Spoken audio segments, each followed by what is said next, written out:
Balkan War? Foreign policy is a legitimate role for government. Donaldson's strategy may get him impeached when it comes out, or it may win him the Nobel Peace Prize, or both. That's politics, and that's his problem. Our problem is, if we refuse, how badly can he hurt us? And if we go along, do we get just compensation for the loss of value in our properties, up to and including the possible breakup of the consortium? She reached out and touched him on the arm. Do you think it would? He threw his hands out. What did Heinz Ruger say? The Germans would be happy to see Smokey the Bear stomp out that Balkan forest fire, and the Russian government would be just as happy, but can't say so because the opposition would eat their lunch come election time. Ivan supports the Orthodox on general principles, but would rather not get the Turks all excited. Johnny Turk would go through the Balkans like crap through a goose, pardon the expression, if Greece were knocked out. And there are all sorts of Russo-Turkish auld lang synes that we in the West never bothered to learn. Our Japanese and Brazilian partners have no interests in the Balkans, so they don't see any reason to risk diddly squat over them. They'd be bent out of shape if we went along with Donaldson, but whether they'd break the consortium would depend on the bottom-line impact. Our little family would remain intact, then? A bit more dysfunctional, but probably. Tell me, Marisa, where does Steve stand? She gave him a blank look, and he scowled in irritation. Come on. I'm your lawyer, remember? That's like a priest, only we get paid more, and we have more fun at night. I can read an appointment calendar. You've been making the rounds of the Prometheus group. Are you buying or selling? Neither. Just listening. A good beginning, anyway. Can I guess what you've been hearing? A few yays, a few nays. Some lean one way but can live with the other, and some, if I had to guess, I would guess Belinda, Steve, and Joao would have a real hard time swallowing a yes. He leaned back in his seat and swiveled to face front again. Dissension in the consortium, he said over his shoulder, is a possibility. But if I were you, I'd be more worried about your own steering committee. The rain drummed on the roof of Silver Pond, a steady, fierce, insistent beating. It was one of those dark, ominous eastern rains, when storm clouds blackened the sky, making nightfall out of noon, flooding the underpasses and clogging the storm sewers, mocking umbrellas and windshield wipers. It was the kind of rain that tore and drove up under your clothes, drops falling so hard and fast that they hurt when they hit, more like hail than the quality of mercy. It lacked only the lightning and thunder to make it complete. Inside the walls of Silver Pond, inside her rooftop roost, the howling outside and the buffeting of the rain and the wind on the window panes was like some monster kept at bay. It made the sprawling, nearly empty mansion seem suddenly close and cozy. It was a day that called for hot tea and a crackling fire, and a close friend. Downstairs, Marisa imagined, Mummy huddled in the sitting room with her book of roses, and Sykes was doing whatever it was butlers did when unsummoned. Miss Whitmore was perhaps dusting in one of the unused rooms, or, more likely, was diligently writing the romance novel that consumed her off-duty hours. The remainder of the staff was not resident, and Harriet had given them the day off to stay at home during the storm. "It's a foul day, Wallace," she told the image in her computer's popper window. Wallace Coyle blinked and looked thoughtful. "Would it help," he asked, "if I told you it was bright and sunny here in St. Louis?" "Not even a little bit." "Well—" "No, I take that back. This is the sort of storm where I'm glad to know a spot of sunshine exists somewhere. It's not mathematically possible for winds to be blowing at every spot on the earth. Something topological about covering a billiard ball with hair. There has to be a bald spot." He rubbed a mocking hand across his receding hairline. "You are a great comfort, Wallace." He laughed. "Has that file converted yet?" I haven't been watching." She glanced at the main screen of her new Kiwi desktop. Yes, it has. Oh, thank you, Wallace. I was afraid I would lose the entire database. Wallace made a pouting face. No, they're smarter than that nowadays.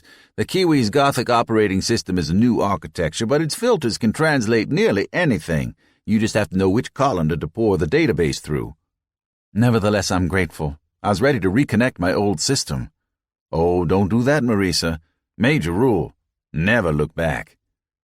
Wallace logged off, and the popper window vanished. Marisa activated the microphone and spoke to the system. Computer, Skyrock, open. The screen blinked, and a color-coded view of the inner system displayed instantly on the main screen. The planets out to the asteroid belt appeared as out-of-scale icons, the asteroids in her database as blinking dots. Marisa raised her eyebrows a fraction. Even in an age jaded by microsecond response times, it was possible to be impressed. Display, she said. Accent. First object, Harriet.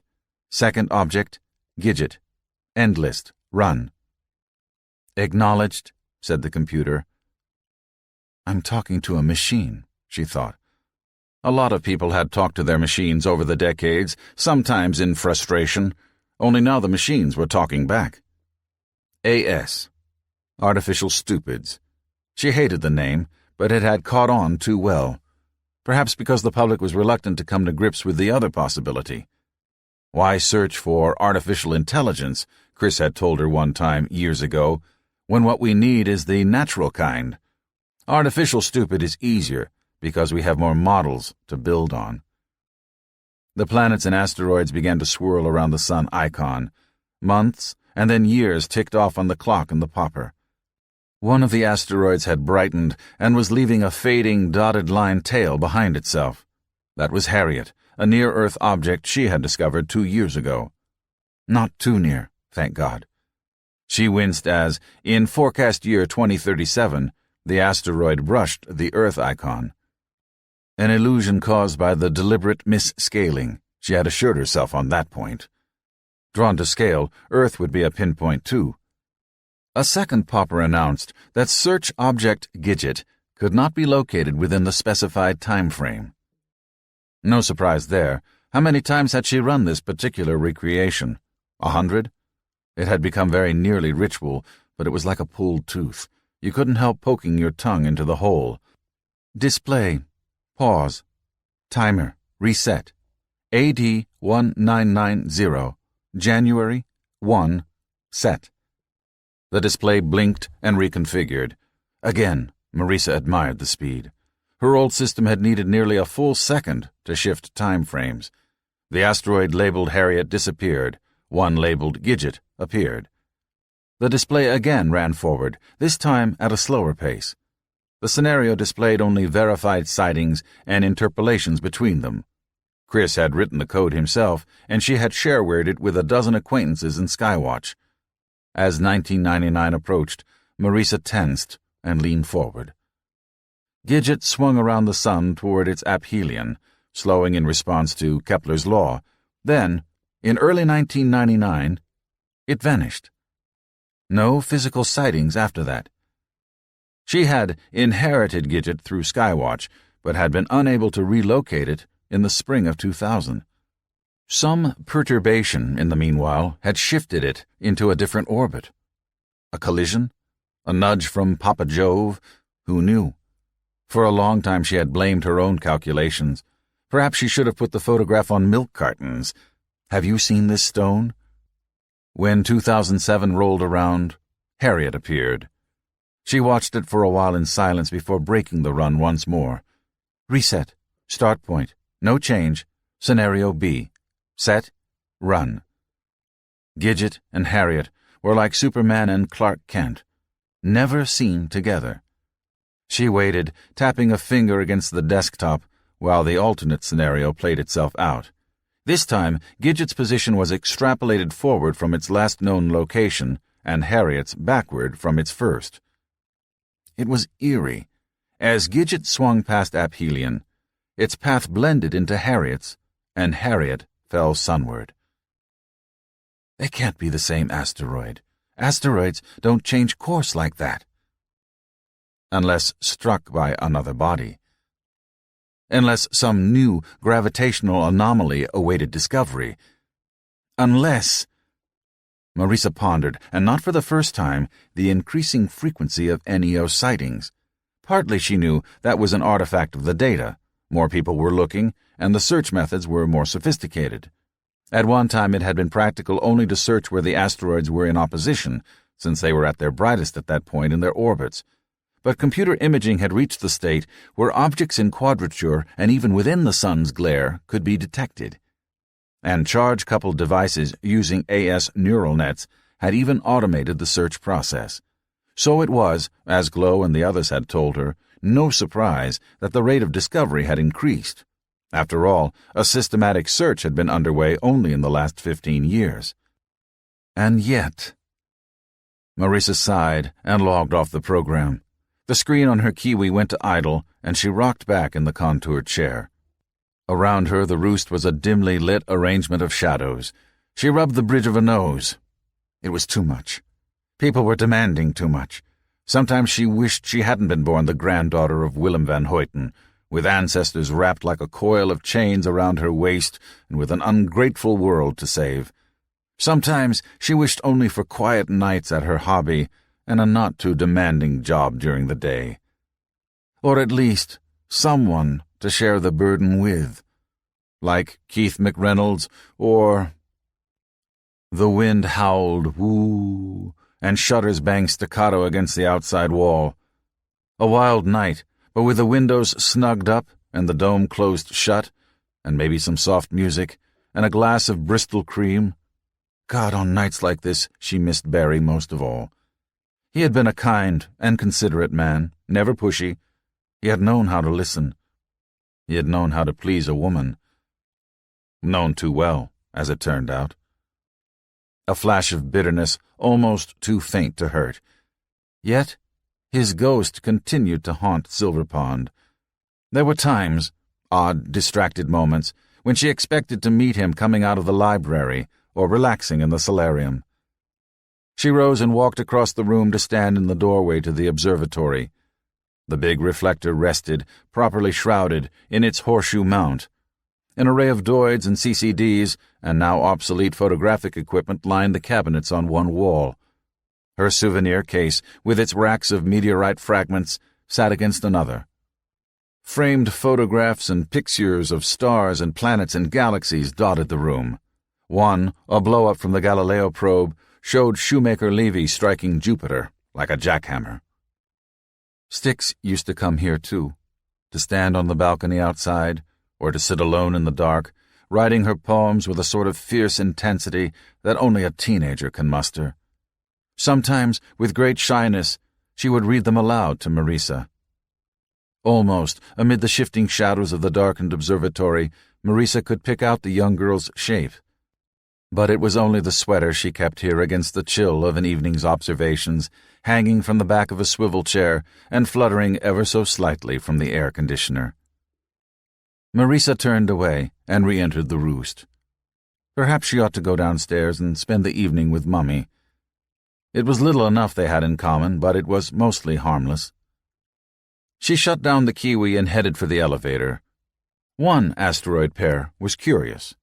One suddenly vanishing Jekyll intersecting with one newly discovered Hyde could be a coincidence. But thanks to Chris's software, Skywatchers had now found 7 such pairs, with intersection points dating from 1972. Other Skywatchers were plumbing their databases, and more pairs would surely be found when the databases were pooled. 7 pairs, so far. All of the Jekylls were in the belt. All the Hydes were NEOs. 8. Trajectory. The bookstore was 3 stories tall, its walls and partitions racked thick with hardbacks and paperbacks, grouped by topic, arranged by author. Eye-catching covers faced out among the marching ranks of spines. The inevitable bestsellers and hype books, the self-serving political memoirs, the celebrity books with their coy, written with winks, the comic strips and cookbooks, the media tie-ins and the gaming tie-ins and the tie-ins. but also the anthropology and the history and the great literature of a dozen countries and a dozen languages, gazetteers and atlases, scientific texts, and books for the thoughtful lay public. There was the musky smell of fresh paper and ink. There were nooks with chairs and people reading, a room with children, and the murmured magic of words. It was, Roberta thought, heaven on earth. It was also something of a facade. The shelved books were all for show, display copies, one per title, because book people needed something to fondle. They loved the browsing, the happy discovery of an unexpected title, the casual conversations. Have you tried this one? The chance glimpse of an eye-hooking cover, an experience still hard to duplicate on the net. If you wanted a book, you put your order in at the desk, and they would download it, hard copy it, color print a cover, and bind it all in less than an hour. For the younger, more impatient crowd, a micro-CD disc to slip into their Bookman. It seemed a bittersweet autumn sort of thing to Roberta. On the one hand, it meant that even mid-list books were always available, and the blockbusters and media tie-ins did not muscle the originals and standalones off the shelves.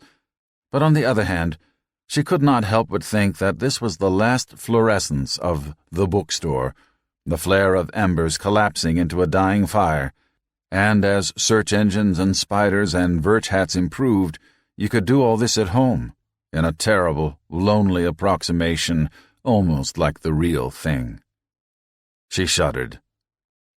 The manager had met her at the entrance and welcomed her to Denver. It was so good of Miss Carson to read from and autograph her latest poetry collection. The store arranged these meet-the-author affairs on a regular basis, and they were usually well attended. Roberta followed after her, nodding, half listening to the chatter, responding when a comment seemed called for. Roberta found self-promotion distasteful, and grudged any time spent away from the Crusades, but Phil himself had insisted she make the book tour. The more she kept in the public eye, he said, the more meaningful her work on the Crusades would be. Part of her value to the Crusades was her prominence in the arts. Phil had driven her to the airport himself and, just before the security checkpoint, in front of any number of people, had given her a brief embrace and wished her good luck. 4 days of cookie-cutter appearances at bookstores and on call-in radio stations had fatigued her. Fly in at night, check into the airport hotel, hope you connect in the lobby next morning. She had lost an hour and missed a radio show in Portland because her escort had gone to the wrong hotel. Chat for a while with a host who maybe had actually read her book, and who once in San Francisco was actually an enthusiastic devotee of the new art. Drag her sorry butt over to the booksellers and spend the afternoon and early evening reading selections and signing copies. Then dinner, always at a restaurant the locals thought was special. Afterward, racing to the airport to catch her evening flight, hoping that traffic or the weather would keep everything on schedule, because the whole thing was a juggling act, and one delay or missed connection could drop balls all the way across the country. She knew it should be a rush for her, that the ego boo should keep her stoked and smoking.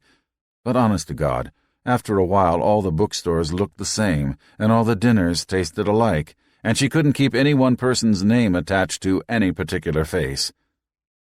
The manager led her to a nook where several rows of chairs had been set up in front of a table. About half the chairs were already occupied, which was a good sign, unless they all got up to leave when they saw this was not a rest spot. "We'll start the session at 5:30, the manager told her. "Some people like to stop by after work, so we try to time these things to accommodate them." "One for the road, eh?" The manager chuckled. "It's Denver," she said by way of explanation. That was a constant, too. In every city, the booksellers told you how their town was especially bookish. Who knew? Maybe they were all right. Maybe a tube-weary world was changing for the better. "Would you like something to drink?" the manager said. "We have a refreshment bar with fruit juices, coffee, and tea. The other author is over there now. I'll bring her back so she can get ready and the two of you can meet." What Styx wanted was a shot of vodka, but Roberta stuffed her back into her box before she could spoil the mood and said, "Apple juice would be fine." A few people checked their watches and left. A few more entered the nook and sat down.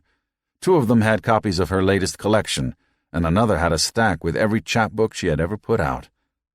Hot damn, groupies. They always asked the damnedest questions. What were you seeing in your inner eye when you wrote the line, "Moonlit lake look, 2 lights, too late"?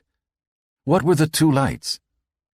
And the obvious answer, she'd been playing around with sprung rhythm and the line had just felt right, supplanted by the more polite, "It gotta be read in context," and throw the question back on them. What does it mean to you? They liked it when you made them a part of the discussion, as if they themselves were a part of the meaning of the poem. And what the hell, in a way they were. Everyone in their heart pondered a different moonlit lake for entirely different reasons.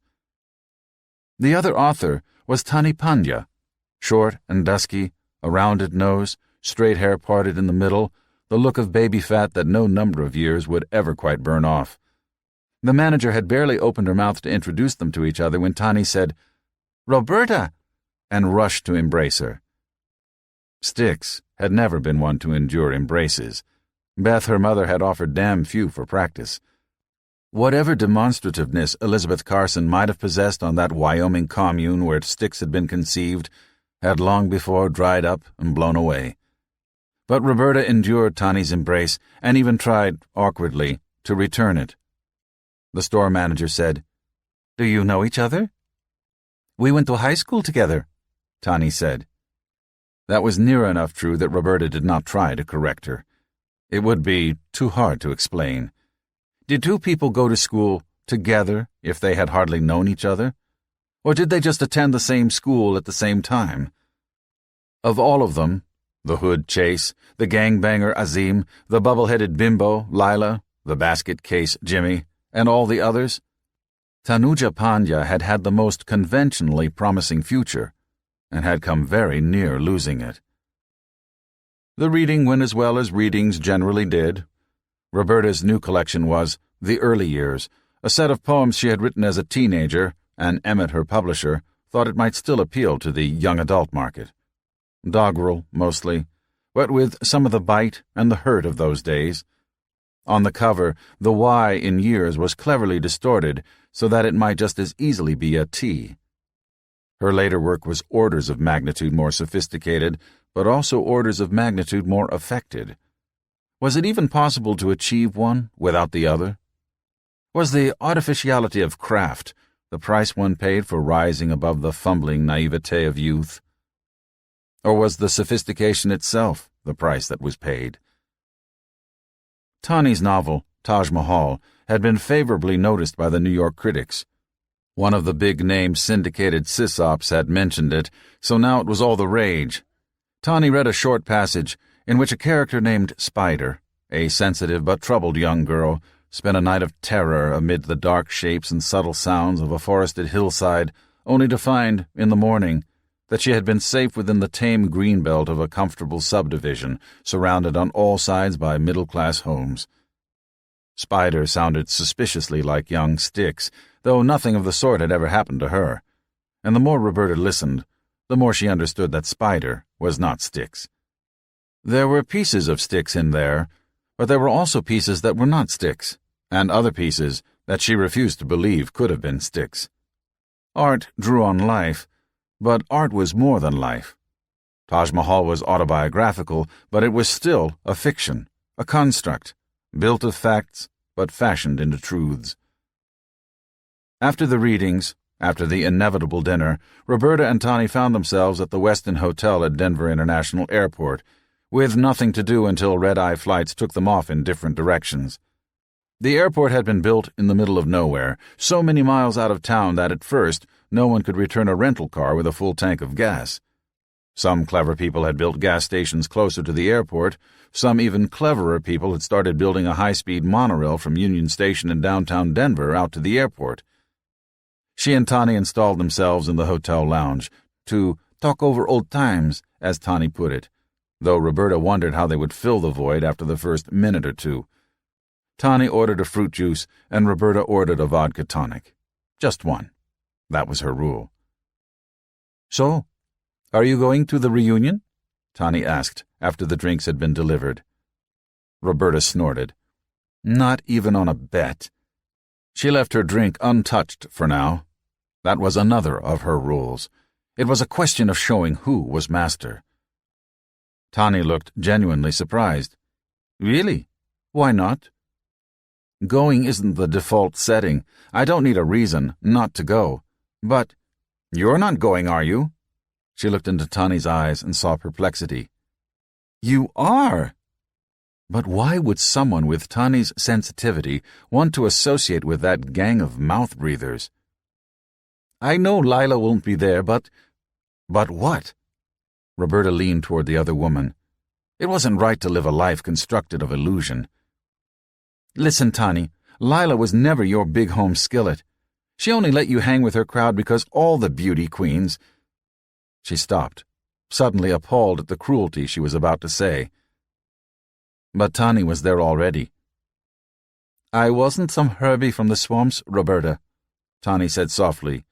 You're not puncturing any balloons. I was a plain, chubby girl. I still am. I know that. And Lila thought she looked prettier if someone plain was standing beside her. But that was her own insecurity. Deep down, she never really believed she was beautiful. It wasn't that. I just don't want to be the kind of whack who would bring up something hurtful. And it'll be stupid to see everyone again. Karen Chong will be there, and Dawash Patel, and Jerry Goldfarb. The brains. Styx hadn't flocked with the brains. She hadn't flocked with anyone. It suddenly occurred to her that Tani had attended a different school than Styx. She had different memories altogether. And Azim Thomas? She asked, quietly discovering that she was the kind of whack who could dredge up hurtful things. Tani's eyes dropped to the cover of her book. Taj Mahal. A convenience store in a strip mall, but surmounted by the glittering dome and spires of the world's most beautiful tomb. Windows plastered with advertising, community notices, lottery come-ons, worn automobiles parked around it, graffiti decking the brick side wall. It might have been any convenience store on any street corner in any town in America. But underneath, it was Panya's In-N-Out at Maple Grove and Wessex in North Orange, New Jersey. Tani brushed the illustration with her thumb. Azim didn't pull the trigger, she whispered. In the end, he redeemed himself. A war hero. The Congressional Medal of Honor. No thanks to Mentor or to Marisa Van Hoyten. Tani looked up. Is that all that matters to you? And I'll bet Jenny Ribbon won't be there either. Or Ching Ai, or any of the kids at Mentor failed. The ones who shattered and broke and fell between the cracks. Why should I go and celebrate with the winners and pretend that we were all successful because of her wonderful school reforms? Tani's lips set. Get real, Styx. Mentor was a symptom, not a cause. Change was in the air. Art changed. Poetry changed. Politics changed. And schools changed too. Private, public, and charter. Mentor was a little ahead of the curve, but a surfer doesn't create the wave. The kids changed the schools as much as the schools changed the kids. No, there are only two people that I credit with my success. One of them is me, and the other one is you. Roberta pulled back. Me? I might still be behind the counter at the In-N-Out, living out my dead father's dream, if you hadn't stopped by. Yeah, the place had been a tomb in more senses than one. Her father had been shot there, but it was Tani who'd been buried. All I did was tell you that you were meant for more. Anyone could have said that. But you're the one who did, and it meant something to me because... You probably don't remember, but it stuck with me. Remember when Mrs. Connor asked each of us to name a role model in our lives, and you named yourself? Roberta laughed, a short, surprised sound. I did? Word up, Beanie. Mrs. Connor tried to get you to name someone famous, but you stood your ground. That's why it meant something to me when you came into the store that day. We have to be our own role models. We each have to live up to our own vision of ourselves. No one else's. No politician or politician's other. No actor or athlete. No teacher or preacher? Not even Baba himself? That's what Chandra comes to realize in my book. I don't think I was that reflective, not then. I just had an instinctive antipathy against fulfilling expectations. Tani shrugged and stirred her juice with her straw. It doesn't matter why you said it. Later when you forced me to confront Azim, that did surprise me. Surprised you? Why? Because your independence has a dark side. In high school you always acted like you didn't need anyone in the whole world. I didn't. That's a cruel delusion, and crueler if it was true. Maybe I don't like other people to plan my life the way Van Hoyten tried to. Oh, dear Krishna, are you going to let Marisa Van Hoyten run your life forever? Roberta leaned close in Tani's face. She does not run my life. She certainly does. Only it runs away. I resent. What's the mathematical inverse of a role model? Roberta seized her vodka and stood up. I don't need to sit here and listen to this. Tani looked at her fruit juice and pushed it aside. She rose too. You do, but you won't. Roberta took her by the sleeve as she walked past. Other late-nighters in the lounge were looking at them. She could see the questions in some of the eyes. Lizzie lovers quarrel. She could see the speculation in others. Lone business travelers soaking up their gin and scouting their opportunities. And who are you, she asked Tani, to tell me that? I thought, Tani said, tugging her sleeve from Roberta's fingers, that I could return the favor. One bestseller doesn't make you a guru. Tani's arms dropped to her side. Goodbye, Styx. I still hope I'll see you at the reunion. Don't hold your breath. When she was alone, Roberta sat down again in the booth. The vinyl seat sighed, and Roberta stared into the candle flickering behind its glass mantle. The dancing candlelight cast golden shadows in the booth. She tossed off her vodka tonic, placed the empty glass carefully on the white tablecloth. Across the lounge, a 50-ish businessman in a rumpled blue suit and loosened tie watched her over what must have been his 5th shot of the evening. He wasn't drunk exactly, but he probably saw her through a buzz of expectation. Styx took over, and Roberta leaned back against the padded bench and hiked her elbows up on the back of the seat. When the cocktail waitress floated by, Styx asked for another drink and drank it off briskly when it came. The 3rd drink arrived without her asking, and she avoided the eye contact that would have forced her to acknowledge the giver. She extended no overt invitations. The buzz was on her, too, now. A feeling like being coated in glass, of being impervious and sealed off from the rest of the room. All her senses were numb. The world was odorless and tasteless and unable to touch her. All sight was distanced, all sound muted. She sat with her arms spread to push her chest out and waited for the boomer businessman to get drunk enough to stagger across the room and suggest that his purchase of her drink entitled him to fuck her. She waited for it so she could blister his tail, ream him out a new one, maybe even call the airport cops in and file a harassment complaint. And how would he explain that one to his yes-dear wife back in his high-postage subdivision? At the very least, Styx would shoot him down so he'd streak like a flaming meteor across the sky. 1st, 2nd, 3rd-degree burns, incinerating to ash and exploding into a blank and sterile crater. The bookstore in Manhattan, the last stop on her tour, was altogether smaller and more intimate. It was situated on Lower Broadway, just a mugger's dash from the Houston Station subway stop, on the border between the Village and the East Village, in a neighborhood that had once been hip, then not, and was becoming hip again. Alone of the stores Roberta had visited, it had no bestsellers, no coffee-table books, no cute books, cookbooks, or cat books, and certainly no comic books. Even its name, Bring Home the Bacon, was a delicious wink at the stock in trade and the sort of clientele it drew. When she saw Phil slip quietly into the back of the oh-so-serious audience, she nearly stumbled over her lines. He flexed his umbrella once or twice and then stood unobtrusively beside the rack of French existentialists.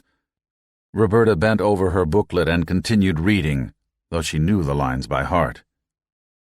If you listen hard, you will hear the hush in fields where once we lay. She closed the book to polite applause. The serious crowd never quite knew what to make of her. That she was one of the voices to come out of Prague during the naughty arts marked her as the genuine being, but she questioned conventions, and no conventions are so hidebound as those of the avant-garde.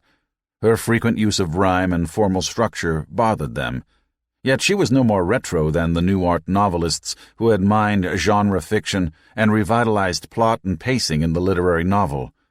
Perhaps what bothered them the most was the way the new art had achieved a niche in the popular world. Truck drivers and waitresses reading serious novels?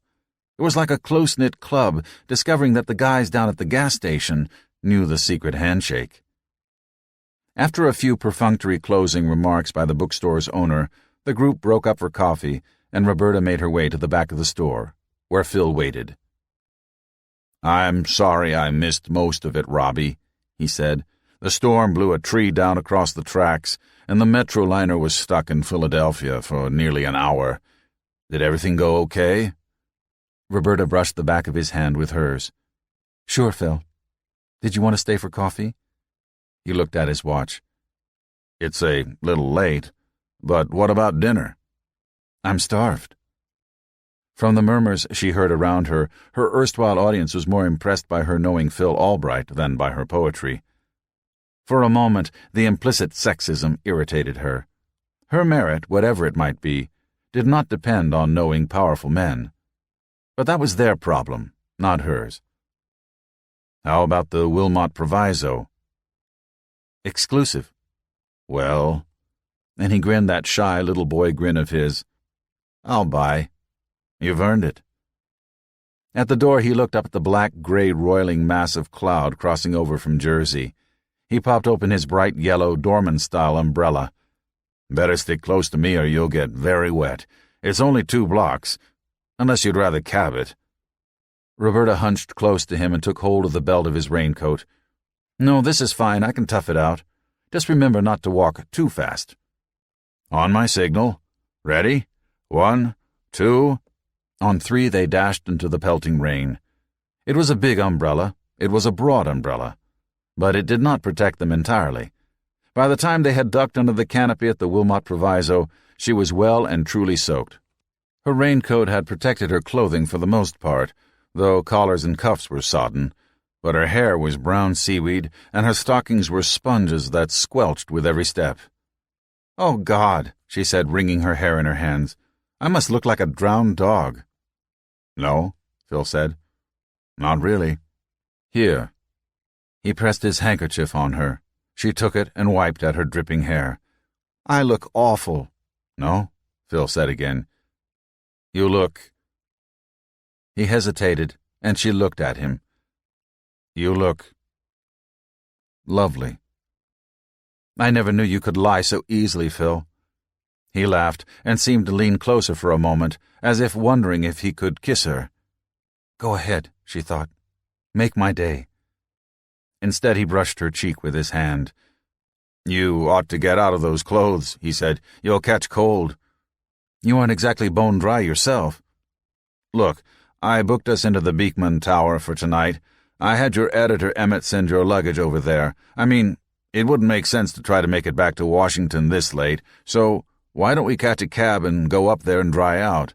Then we can order room service, or if the rain lets up, maybe see what's in the neighborhood." "How many rooms did you book, Phil? 1 room or 2? The rain drummed on the canvas canopy. It cascaded off the flaps and down the aluminum supports. The doorman inside the restaurant watched them. He wasn't about to come outside until they gave some sign of being tipping customers. "Sure," she said, when she felt her voice was in control. "Sure. I don't like eating fancy anyway." Phil was all apologies. "You won't exactly be avoiding fancy at the Beekman." "Well, hey, I guess I can suffer if you can." The metro liner sped down the Northeast Corridor line at a steady clip, eating the miles between New York and Washington. The wheels kept up a steady, rhythmic clatter, and the car swayed like a lullaby. Roberta sat in the window seat, half dozing, half dreaming, while Phil worked on his laptop beside her. From time to time, they traded soft glances.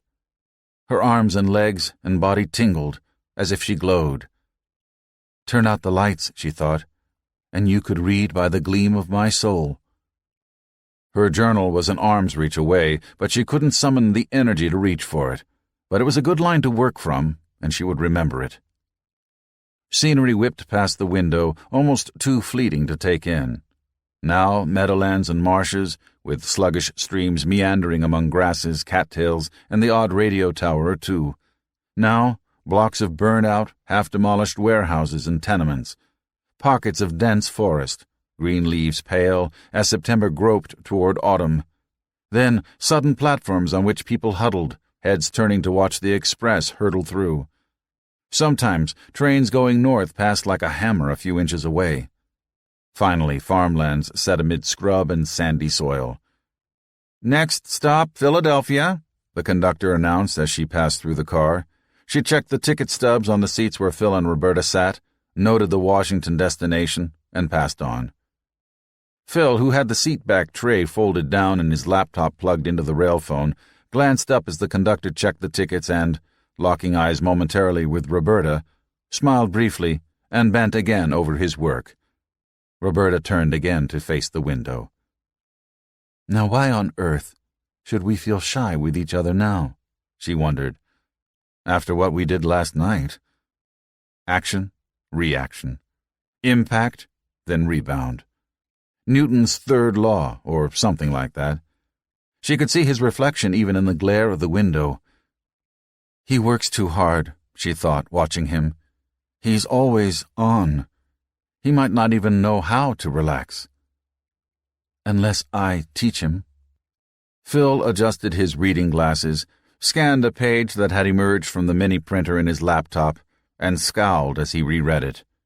He handed the page to her and said, "Here, what do you make of this?" When Roberta took it from him, their fingers touched.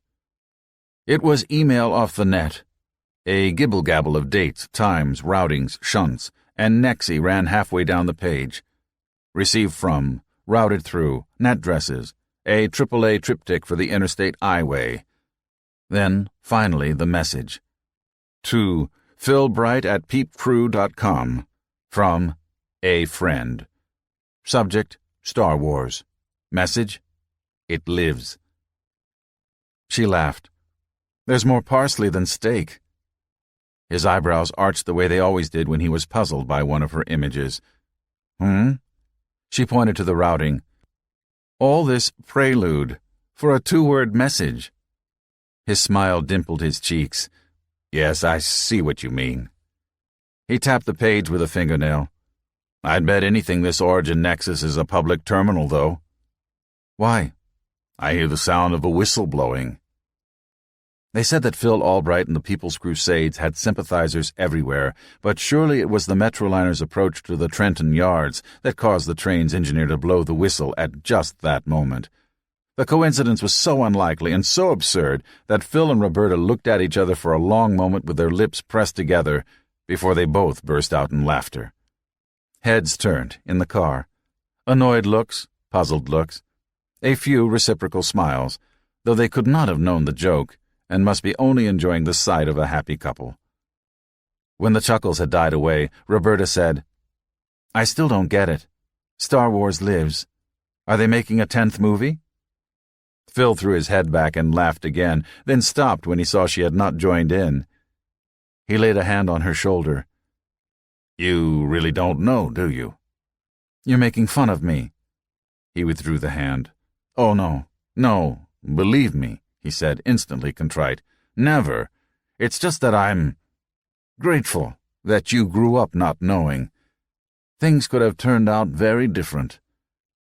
He fell silent for a moment, and when he spoke again, it was in a more serious voice. "Star Wars was a wild brainstorm the conservatives once had of putting weapons of mass destruction into space." "What? But isn't that against the law?" "Of course. But they were the sort who didn't let a few laws bother them. They found what they claimed was a loophole in the law and said it was a defensive weapon to stop incoming ballistic missiles. And it wasn't. It couldn't have been. Tens of thousands of components, and they would all have had to work perfectly the first time it was used. How likely is that? And even if it was reliable, all the Soviets had to do was throw together another couple hundred missiles and overwhelm it with sheer numbers. And do you know what the irony is? No, what? The Soviet Union was on the rocks and ready to break up. Those old Cold Warriors had to know that. So who did they really plan to use it on? Roberta shivered at the thought of all that death floating over her head. Renamed the planet Damocles, because that'd be one world-class sword. So what does the message mean? Phil frowned as he reread the printout for the nth time. Congress killed the program during the Bush recession, and Clinton drove a stake through its heart. It stayed dead for a while, but Champion revived bits and pieces under the pretext of basic research. I've been hearing whispers that Donaldson has gone even further and put systems into secret development and testing. I didn't really believe the rumors. Donaldson may not be the most active body ever to mildew in the White House, but I always thought he knew his center. This— He turned the message over and creased it in half. This, I'm afraid, is a whistleblower. I think it means deployment. Roberta looked up, but there was nothing there but the luggage rack. It's not nuclear, is it? Phil shook his head. Star Wars was a shopping cart full of goodies for the military-industrial complex. Who knows which system the president is activating? He tucked the message into his shirt pocket, patted it as if to assure himself that it was there. Roberta clenched her hands tight. This means a crusade, a big one. Phil shook his head. Not until I know for sure. I've been suckered once. Phil was a great thinker, but he was not a decisive actor. He was better at why than he was at who, where, when, and how. Simon would have acted. Phil's shake was more emphatic. And Simon was suckered twice. That second time could have sunk us. No. This could be a setup. It could be a misinterpretation. It could be a baseless rumor passed along like a cold at a childcare center. He frowned and tugged at his lower lip. When he did that, his thick eyebrows came together over his brow, and he looked dangerous and feral. The dimpled boy was swallowed up by the brooding hunter. I contain multitudes, Whitman had said, and so did we all. Phil was a complex man, and as such was many men, full of humor, full of righteous anger, full of tenderness. A mind like a knife and a heart like a lion. And he knew what he was talking about. You're right, Phil. Crusaders wear the armor of truth, so we've got to polish our chainmail. He looked at her, and the thoughtful look dissolved into something else. He placed his hand on hers, covering it. With her right hand, she brushed at the dark hairs on the back of his. I know you have a lot to do, Robbie, he said, but could you take this on for me? Dig up a cuirass or two, and maybe a lance and a mace. You can co-opt Isaac. He's good with computers. He only thought he was. We're talking White House here. This was something way too serious to trust to Isaac's net stinks. I know someone better. One of us? No, he's a mercenary. A mercenary? Phil's brows knit in doubt. Can you trust him? What I can pay him, he'll stay bought. I don't want any leaks. Not until we're ready. I can handle it, Phil. He pressed his lips together. After a moment, his head bobbed. All right. Handle it how you want. I have faith in you. One thing I want to know most of all. What? Donaldson shifts with the winds. I want to know who's blowing in his sails. And in which direction is he sailing? Roberta thought. Who needed a missile defense in this day and age? With all the slings and arrows that Earth was heir to, it was a wonder that the planet had not long ago cashed out and left the game. Man's inhumanity to man and to nature had burdened the world with so many ills that the patient seemed always in a terminal state. At least, so it seemed to Roberta, but every now and then there was a crack of light, and that kept her going. Progressives did have victories. Hard-fought, tentative, sometimes one step back for every two forward. The ozone layer was recovering. Childhood pregnancy was down 2 years running. The AIDS epidemic had petered out, and the gay community was breathing again, though softly. But the Conference on Global Cooling had adjourned without a consensus, and there were still too many homeless, despite the boom, and the glass ceiling was stuck on 75 cents to the dollar. So when she arrived at Sea Isle City with the Crusaders' camera crew to doid the cleanup efforts, she was in a mood nicely balanced between hope and gloom. That the cleanup was already underway was good, but that oil spills still soiled beaches was not. The town itself was built on the sort of narrow barrier island that attracted hurricanes the way trailer parks lured tornadoes. The buildings were the usual Jersey Shore ticky-tacky of rental cottages, seafood eateries, and saltwater taffy stands, permeated by the odor of brine and mist. Sand everywhere, in the streets, on the porches, in her shoes, even on the beach where it belonged, tracked by thousands of flip-flops on the feet of pudgy, dough-faced women and suburban doctors. No one on the beach today, though. The residents lined the fences behind the dunes and the yellow police line do not cross tape. Those who were not on their knees thanking God or Allah or Krishna that it was already late September and the season was over. It could have been worse. It could have been May. The beach was a dull, brown, tarry mess through which police, officials, crusaders, and other volunteers slogged in high-top rubber boots. The regular media behind the fence line glared at Roberta when she led her crew down onto the slick-coated sand and showed her special pass to the 30-ish cop standing guard. Phil Albright's name opened a lot of doors. The cop handed the papers back to her and said, "I usually warn people with beach passes not to leave any litter behind, 'cause the fine is like a full-ounce Troy, you know? But, dude, what difference does it make now?" "It always makes a difference," Roberta told him. "We can always not make it worse." "Yeah." The cop turned his head and studied the beach. "Wood." Roberta found a hummock where her crew could set up, alternating between shots of the beach and shots of the city of Mobile awash almost to the deck line on the rolling horizon. With Magdoid viewers, you could even see part of the gash that had opened the tanker like a FedEx packet. Roberta handed the binoculars to the cameraman. "Max Mag," she said. "Full enhance." "Awesome," the man said, peering at the wreck. As for the Takahashi Maru, they'd get no shots any time soon. Not without some very special equipment. How could two ships that big not see each other miles away and swerve? That was Fred, the cameraman. He was fastening his doid band around his forehead as he scowled at the hulk on the horizon. From it, a fan of glistening black water spread across the waves, damping them, sloshing finally onto the beach at the foot of the knee-booted men and women with the shovels and sieves and high-pressure sprays. Fred sounded angry and bitter, and who could blame him? But fair was fair. There was a sea fog, Roberta told him, and those ships can't turn on a dime. Then they should build 'em so they can. Marty spread the legs of her soundboard and synthesizer and propped them into the fine, slithering sand. Hot and dry here, above the high tide line and the muck on the beach. Roberta longed to kick her shoes off and wriggle her toes in it. Marty activated the power cell for the soundboard's AS and let her earphones dangle from her neck. "I wonder which captain was drunk this time," she said.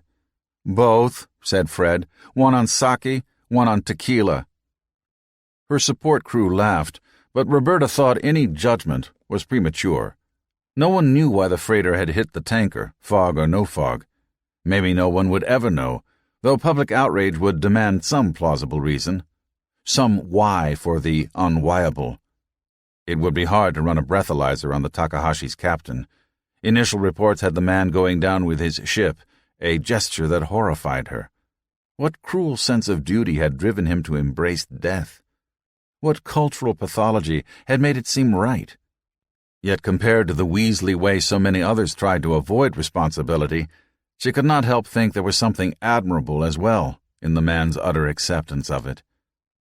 A cleanup volunteer stalked toward them, stabbing the ground with the shaft of his rake like the staff of some righteous prophet. A young man, maybe 19, with short-cropped hair and only a single stud piercing his ear. "Look at it!" he shouted when he was near enough. "Look at it!" Shaking his staff, shaking with rage. "This is a disaster. This beach will be dead for years, and does anyone even care? No, these things just keep getting worse and worse. They won't be happy until the whole world is covered with an oil slick. Hello?" He rapped the side of his head with his knuckles. "Wake up! Show the world what they did here." He stood vibrating on the knife edge between rage and sorrow, until sorrow won. "Oh, God," the man said, as tears streamed down his cheeks. He brushed at them with a free hand, leaving black smears in their wake. "Oh, God, I didn't want to cry." Roberta put an arm around his shoulders. "It's okay," she said. "That sight should make us all want to cry." After a moment or two, the volunteer straightened and shook his hair from his face. He dabbed at his eyes, this time with the back of his hand, squared his shoulders, and looked directly at Fred, who, with his headband and Virch goggles, was obviously the camera. "Just let the world know," he said. "Some people make the messes, and some people clean them up. We each have to decide for ourselves which one we want to be. I've made my choice. You make yours. But while you're thinking, we could use a few more willing hands down here." As he walked back to rejoin his crew, Roberta said, "Did you get all that?" "Trey Bean, dude," said Fred. "Most excellent," said Marty. "Save the file. Then get me some establishing shots. Beach, volunteers, spectators, ships. You know what to do." "No problemo." Fred looked around, and Roberta flipped down her shades so she could see what the doids were collecting on her eye screens. There was a moment of vertigo as the motion of the images Fred was collecting clashed with her inner ear. The sound from Marty's board was a cacophony of shrieking birds and slapping surf and chattering volunteers and rushing sea breezes. One by one, Marty identified them and tutored the AS until the sounds muted. Using the soundboard, she could suppress or accentuate any of the sounds depending on Roberta's needs. When Fred shot the greasy breakers, Marty fed them the sounds of waves on sand and of gulls crying out, while muting the conversations, the chunking of the shovels, and the hiss of the high-power sprays. "He was good," Marty said. "The dude with the rake? He gave good bites." "What?" Roberta removed her ear clip. "Oh, sure. A little over the top, but—" "Over the top? How?" Roberta waved at the soiled beach. "Well, this isn't exactly the end of the world. Compared to some spills in the past, this is small potatoes. When I was a kid—" "Whack enough? What do you want, dead sea lions?" "No, but that's what I'm saying. It could have been worse. The tanker was double-hulled, so the spill was limited. Sure, and now it's wallowing out there with water between the hulls too heavy to tow. And the response team was in place within hours with proven means and equipment. The cleanup is already underway. Klondike American is cooperating fully, because they know their ass would be sued if they stonewalled. I don't care why they do the right thing, as long as they do it." Marty's face set into hard lines. "I do care why. If they only do the right thing because they're afraid of getting caught, what do they do when they think no one's looking? That's why we need to control them. Otherwise they'd go wild, polluting beaches all over the world, all because of their addiction to profits." "All I'm saying," Roberta said soothingly, "is that we've had our share of successes. We ought to tell people." "You've got to be careful about doing that," her sound mixer said. "People don't understand nuances. It's all or nothing with them. When you say it's not as bad as it could have been, what they hear is everything is fine." "What's going on at the other end?" Fred asked before Roberta could respond. "They won't let our cleanup crew in." Roberta shaded her eyes against the sun and peered at a knot of people gathered around the yellow tape at the far end of the beach. She didn't answer Marty. Verbal ping-pong was a loser's game anyway. Besides, Marty had a point. Crisis mobilized people better than misfortune. But how often could you cry wolf for every fox and weasel before people began to discount what you said? A strand of police tape had been drawn across the southern quarter of the beach. On the near side of the tape, a policeman faced a group of volunteers. On the other side were people in coveralls with tanks strapped to their backs. "There is a cleanup crew over there," she pointed out. "Not," said Fred. "They're wearing some kind of corporate logo." "So maybe it's a crew from Klondike American. It's their oil, right? So they ought to help clean it up." "Doid them," Marty said. Fred, who understood protocol, looked at Roberta, who nodded. "Let's see what they're up to," she told the doider. Fred climbed to the top of the dune to get a better view. Roberta plugged in her ear clip and flipped her visors back down just as Fred zoomed in on the distant group. Roberta flew with the zoom, riding the wind. Figures became people. 2 men in suits and a third in flannel and windbreaker faced a group of volunteers at the tape line. Tall Suit was thin and lanky, well over 6 feet tall, with a countenance that Roberta found naggingly familiar.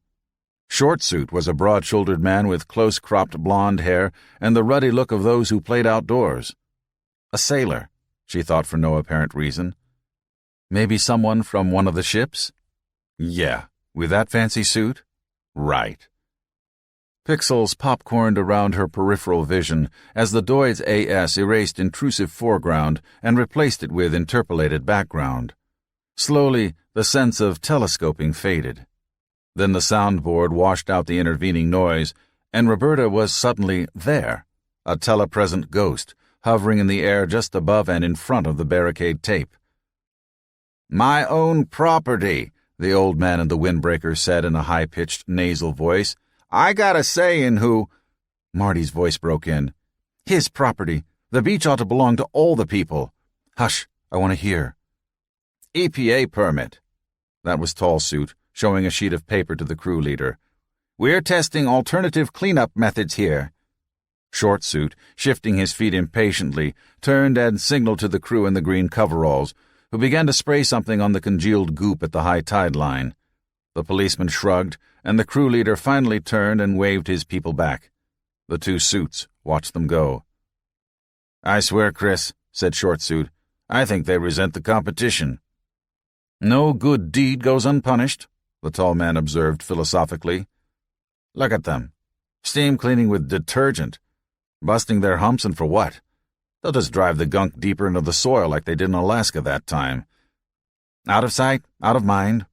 At least they're reacting." "Yeah.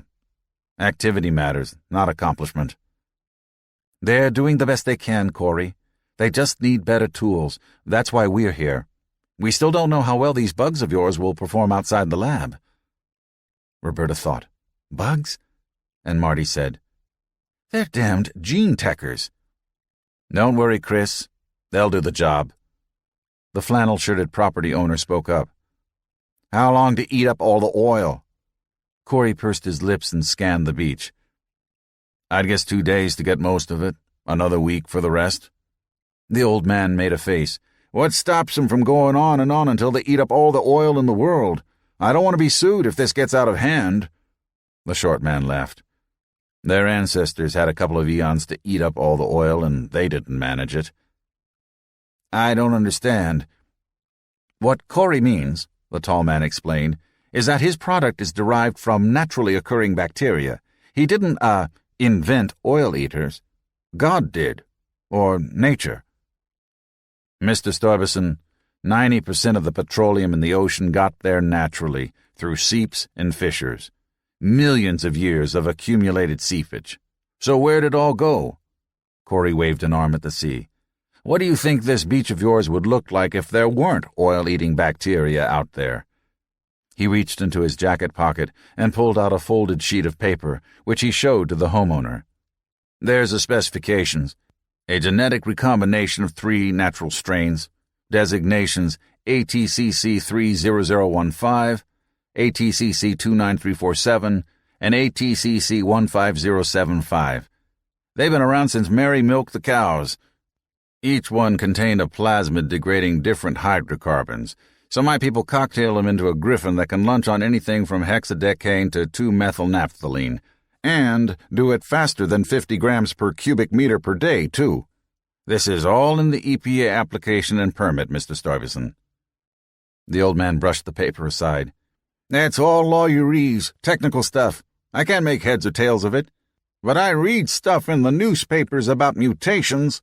Oh, God. The ruddy man laughed as he stuffed the specs back in his pocket. They can't make heads or tails out of the technical stuff either. Their idea of mutants comes from Marvel Comics. These bugs of mine are pampered laboratory pets. They need an oleophilic microemulsion, urea, laureth phosphate, and oleic acid for fertilizer and surfactant. They can no more survive in the wild than a chihuahua. Flannel Shirt shook his head. I retired down here to enjoy the ocean.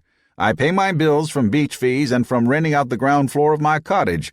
This mess could bankrupt me. He looked out at the bleeding tanker. I wish I could sue those bastards. Sorry, said the taller man dryly. The Clean Water Act prohibits private lawsuits. The government will negotiate a settlement, but it all goes into a special fund. We'll do the best job we can for you, Mr. Stuyvesant. The old man retreated to his cottage, and Tall Suit turned to his companion. Wave action cleans up the residue? Short Suit crossed his arms and stared at the ocean. Wave action would clean this entire beach, if we let it. But it'd take longer than our normal attention span and kill next summer's tourism. 40% evaporates in the first 48 hours. 90 to 95% of the remainder would get eaten anyway. By Pseudomonas oleovorans and my pet's other wild cousins. We're just helping the natural process along so we don't have to wait 2 years. His mouth twisted. And lose the beach fees. Don't be cynical, Corey. If the beach gets clean either way, why not minimize the time and the hurt? This way we make money, and Stuyvesant doesn't lose any. He lifted a pair of binocular doids to his eyes and studied the wallowing tanker. Bullock should be here, Chris said. It's his oil. How much profit would you say he lost today? My heart bleeds for Eddie Bullock. Chris lowered his doids. He's going to take most of the heat for this. Never mind that it was his tanker that was hit. Corey grunted. And never mind that the freighter was diverted because of the backlog at Port Elizabeth, or that the backlog was because the dredging hadn't been completed, and that the dredging hadn't been completed because the EPA sat on the silt samples until the permit expired. How far back the daisy chain of cause and effect do you plan to go? Until I get to someone I don't like? That's what makes this one so hard.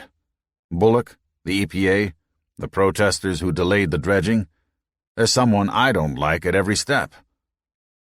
The tall man threw his head back and laughed. Corey, there's someone you don't like behind every bush and tree. He pulled the EPA permit from his jacket pocket and waved it at the other man. Who gave you the go-ahead for this trial? Grudgingly. The EPA. But that was because your cousin is kissy-face with Donaldson. Call me antisocial if you want, but you can't say Bullock and his allies are our friends. I bet it griped him good to hire us for this job. So, he needed a quick cleanup. The EPA wanted a restricted test site, and we hold the patents. I can live with it, if Bullock can. Corey studied the ocean, where a tugboat was hauling a chain of pontoon booms encircling the spill. Helicopters should be here in another 5 minutes to spray the slick. Personally, I think we should go with Elastol 3 when it's on the water like that. Gel the stuff, then peel it off with rollers. At least you get the oil back that way. Recycling. Frugal use. Isn't that where it's at? The tall man said nothing, and, after a moment, the short man said, in a different tone, Marisa talk with you about the Donaldson business yet? Tall Suit jerked his head, and Roberta thought, the rich lady. That was why the man had looked so naggingly familiar. A family resemblance. This Chris person must be a relative of some sort. A cousin, Corey had said. The Crusades probably had his name in the enemy file. Chris Van Hoyten? Yes. the research labs, Argonaut. But what was this business with Donaldson? She knows I don't approve. Listen, there are issues involved that you might not realize. Have you mopped up? Jesus, Chris.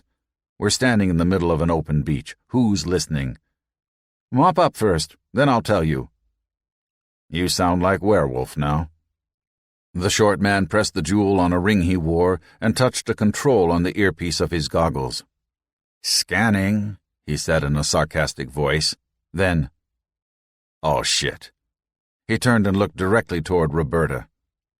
Countermeasures, he told his companion, and did something else to his ring. Then the picture broke up and went dark. Fuck, said Fred. He tore his Doid set off at the same time Roberta flipped up her eye screen visors. He threw it into the sand. Fried, he said.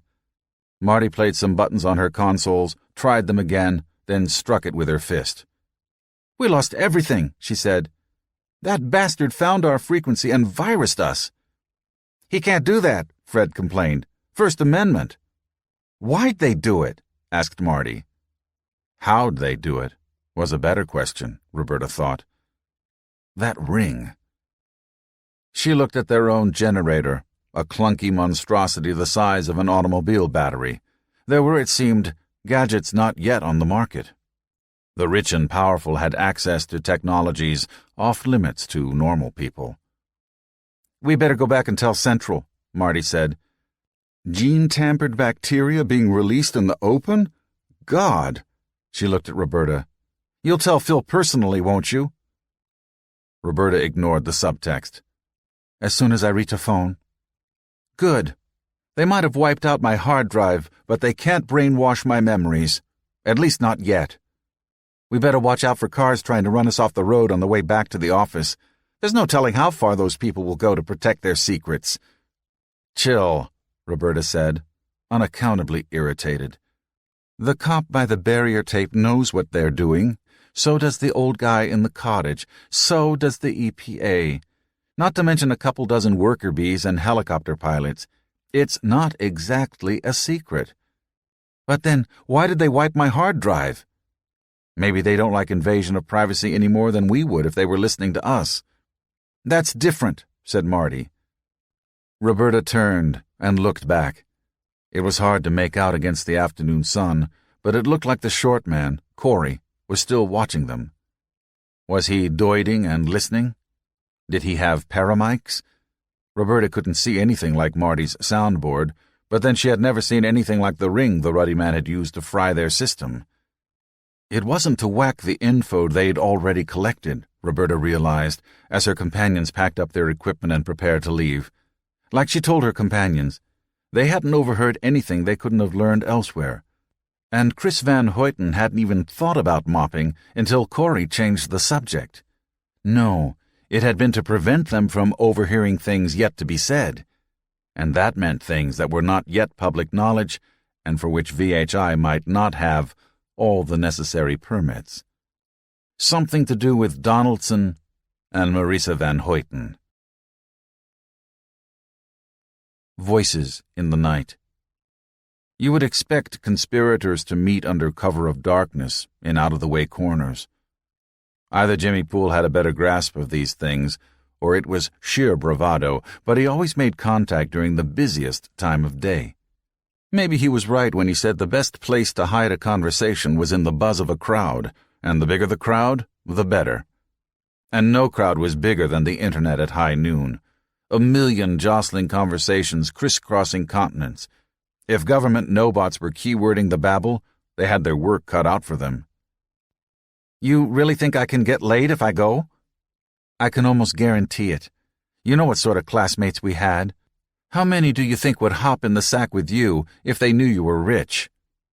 The face on the screen became cosmically innocent. I'm not all that rich, and if I were, there are people I'd just as soon not know. Roberta figured he meant the IRS, but that wasn't her problem. Look, all you gotta do is go somewhere where they can dude you up. Top-of-the-line suit, nails buffed, hair cut and styled. Visit some high-class places so you can talk about them like you go there all the time. Read some newspapers so you're up on the latest stories. I don't read papers. I surf the net. Info density is higher and you get the crosstalk buttoned into the hypertext. Okay, whatever. The thing is, you need to be able to talk about shit besides computers. A puzzled look, followed by a nod. A realization that there might well be other shit. And all this will get me a woman?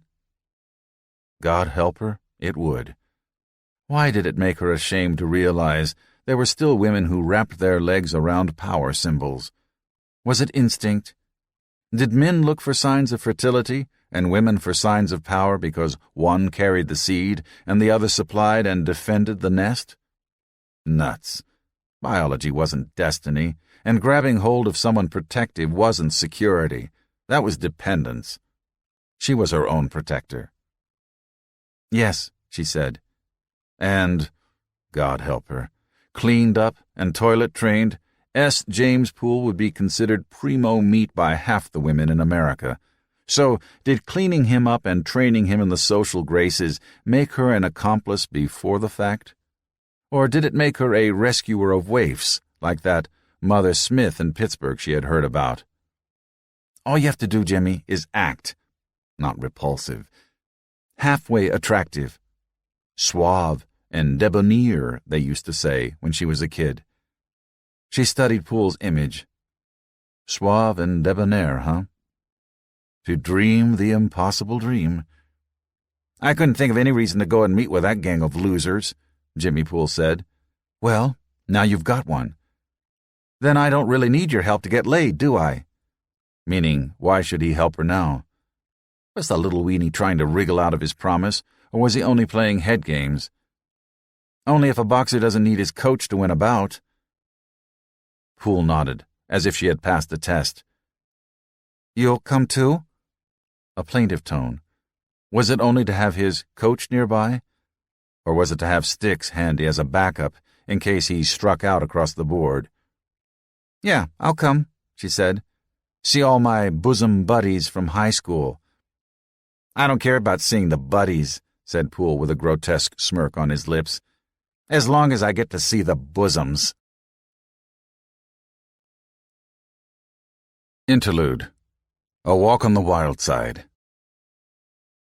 As August dropped dead and September rolled unstoppably toward October, work at the Rock fell into a routine. Krasnarov tended the power plant, maintained a livable environment, and ran experiments in power beaming. Forrest kept himself amused fetching supply pods as they swept near the Rock. He moved equipment, tracked inventories, juggled the work schedule, tended the shipboard hydroponics tanks, prepared reports for Earthside, and lent a helping hand to the others when they needed one. Nacho hopped from rock to rock like a billy goat, collected his samples, and continued searching, long after Forrest had shrugged off the possibility, for evidence that the cave was not a natural feature. There was danger in routine. You grew too accustomed to life at the edge of the envelope. You took it for granted. Hell, you'd play the damn xylophone on an alligator's teeth once you got used to the critter's smile. Routine drove out fear, which was not good, because fear could be your friend. There was always more work than time to do it. The whole crew was workaholic, and more than once Forrest had to shove some R&R down their collective throats. If that meant some tasks got scrubbed, too bad, because it also meant that no one zoned out at a critical moment. The inside of the cave was brightly lit now by an array of street lamps intended originally for dark side operations. It was spliced into the Doid network, too, courtesy of a set of fiber ops that carried signals around the lip of the entrance and out onto the day side. The place possessed an odd sort of fascination for all of them, and by some unspoken consensus, they had begun to gather there at the end of each workday. The perfect place to wind down, Forrest said. All the place needs is a bartender and a few gals from the office. And some atmosphere, Krasnarov said. The two of them sat together on a flattish sheet of rock that had broken from the cave wall. Nacho, a few 100 feet farther in, whacked away at a specimen he had chosen. Forrest could feel the impact vibrating in the stone. All good taverns have atmosphere, Forrest agreed. No, what I meant was... Oh, I know what you meant. I was joking. Hardly a surprise. Maybe Mike was joshing too, but Krasnarov had that way about him. Everything he said sounded harsh when he said it. Maybe it was his tone or his inflection. Maybe it was a voice like two stones grinding against each other. "This wouldn't be a good location for a saloon anyway," Forrest said. "Not enough drive-by traffic." "Unless," Krasnov said sardonically, "our little friend is correct." 2 visits in who knows how many millennia? That's not exactly a rest stop on the New Jersey Turnpike. Forrest found a flake of rock that Nacho had broken off in an earlier sample. He picked it up in his gloves and turned it end over end. "You know Nacho works probably twice as hard as you or me." "Granted," Krasnov said. "Is why he may grow tired and lose judgment more readily." "I didn't mean it that way, Tavarish. I mean, it seems unfair, but this is a rock hunting trip after all, and Notch there, he's our rock hunter. In a way, he is Far Trip. And you and me, Mike, we're just the chauffeur and the building super." Krasnov didn't chuckle. Instead, he answered stiffly, "I am doing important work with the pilot plant." He waved a hand at the ranks of street lamps. "Who has illuminated this world?" "I bet what you did is you said, 'Let there be light.'" "No, I activated the photovoltaic array. We're too far ahead of the Earth for the Helios laser to be of much use, so I focused it on the sun. With no rotation and—" Forrest would have rubbed his face with both hands if that face hadn't been encased behind an SPP visor. "Jesus H, Mike, what am I going to do with you?" Krasnov answered with some testiness. "English is not my mother tongue. Perhaps I speak more literally than you." "It makes you sound like a prick." "And you, like a clown." Forrest used his spew to navigate into the center of the tunnel. "I know what I'm doing," he said. "I did not say you were incompetent." "A clown, but a competent one. Yeah, thanks." Forrest released the flake gently and backed away carefully with a short burst that did not disturb it. He returned to the shelf where Krasnov waited. "How long do you think it'll stay there?" he asked the Russian. Krasnov blinked at the fragment floating in the middle of the tunnel, then he glanced down the length. "Perhaps a quarter hour. It is already moving." "Yeah, so I see. But it ain't in any hurry. Fascinating stuff, gravity, when you don't have too much of it. Can you imagine playing racquetball inside here?" Nacho's polka-dotted suit approached them. Forrest said, "You done for the day, boy? Time to punch out and hoist a few cold ones." The geologist unslung his sample bag and lobbed it. It described a lazy parabola. Nacho was hunkered with them before the sample bag reached the ground. "Shoot," said Forrest. "You could play both sides of a racquetball game here." "It is mostly the same materials I have been finding on the surface," Nacho reported. "Analysis may prove otherwise, but it looks like ilmenite and tiinite." Forrest snorted. "Hell, those sound like a couple of tribes out of the Bible. I rode out with the tiinites, and we smote the ilmenites hip and thigh." Nacho laughed. "I overheard what you were saying earlier," he added, "about this cavern. You may have the right idea, not about making a neighborhood bar, but think about it. Seal this cavern up, fill it with atmosphere, and you have a sizable habitat. That may be what the builders planned." Forrest could hear the capital B in the man's voice. "It may be what we plan," Krasnov said, "when someday we move the rock to Earth orbit." Nacho started to reply, then shrugged. "The deeper segments of this fissure," Krasnov pointed out, "are clearly natural. They are jagged, filled with rubble, zigzag, rather than straight. I think that when the head rock struck, it cracked the main body. Then, by chance, another large object struck at the far end and entered the fissure, augering it out as it disintegrated." "What are the odds of something like that?" Nacho asked. Krasnov interrupted him. "Probably greater than that life would evolve from self-replicating clays, complexify into higher organisms, fly to the rock, and argue about this fissure." Forrest laughed and clapped Krasnov on the shoulder. "Mike, don't let anybody but me ever tell you you don't have a sense of humor." Nacho sighed and picked up his specimen bag. The debate is fruitless. How soon can we melt and distill these samples? He asked the engineer. The pilot smelter is still inoperable, Krasnarov told him. You will have to settle for spectrographic analyses. You haven't located the MOLF? Forrest asked him. I will. It's not top priority. Unless those samples you already smelted were atypical, we already have a good idea what the rock is made of. The smelter tests are to evaluate the possibility of asteroid mining, Krasnarov reminded him. It's good rock, Nacho told him. It assays 70% usable ores, like many meteorites found on Earth. Even with traditional methods, we could extract 70 million metric tons from this body. With high-tech methods, he shrugged, we filled several oxygen cylinders from the pulverized rock in the solar furnace, plus some condensed metallic vapors from the column takeoffs. Not quite steel rain, but the next best thing. Steel dew, perhaps. Forrest chuckled. That the rock was mostly iron and nickel did not exactly cause his jaw to drop, but the amount of oxygen locked up in feldspars and the like did startle him. Rocks is rocks, had always been his attitude. Good for building walls or stunning rabbits, but he had never thought of them as made of anything, and had damn sure never thought of disassembling them. That a breathable atmosphere could be cooked out of the very ground beneath his feet was a surprising and oddly beautiful thought. There is aluminum, too, Krasnarov pointed out, and an A1 ox engine achieves a specific impulse of 315 seconds at a chamber pressure of 3,000 psia.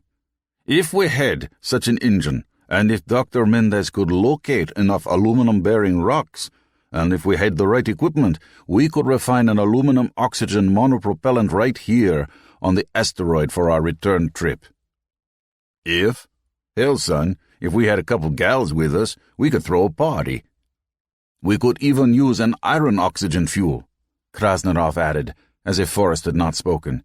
It has a weaker impulse, of course, but, glancing around at their surroundings, iron is rather more plentiful. As the three of them left the cave, Forrest wondered what the next expedition would have on its menu, assuming there was a next expedition. A bigger mirror?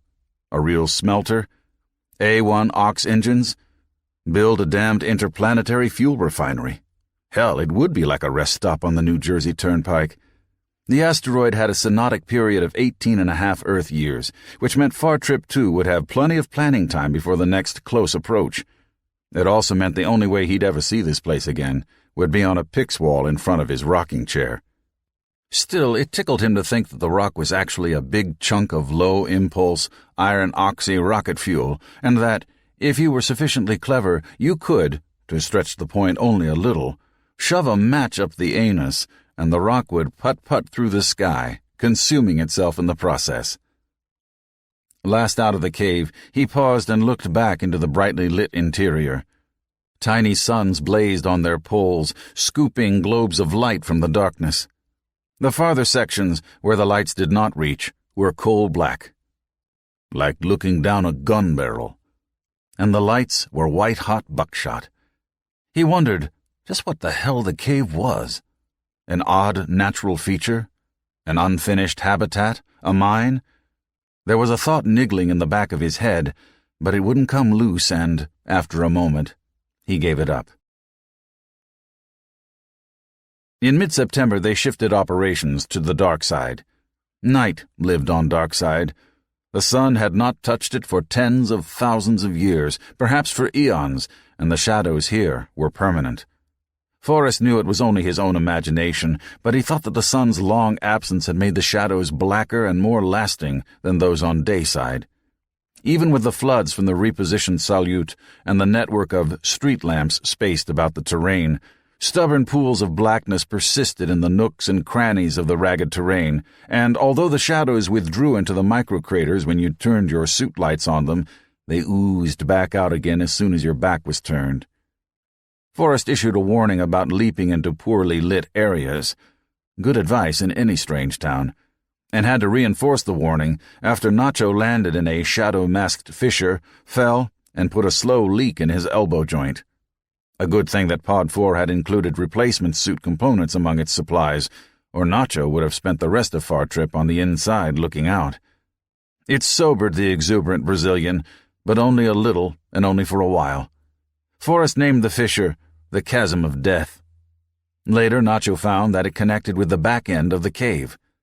From the placement and appearance of the ejecta, he concluded that the cave had been created first, and then the head rock had struck, cracking open the front end of the rock. Cracked clean through, like an egg. That meant no way they could shift the rock into an earthbound orbit without it coming to pieces on them. The strap-on boosters recovered from number 6 pod stayed in their cases. Too bad. The rock would have made a honking big spaceship. Forrest hated office work, but it had to be done, even up here. He had co-opted Salyut's smaller module for the project office for the duration.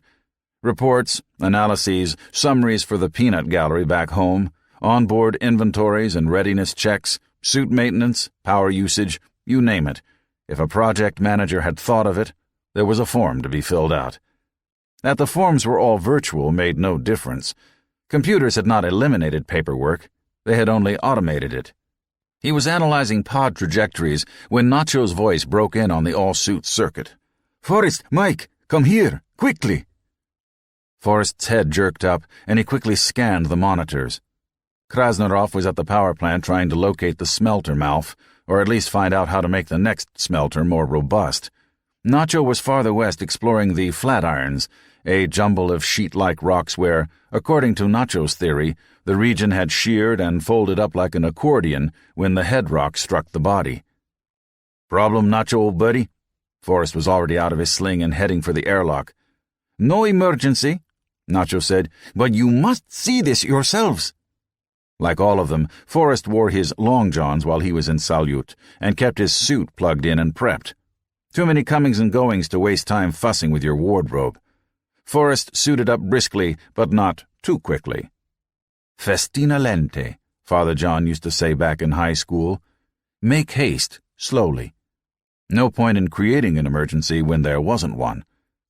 When he reached the Flatirons, he found Nacho crouched in front of one of the slabs, a 6-foot-tall trapezoid improbably flat and smooth but pocked with a few microcraters.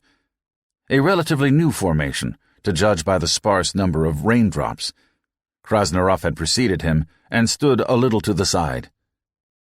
Forrest watched Nacho play with the lamp, angling it this way and that. He switched to the engineering channel. "What's going on?" he asked Krasnarov. "Nothing," said the Russian.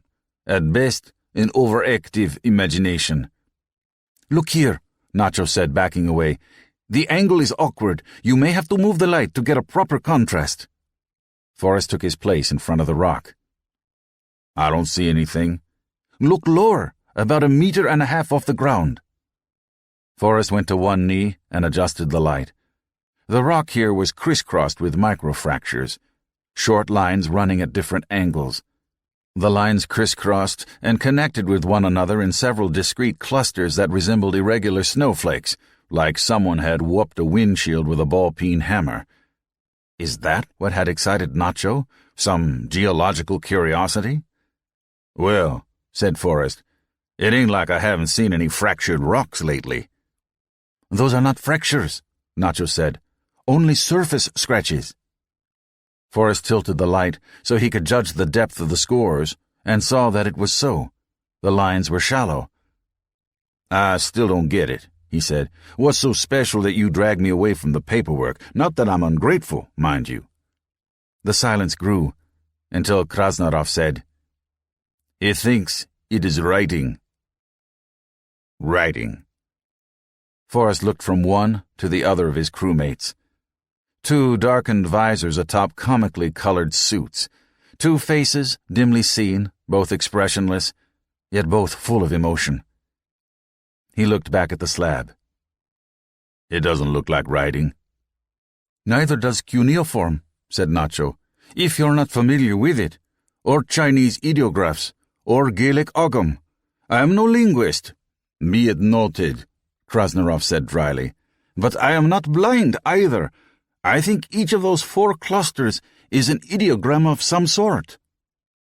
Krasnarov laughed. You think the Chinese have been here? Which China? Taiwan? Sichuan? The Guangdong Republic? What warlord could mount such an expedition? I did not say it was Chinese, Nacho snapped. Forrest rose and turned and stepped between them before they could take more than a single step toward each other. Chill, he said flatly. They stood that way for a moment, frozen in place. Then Nacho backed off. You wanted proof, Captain, he said. Now you have it.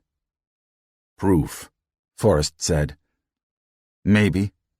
If this was alien writing, it might be just wishful thinking. One bald assertion proved by another assertion equally hairless. And who said aliens would have a written language anyway? They might be very different from humans, communicate by flashing colors or by radio waves or something. He had read that once, years ago. Yet the hypothetical traits of imaginary aliens proved nothing one way or the other. Who was to say aliens could not have a written language or be very much like people in every way that mattered? He examined the rock face once more. If it wasn't writing, what was it? Evidence of space cats sharpening their claws? Maybe the cave was their lair. Maybe a bucket of gravel not traveling quite fast enough relative to the rock to make more of an impression. That sounded more likely, but then, why only here, in this one section of one flatiron? And if it was writing, who had written it, and when, and why? A visitor, obviously. Nothing living had ever or would ever call this rock home. But then, where had they come from? And why stop here when there were more interesting worlds nearby? Forrest sighed. Too many questions, and not even the hope of an answer. There was no way to settle the issue, not here, not now, and not by the 3 of them. They would have to copy the material, doid it, and take it back with them, and become either the prophets of a new vision of the universe or the grand prize winners in the laughingstock lottery. Floodlights bathed them, casting their sudden shadows like spears against the rocks. Forrest jerked and, when he turned, saw the Japanese probe idling above them, bathing the 3 of them in a pool of brilliance.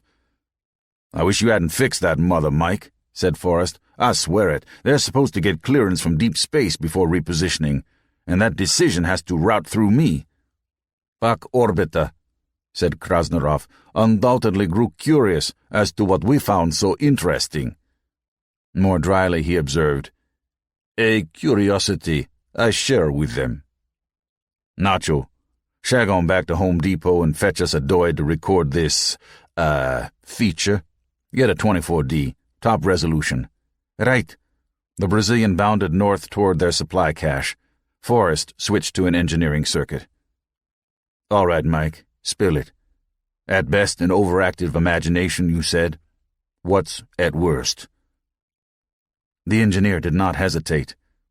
He may have scratched these patterns himself. Nacho?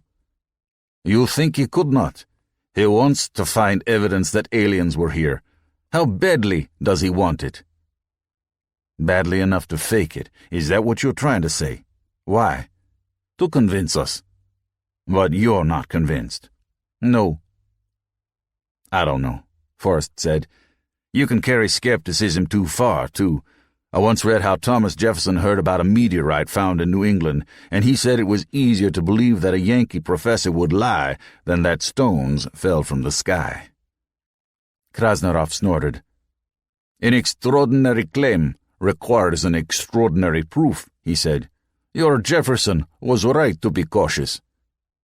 The cave is unusual. Captain, I have been unable to ID the mouth that shut down our pilot smelter. That does not mean I think aliens sabotaged it. I get your point, but those scratches do sort of look like writing once you start thinking about it. Once you start thinking about it, anything may look like writing. People have read meaning into the casual fall of a shaman's bone throw, into tea leaves and the dregs of a cup.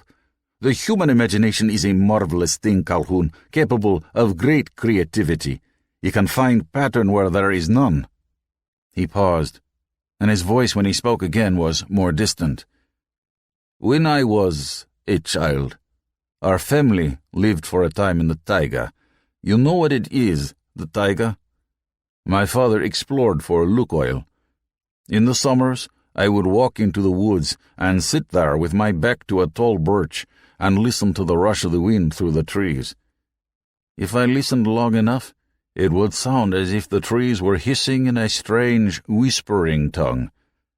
Sometimes I could almost make out the words.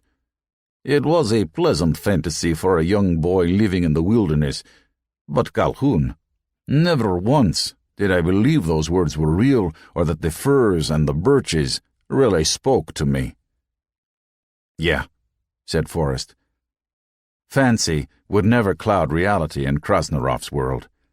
It was hard enough to imagine a gangly young Krasnarov in knee pants hiking through the forest. To picture him communing with the trees staggered the imagination. But Mike, he said, Nacho couldn't have scratched those patterns. There are microbes that hit that slab after the scratches were made. Krasnarov said nothing for a moment. Then he stepped up to the rock, nearly pushing Forrest aside, and peered at the markings. His glove reached out and touched them. That could be faked, he said at last, with enough skill. I don't think he was here long enough to do such a careful job. Krasnarov kept looking back toward the scratches. He may have been adding to it a little at a time over several days. Now who's abandoning Occam's razor? Look, maybe Nacho's seeing things, but then again, maybe he's actually seeing something. I don't know, and that may make me the smartest one here. All I'm saying, Mike, is don't dismiss the possibility just because it seems outlandish. That we find evidence of aliens on humanity's very first landfall beyond the moon? His laugh was almost a bark. What is the probability of that? Forrest shrugged. I don't know, Mike. I ain't no statistician. But I guess it would depend on how much other evidence is floating around out here. On the moon, on Mars, on other rocks. Evidence might be as common as pennies on the sidewalk.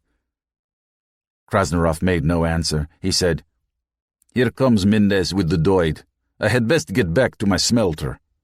Mike, if you can't pinpoint the malfunction by the end of shift, drop it, and we'll reschedule your workload. It's getting to be an obsession with you. Yes, perhaps we should all drop our obsessions. Krasnarov leaped off toward the head rock, graceful as a ballet dancer.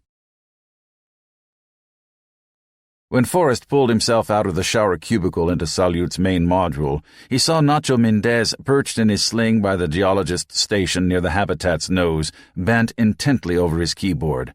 The fresher was just forward of the frustum between the smaller and larger modules, so Nacho was framed in the circular window of the open observation blister. The Brazilian wore only a tight pair of briefs. His skin bore a faint olive tint, and his muscles were hard and wiry.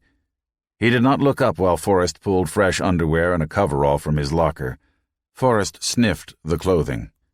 Fresh, these days, was a relative thing. If Bullard Salute had whiffed on the outbound leg, it must really be rank by now, though Forrest's nose had OD'd long since and he no longer particularly noticed. Fresh is all yours, Nacho, he announced. His skin tingled from the hot air blowers. In a moment. The geologist continued to type. No rush. It's the same old water. You know, I think I'm beginning to recognize some of the molecules. They've been around the loop so many times. Nacho looked at him. Another joke, right? Right. And a particularly fine one, I might add. You know, after I teach you to recognize jokes, I think I'll teach you to laugh at them. The geologist turned back to his typing. I'm not in a laughing mood right now, Captain. I'm captain now, huh? Forrest looked back over his shoulder. The Iron Mike was not in Salute, which meant he was over in Bullard, sulking in his tent. Guess you're referring to my decision on what to include in the captain's log. What not to include? Mike didn't like my decision either. I weep for him. Don't wax sarcastic, son. I don't plan on looking like a fool in front of the whole wide world. That's Ned Dubois's job. Union rules. We ought to tell Deep Space what we think those inscriptions are. not just put the data in the dump and flag it as possibly interesting. What you think they are. Mike didn't think we should include that data at all. Speaking of which, I need to read through both of your reports before I enclose them with the download. That was the part that really frosted Krasnarov. The captain's log, with the engineers' and geologists' reports, was supposed to supplement the data dump by highlighting major issues. But this week's major issue was not one that Forrest chose to highlight. I know I am right. Forrest slipped into his coveralls, an awkward procedure in 0G. Nacho could not help but know that he was the envy of every geologist on Earth, and that everything he did would be reviewed and second-guessed and twisted by all the better-credentialed experts who had lusted for his berth aboard Fartrip. Favoritism, they said, because he was Brazilian. Scientists could be bitchy, despite all their vaunted objectivity. Yet Nacho was willing to take the chance of being mocked by his colleagues.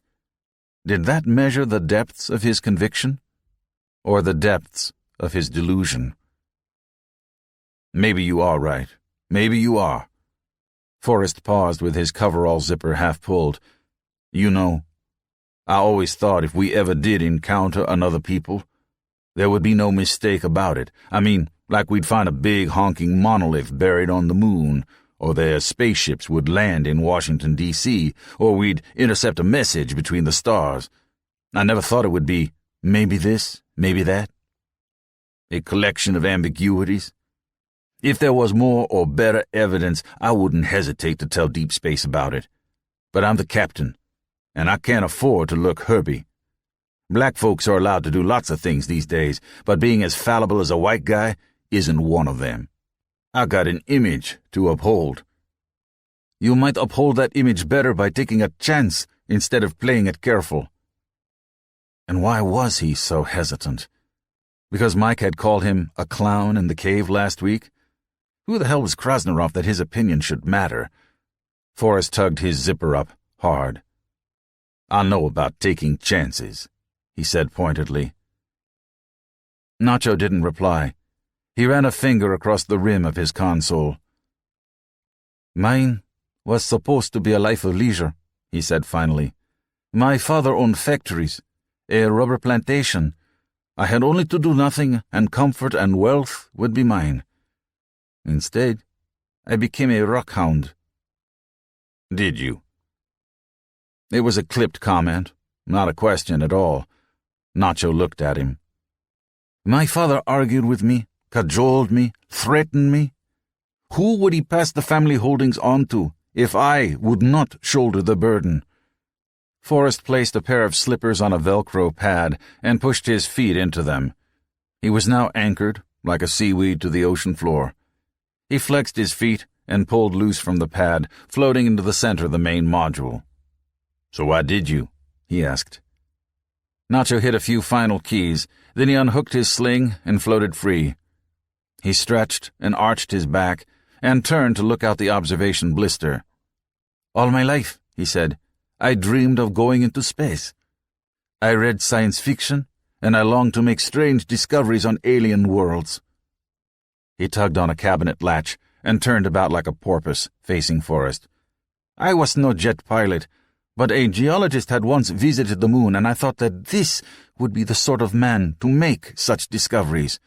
So, as a child, I collected rocks. I would come home covered with dirt. He shook his head. My parents thought it a foolish and grubby hobby, but they indulged my whims. Only, no one was going to alien worlds anymore, certainly no Brazilians.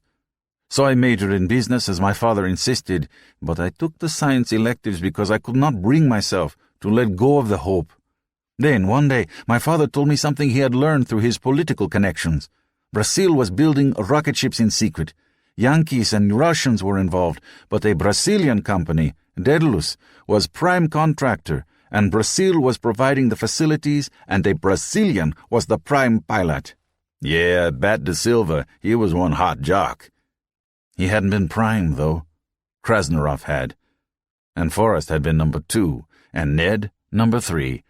And somehow it was Ned who came up with the brass ring. But why ache over that now? There had been 8 prime pilots, Let it go at that. He swam over to the dry soil trays where their shipboard garden grew. That night, on our estate, Nacho continued, I looked at the sky with new eyes. It was possible now. It was possible. So I defied my father and changed my course of studies, all on the chance I would someday be eligible for a moon expedition. Talk about playing the long odds. Forrest shook his head as he set up the zeolite monitor for a self-diagnostic. Could be worse, though. You're a goddamned household name, world famous. What does your father say now? Nacho's face became unnaturally blank. We have not spoken in years. Forrest paused without striking the test button.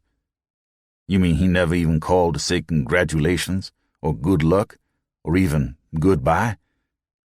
Nacho shook his head. I am still working with my hands on a job beneath my dignity. It does not matter to him that my work is on an island in the sky. Forrest winced. Jesus, that's cold. His own daddy, he was sure, would have burst with pride. It was funny how one man could see a step down where another saw a leap up. I get your point, though. Do you? Nacho pulled off his briefs and stuffed them in his storage locker. Then he kicked aft toward the fresher cubicle. Forrest moved aside to let him pass. Yeah, about taking chances and playing it safe. Nacho paused with his hand on the fresher lid. Forrest, I gave up everything. My family, my wealth, my own father, to walk on another world and discover wonderful things. This, here on the rock, will be the only chance I will ever have. How would you feel knowing some Earthside analyst will study those files and announce his discovery to the world? He slipped inside the cubicle and closed the lid before Forrest could answer. You so sure an Earthside analyst will discover any such thing? He asked the sealed fresher. Bullard docked onto Salyut with a satisfying clang. The command cabin reverberated from the contact, and a row of panel lights turned green. That meant all the docking prongs were engaged. The monitor displayed a three-dimensional transparent view of Fartrip. Docking successful, honey, said the AS. Forrest grinned. He couldn't wait until Mike discovered the latest mod to the AS audio interface. P&W systems, Forrest said aloud. Display. The diagram brightened with a network of red and yellow lines marking the hydraulic and electrical circuits. Connect. He heard the pebble clatter of relays and valves tripping. Tiny flashes flickered across the display, indicating the interfaces between Bullard and Salyut reconnecting for departure configuration. One light remained lit. A flashing label read, Relay Stuck, and gave an asset location number. Looks like a job for Super Mike. Forrest hit a few keys to flag them out for engineering attention. It was a minor bogey, but departure was set for 2 October, and time, tide, and Mother Newton waited for no one. He checked the Doid views to see what Mr. Perfect was up to. One of the 3 personnel monitors showed Forrest looking at himself in the monitors. He could see himself looking into another screen, and in that one still another image, like mirrors within mirrors. The second monitor showed Nacho busy at Hopperhead Junction, the string of grid elements that marked the seam where the smaller body had sintered to the larger one. The geologist was checking the network of paired laser reflectors, one on each side of the fault, that would detect any differential motion between the 2 lobes of the asteroid. They had to be set carefully because, once Fartrip was gone, the system would have to monitor the asteroid's structural integrity without human maintenance. It was still not clear from the data that the 2 rocks were permanently joined. A good tug from a passing planet might yet yank them apart. The third monitor showed Krasnarov inside a small, flat-bottomed crater near the power plant relay on the chin. He was dancing. Dancing? Forrest frowned at the screen. The engineer was doing the old soft shoe all right, sweeping one foot, then the other, back and forth in front of him, kicking up a cloud of dust around his ankles. Forrest had named that area the chin, not only because of its location on the fancied grasshopper head, but also because it seemed to be the region most subject to micrometeor punches. The softer rock of the minor lobe had been reduced to powder in several places, and the cups of most of the mid-sized craters had a fine coating on their bottoms. The dust slowly settled to the ground under the rock's feeble gravity. For the life of him, Forrest could not figure out what Krasnarov was up to. He watched the monitor for a moment longer, then opened the engineering channel. "Michael, buddy, what's with the Baryshnikov Act?" The figure on the screen froze. "Calhoun, is that you?" "Well now, Mike, who the hell else is there who can call you but me or Nacho? Unless Nacho is right after all." It was odd to talk to a man who was a miniature image on a Doid monitor, especially one who was not facing the Doid. It was like Gulliver talking to the Lilliputian king. "Funny, Calhoun. Maybe we can get a dance troupe together, what do you think? Course, if the Rockettes ever did their kicks up here, their legs would reach escape velocity and never come down." "Would you mind some advice, Calhoun?" "Sure." Why fight the inevitable? Though whether he'd mind, the advice was another story. "If you are to be the captain of our venture, you ought to show more gravitas." If you are to be the captain. The boy had evidently not been paying complete attention during crew assignment. "I already have gravity, Mike. Women tell me how attractive I am. Gravitas was the Roman virtue of seriousness. I know what goddamn gravitas is. I studied Latin in school." The nuns had had some mighty peculiar notions, Latin among them, but at least he'd gotten an education. "Then perhaps you ought to exercise it more often." The TV image placed one foot carefully in the center of the crater and pressed down, withdrawing the foot just as carefully. "There," Krasnarov said. "Something to remember us by." "Why, you old glory hound." "Room there for 2 more footprints, son?" he asked dryly. "One is sufficient," Krasnarov explained. "It is not my footprint. It is humanity's." "Oh," said Forrest. "I would never dream of confusing the two." If 2 October was the drop-dead date, the day they would say goodbye to the now familiar terrain of the rock, then the days leading up to it were the death watch.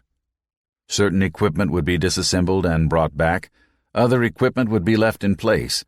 Still other equipment would be shut down and secured against a future visit. They went over the asteroid like a trio of nephews through the mansion of a late, rich uncle. But the work did not have the excitement, the expectation of the initial exploration, nor the fascination of the later experiments and analyses. They knew the rock now.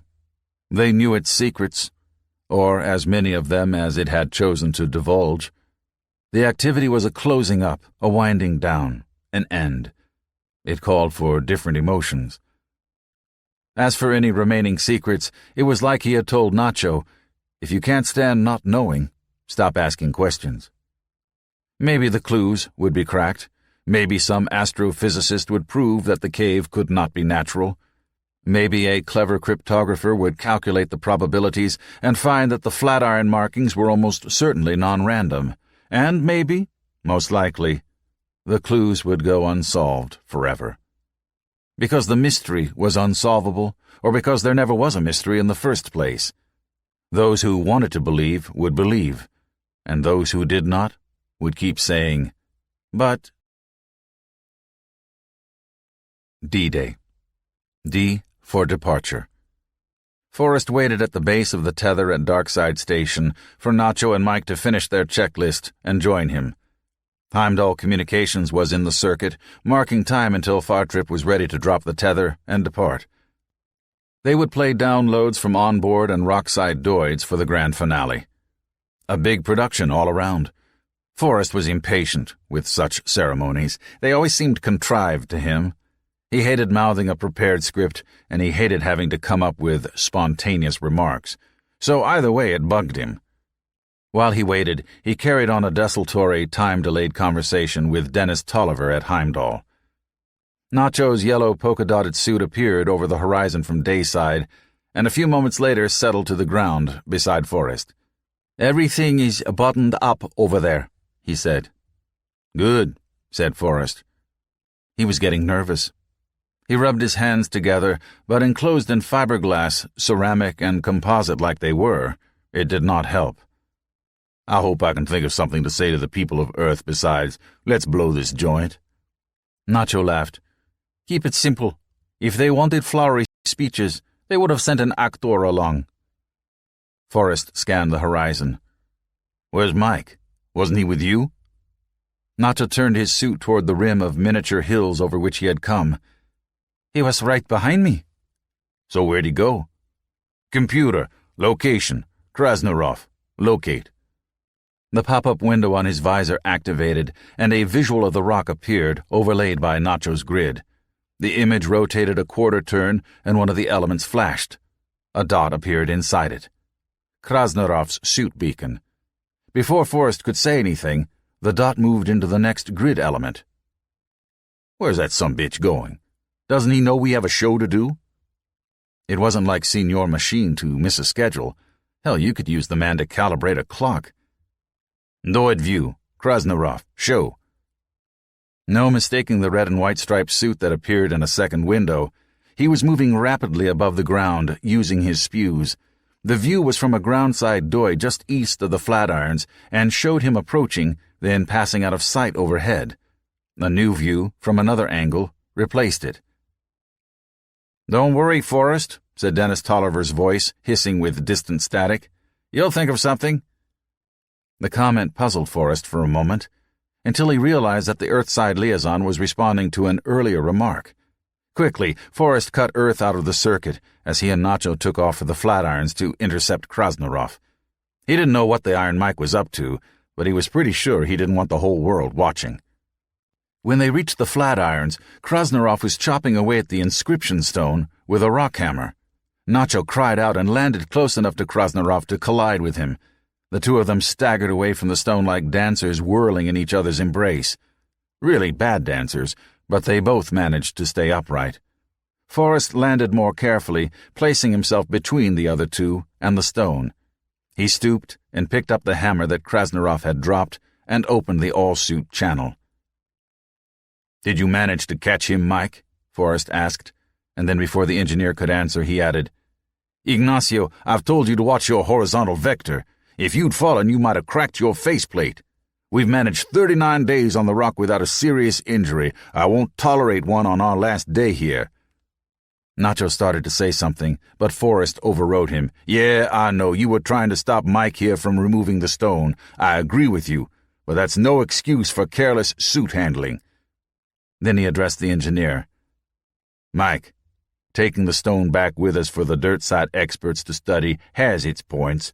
I'm sure we could find a place aboard Bullard to stow it, but I think the best thing to do is to leave it in place so the next expedition can study it in context.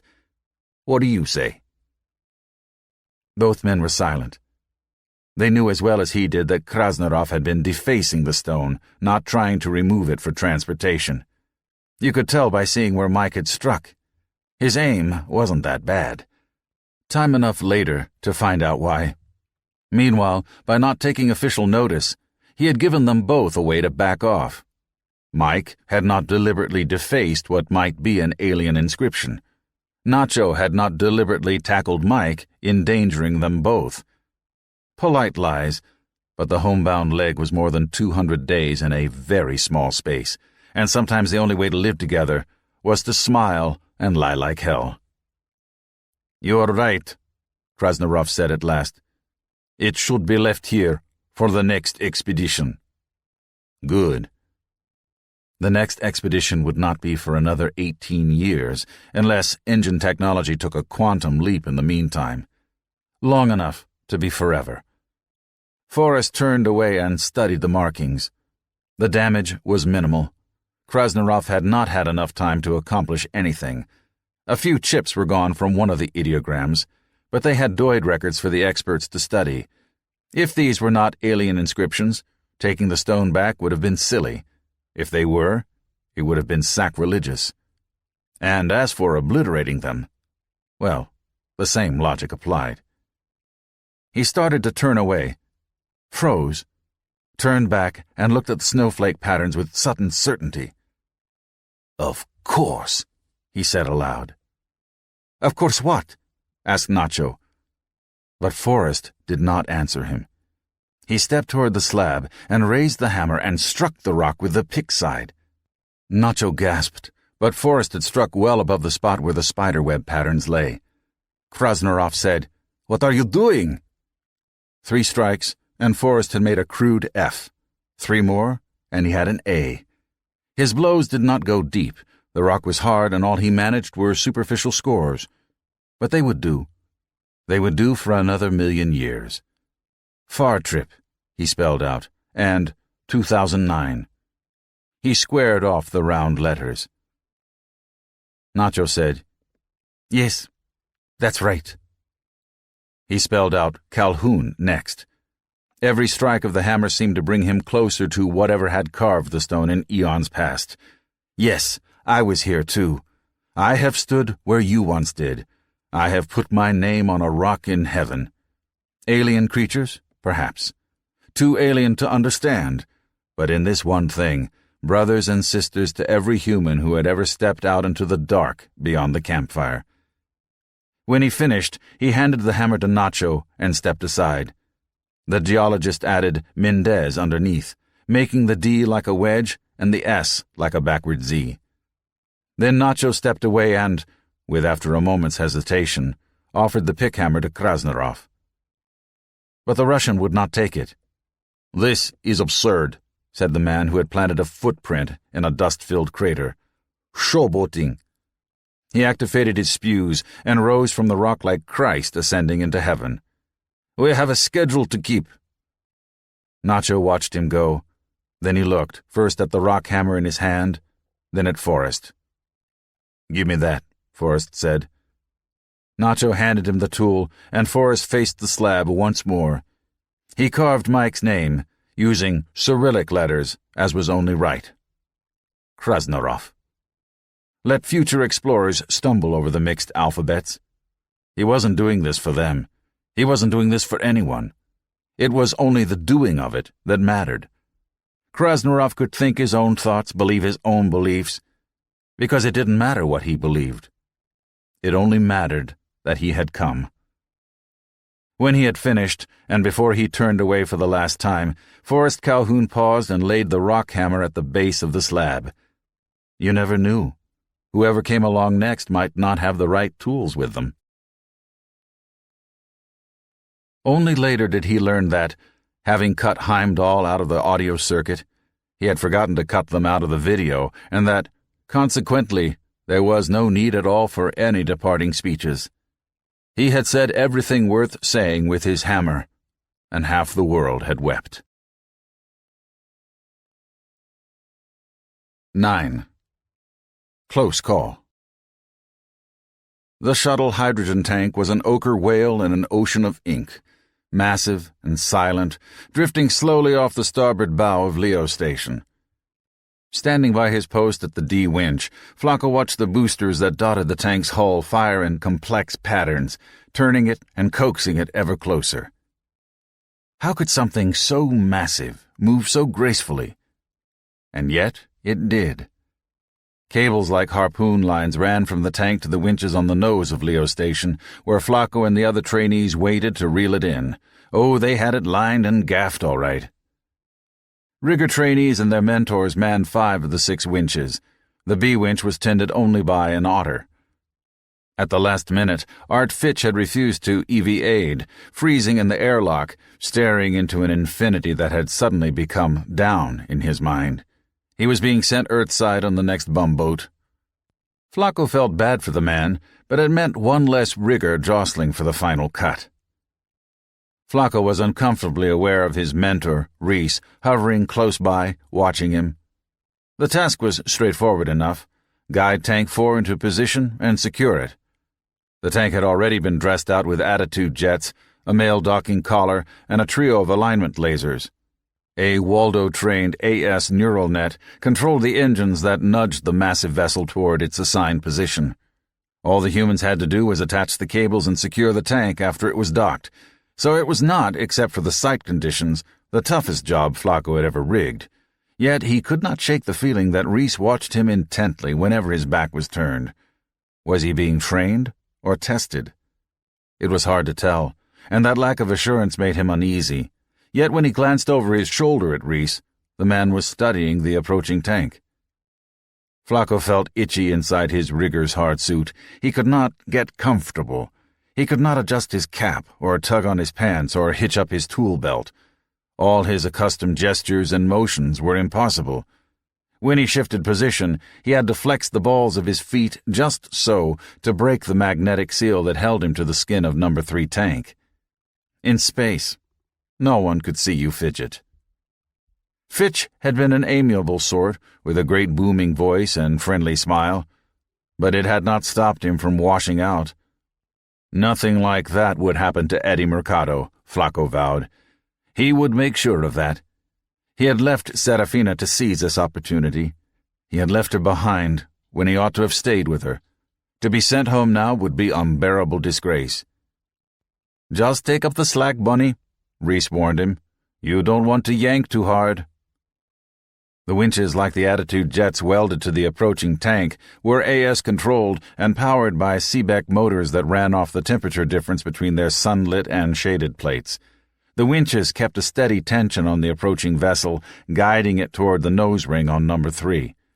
Flacco and the others were standing by, just in case. Once the connection was made, the riggers would secure the couplings, but that was prentice work. How was he to impress his mentor with his skills if his skills were barely called for? "The guidance jets will compensate if the winches pull too hard," he said, a little truculently. "Sure, and that's how we find out our jerry-rigged propulsion system has just that moment run out of fuel. Ever see two tanks collide? Me neither, and I don't want to. Not when I'm a lead rigger on the job. Never assume anything will compensate for carelessness." Flacco was not advocating carelessness. Sometimes it seemed that Reese enjoyed twisting his words, that there was something more to it than the usual bunny hugs. He watched the approaching tank rise. "It ain't moving so fast." "So, when you get back inside, check out momentum and kinetic energy in the micro-CD library. Then come back and tell me what else beside velocity is in the equation. Ziggy ain't like Earth. In a collision, this vessel you're standing on might crumple in slow-mo, but it will by damn crumple. I don't think the sardines," he stomped one magnetic boot on the hull, "would appreciate that." Flacco could feel the metal skin vibrate through the soles of his feet. His winch kicked in, pulled in a few inches, centimeters, they said up here, a few centimeters of cable, and waited. "Reese is right," said a voice on Flacco's earphones. "I could upload the simulation onto your helmet's visor screen if you like." "Bought out, Waldo," said Reese, and for once Flacco agreed with the man. Uncle Waldo could be a real pain in the ass. Granted, the telepresent workers were supposed to audit critical activities and keep video records, but it always seemed to Flacco as if they were eavesdropping. "You see, Flacco," Reese went on, "that tank there didn't come with a ready-made guidance and propulsion system. It's something we rigged just to ferry it into place. Now, we did the best we could, which is damn good, but it's not exactly mil-spec work, and something could always go wrong. That's why the Rector evacuated the forward bay." Another kick of the foot. "And that's why we're out here enjoying the night air. Robots, sure, they're as fine as can be for routine tasks, but they have the devil's own time if things go outside the envelope. That's why they're called artificial stupids. Your job, Dusty, is not to be the natural kind." Flacco swallowed his irritation. "Yes, sir." He wasn't entirely responsible for snubbing the tank. There were 5 other winches, but he didn't think Reese would appreciate such fine distinctions. Besides, if the lines were not played just right, the tank could swing around on the cable ends like the devil's bola. Crack the Whip was no more desirable a game than bumper cars when the play toys were this big. The tank rotated clockwise, then counterclockwise, as its lasers sought the matching array on the forward face of No. 3 tank. Flacco could feel his heart begin to race even as his winch took up more of the slack in his cable. Maybe it was his notion that he was being tested, or maybe it was Reese's warning about expecting the unexpected. but Flacco frowned as the tank continued to hunt back and forth. "Something's wrong," he said. Reese cut in on the all-suit channel. "Stepan, abort the approach." A half-dozen thrusters on number 4 fired simultaneously, stopping all motion and spilling velocity. The tank came to a halt relative to Leo Station. "All right, Bunny," Reese said. "That decision just cost the consortium a couple of troy ounces of gold. Can you back it up with anything but rabbit fever?" "Sure," thought Flacco. "You would have never given that order just on my say-so, and that means you saw something, too." Had this been planned as a way to test the trainees? He had enough experience with VHI's odd ways to wonder. "The AS couldn't orient the tank," he said aloud. "It kept turning back and forth without locking on. My guess is something's not lined up right." "Could be a lucky guess." "Yeah, Rod, what is it?" Flacco could not hear the Canadian rigger's response, so it must have been on the Otter channel. "I don't care if they're both placed to spec, Rod. Measure up the total variance and let me know ASAP. I have 6 otters out here wagging their tails." Flacco stepped forward to get a better view. The nose of the number 3 tank was shrouded by the intertank, a cylinder that linked the LOX and LOH tanks in the normal shuttle configuration. Here it was being used to join one LOH tank to another.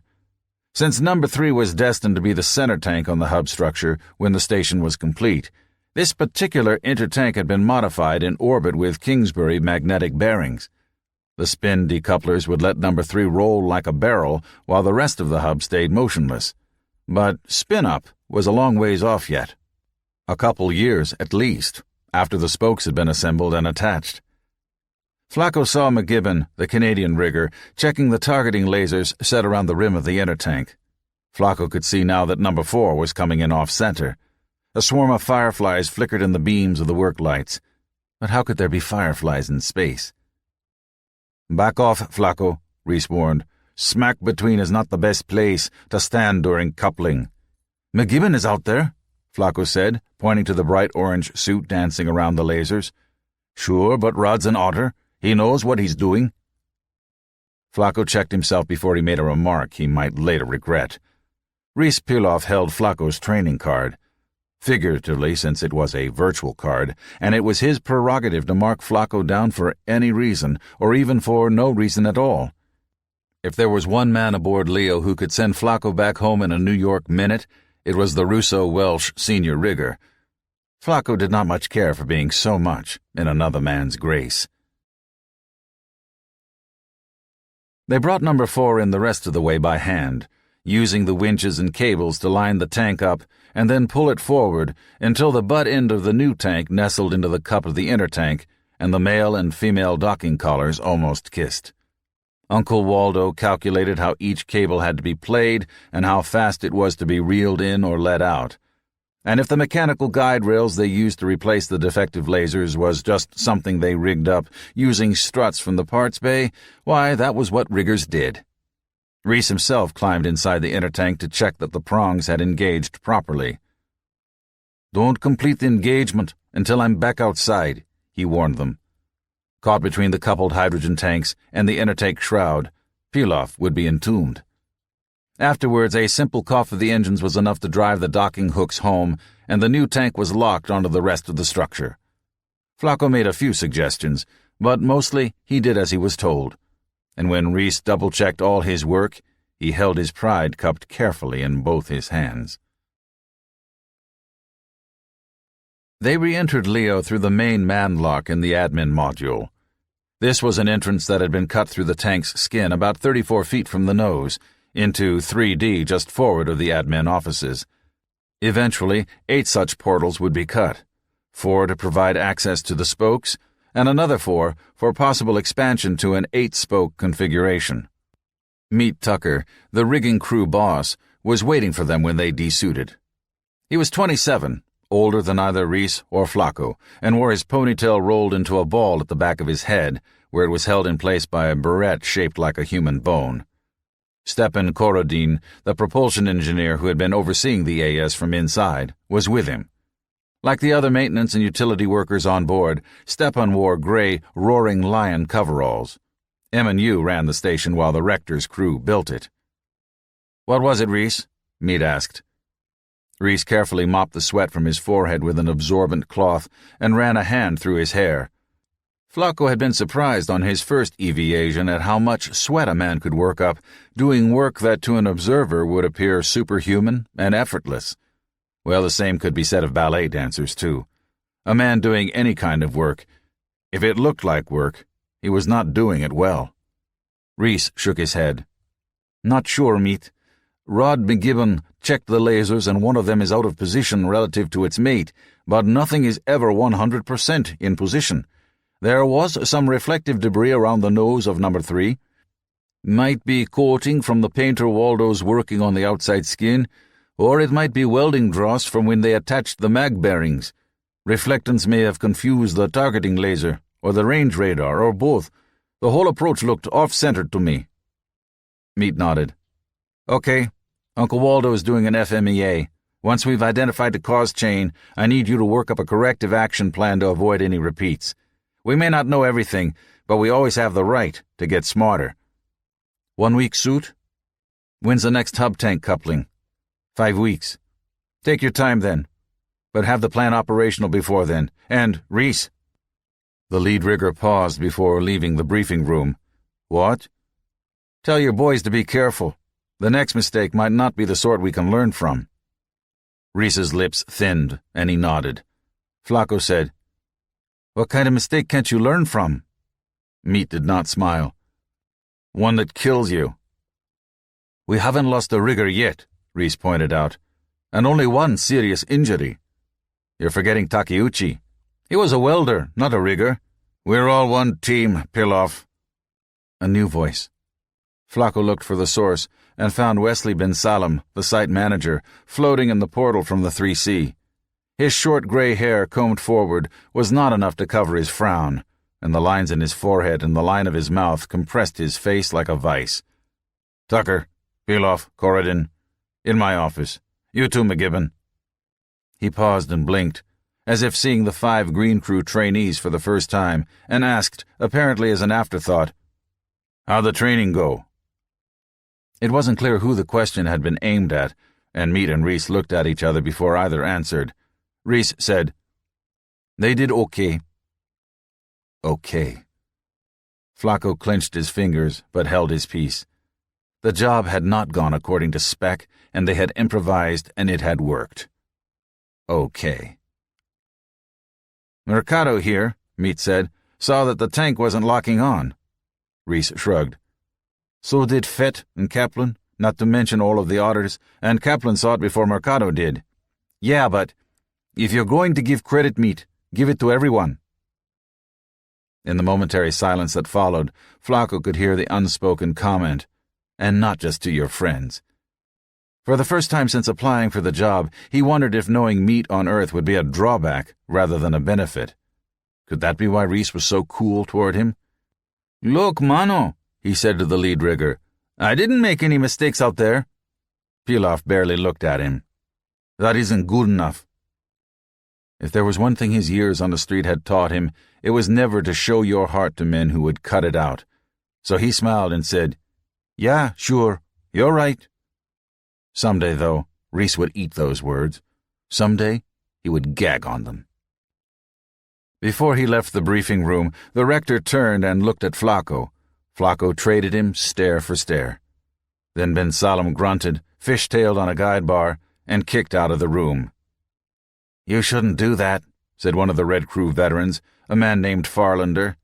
"Do what?" Flacco said. "Let the rector notice you." He shook his head. "It's not a wise thing." "You tell him, Otter," said another man. "You tell him." Each LOH tank was divided into 6 bays, marked by the 5 major ring frames in the structure. The short, 10-foot bays at either end were devoted to storage and to the man-locks between tanks. Meat called them the front and back porches. B, C, and D bays were 20 feet each. E bay, just after the front porch, was just under 15 feet long. The mess hall in 2D was the strangest room Flacco had ever seen, and even after a month in space he was still not entirely used to it. Granted, in microgravity, you did not have to sit level on the floor, but it struck him as odd to find tables checkerboarding the entire volume and people sitting at all angles. With a crew and a half on board, space was at a premium. In theory, 30 men and women could occupy the mess hall comfortably. In practice, Flacco sometimes found men doubled up, eating off both sides of the same table, though that was considered rude without extenuating circumstances. A system of nylon guidelines crisscrossed the bay. Even the Red Crew veterans used them, mostly for purchase and for changing directions. Delight Jackson compared them to the rigging on a sailing ship and had even given names to some of them. When it was Flacco's turn at the meal dispenser, he ran his mag card through the slot and said, "Give me something tasty this time, Uncle." The food was free, a part of the contract, and you could have as much of it as you wanted. But free or not, usage had to be carefully monitored for inventory levels and resupply. It wasn't worthwhile to lift live personnel for that sort of work, so Uncle Waldo was in charge of inventory control, and everything had to be checked out or checked in or checked off. A self-enclosed tray slid out of the slot, and Flacco picked it up. He stuck his food in one of the microwaves and waited. A sign read, "No food fights" and "Watch your crumbs." Flacco ignored a gob of mashed potato obscuring one of the F's. "You say that all the time, Flacco," the speaker grill said after the usual delay. "Inventory's FIFO. First in, first out. You get the next meal in the magazine and that's it. Trust me, Flacco, none of the others are any better." It bothered Flacco that Uncle Waldo always knew who he was, but Flacco never knew Waldo's actual identity. He didn't even know if he was talking to a man or a woman, a black or a white. He scanned the mess hall for his friends. "What's your name?" he asked. He noticed Sepp at a table across the room and slightly above where Flacco hovered, and waved to get the man's attention. Sepp did not respond, but that was typical of the man. "Why do you care, Bonebag?" the speaker asked. "The next time you come in here, someone else may be handling meals, and I'll be virching somewhere in accounting. Let's just say I want to know who I'm talking to." "You're talking to yourself, mate," said Red Hawkins, who placed his own meal in an adjoining microwave. Flacco ignored him and waited to see if Uncle Waldo would answer. The microwave chimed and Flacco removed his meal. He lifted a corner of the lid and sniffed at the contents. Meatloaf, he thought. Macaroni and cheese. Something that looked like mashed potatoes, only it was orange. "Ay, for some guisado or some costilla de cerdo. Eat all you want, yes, but who would want to eat this all the time?" "My name is Lila," the speaker said. "You're a girl," Flacco said, surprised. "Bloody good it does you," Red commented, "when you can't poker from here." "A woman," Lila said. "I've pleased a few women in my time," Red admitted. "You a looker there, Sheila?" He grinned into the doid beside the grill. "We need you up here. The women we got all look like Jones's last meal." "You've pleased a few women, have you?" Lila asked. "Then you must have dated an awful lot." Red nodded, but with a profoundly puzzled look. Flacco didn't get it either at first, and when he did, he turned quickly away. "I'll catch you later, Lila," he said, and then climbed monkey-like up the rigging to the table where his friends sat. Halfway up, he let himself laugh. Sepp didn't react when Flacco perched beside him. He had that vacant look he sometimes wore, as if his thoughts had wandered and had forgotten to come home. Sepp was the only man Flacco knew who occupied his idle time with idleness. Tonio Portales, across the table from him, grinned. "He is meditating again," Tonio said. "He is searching for the inner truth." The Cuban laughed and stirred the puree on his plate. "Have you met my compadre?" he asked with a nod to his right. "This is Tiny Little Bear, and he is one fine welder." Flacco said, "We've met." He shook hands briefly with the big Mohawk. "Is this the welder's mess, then? Perhaps you do not wish to eat with a lowly rigger." "Ah, Flacco," Tonio said, "we have pity on you. Eat." He waved a gracious hand over the table. "Here you see the 3 finest welders on all the station." "Best among the bunnies, at any rate," Little Bear chuckled. Tonio's smile froze briefly. "How long will they keep that up?" the Cuban asked. The words were light enough, but Flacco thought he heard some of the same edge he himself felt. "Without gravity," Sepp Bauer said, "they can keep it up indefinitely." "The Sphinx has awoken," Tonio exclaimed. "Personally," said Little Bear, "it don't bother me none. I'm from the rabbit clan anyway. I'm used to it." "A most prodigious bunny," Sepp said, eyeing the Indian's bulk, though he should have been the last to talk. Sitting between them as he was, Flacco was reminded of standing between the two external tanks the week before. "Did you guys watch the show from the asteroid?" Flacco asked. "They put it on the big screen in the ready room while we were suiting up." "Down in the barracks, too," Tonio said. "A few of the guys complained they couldn't see their regular shows, but most of us watched. Everybody cheered when the Negro captain carved their names in the stone." "Man, that was something," Flacco said. "All alone out there?" "They should not have done that," Sepp said with a shake of his head. "Vandalism is what it was, just like graffiti." Flacco had grown up in Washington Heights. He had never seen a wall without graffiti. He shook his head. "So what's your point?" Bird Winfrey passed by above them. He looked down, saw them, and grabbed a rope to stop. "Hey, Pedro," he called to Tonio. "Thought you'd like to know. I checked all your welds this shift and couldn't find a damn thing wrong with any of them." He waited a heartbeat before adding, "And I looked god-awful hard." The Cuban tilted his head. "I don't need you to tell me how good I am." "Not when you got yourself, right? Well, see you around." He kicked off on the guideline and sailed toward the crew quarters in the next bay aft. Tonio watched him go. "Man, I hate that Anglo." He looked at Flacco. "You find that funny?" Flacco had been reflecting that with a name like Winfrey, Bird was one of the few Anglos he had ever met who really was an Anglo. "Not me," he said. "Bird doesn't bother me," said Little Bear. Tonio laughed at him. "The Third Army wouldn't bother you, amigo." "He's a non-destructive test technician," Tiny insisted. "It's his job to radiograph our welds." "Yeah, but he enjoys it." "Ah," said Sepp suddenly, "it is time for my shift. Are you coming, Tiny?" There was no weight in space, but when the two welders had gone, the table felt distinctly less massive. "Are you going too?" Flacco asked. Tonio shook his head. "I just came off shift."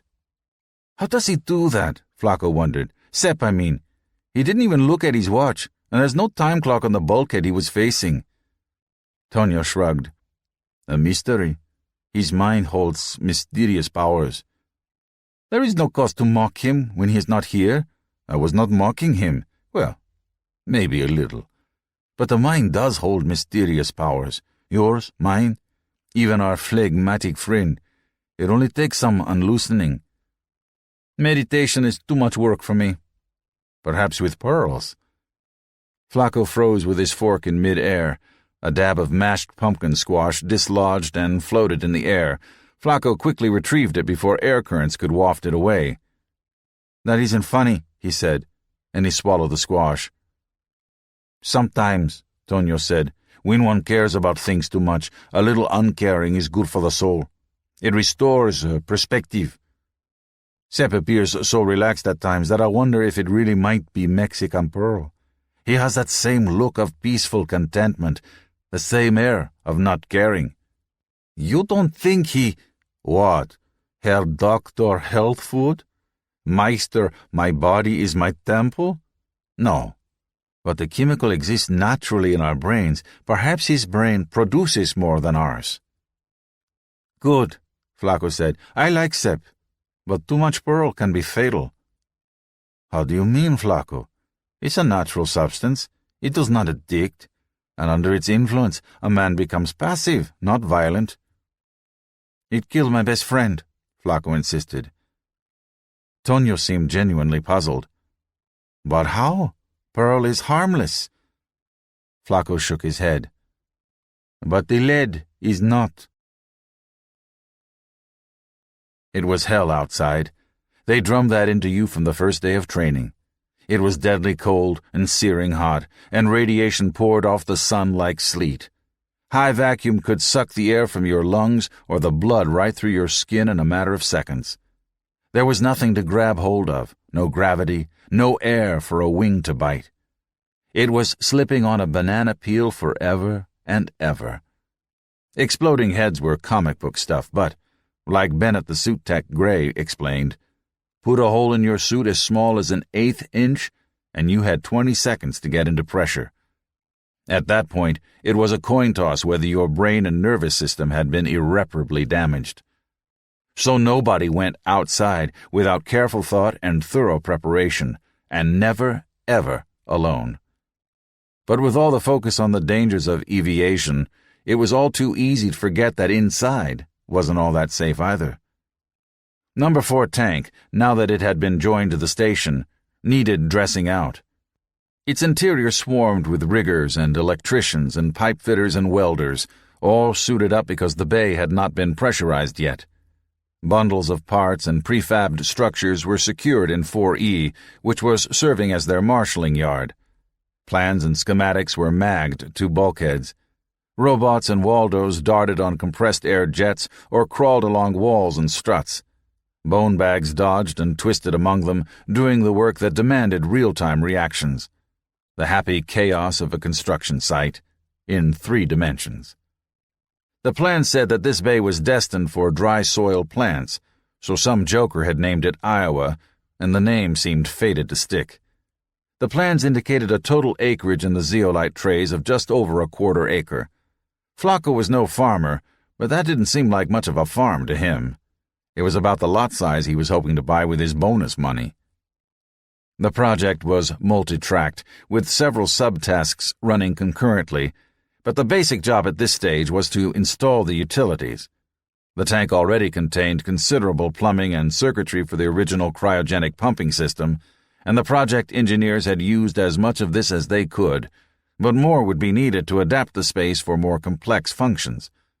Piping and pumps for hydraulics and for air and waste, electrical and databases, wiring and switches, data ports and power outlets, air scrubbers, instrumentation to monitor pressure and temperature, and a host of other things you never much thought about until you had to provide them, or die. There wouldn't be amber waves of grain waving around inside Iowa for a long time yet. There were mandatory rest periods after each bout of strenuous activity, and Flacco used one of them to watch Tonio at work. Watching other people work always gave him pleasure. The welder stood in a metal framework, with his feet planted firmly in a pair of stirrups. He held an electron gun in his right hand and a black box in his left. An umbilical connected the box and the gun. A clamshell with a port for the gun covered his work area to contain the gases and molten metal. "It's delicate work," Tonio told him, without taking his attention from the dark glass window that let him see what he was doing inside the clamshell.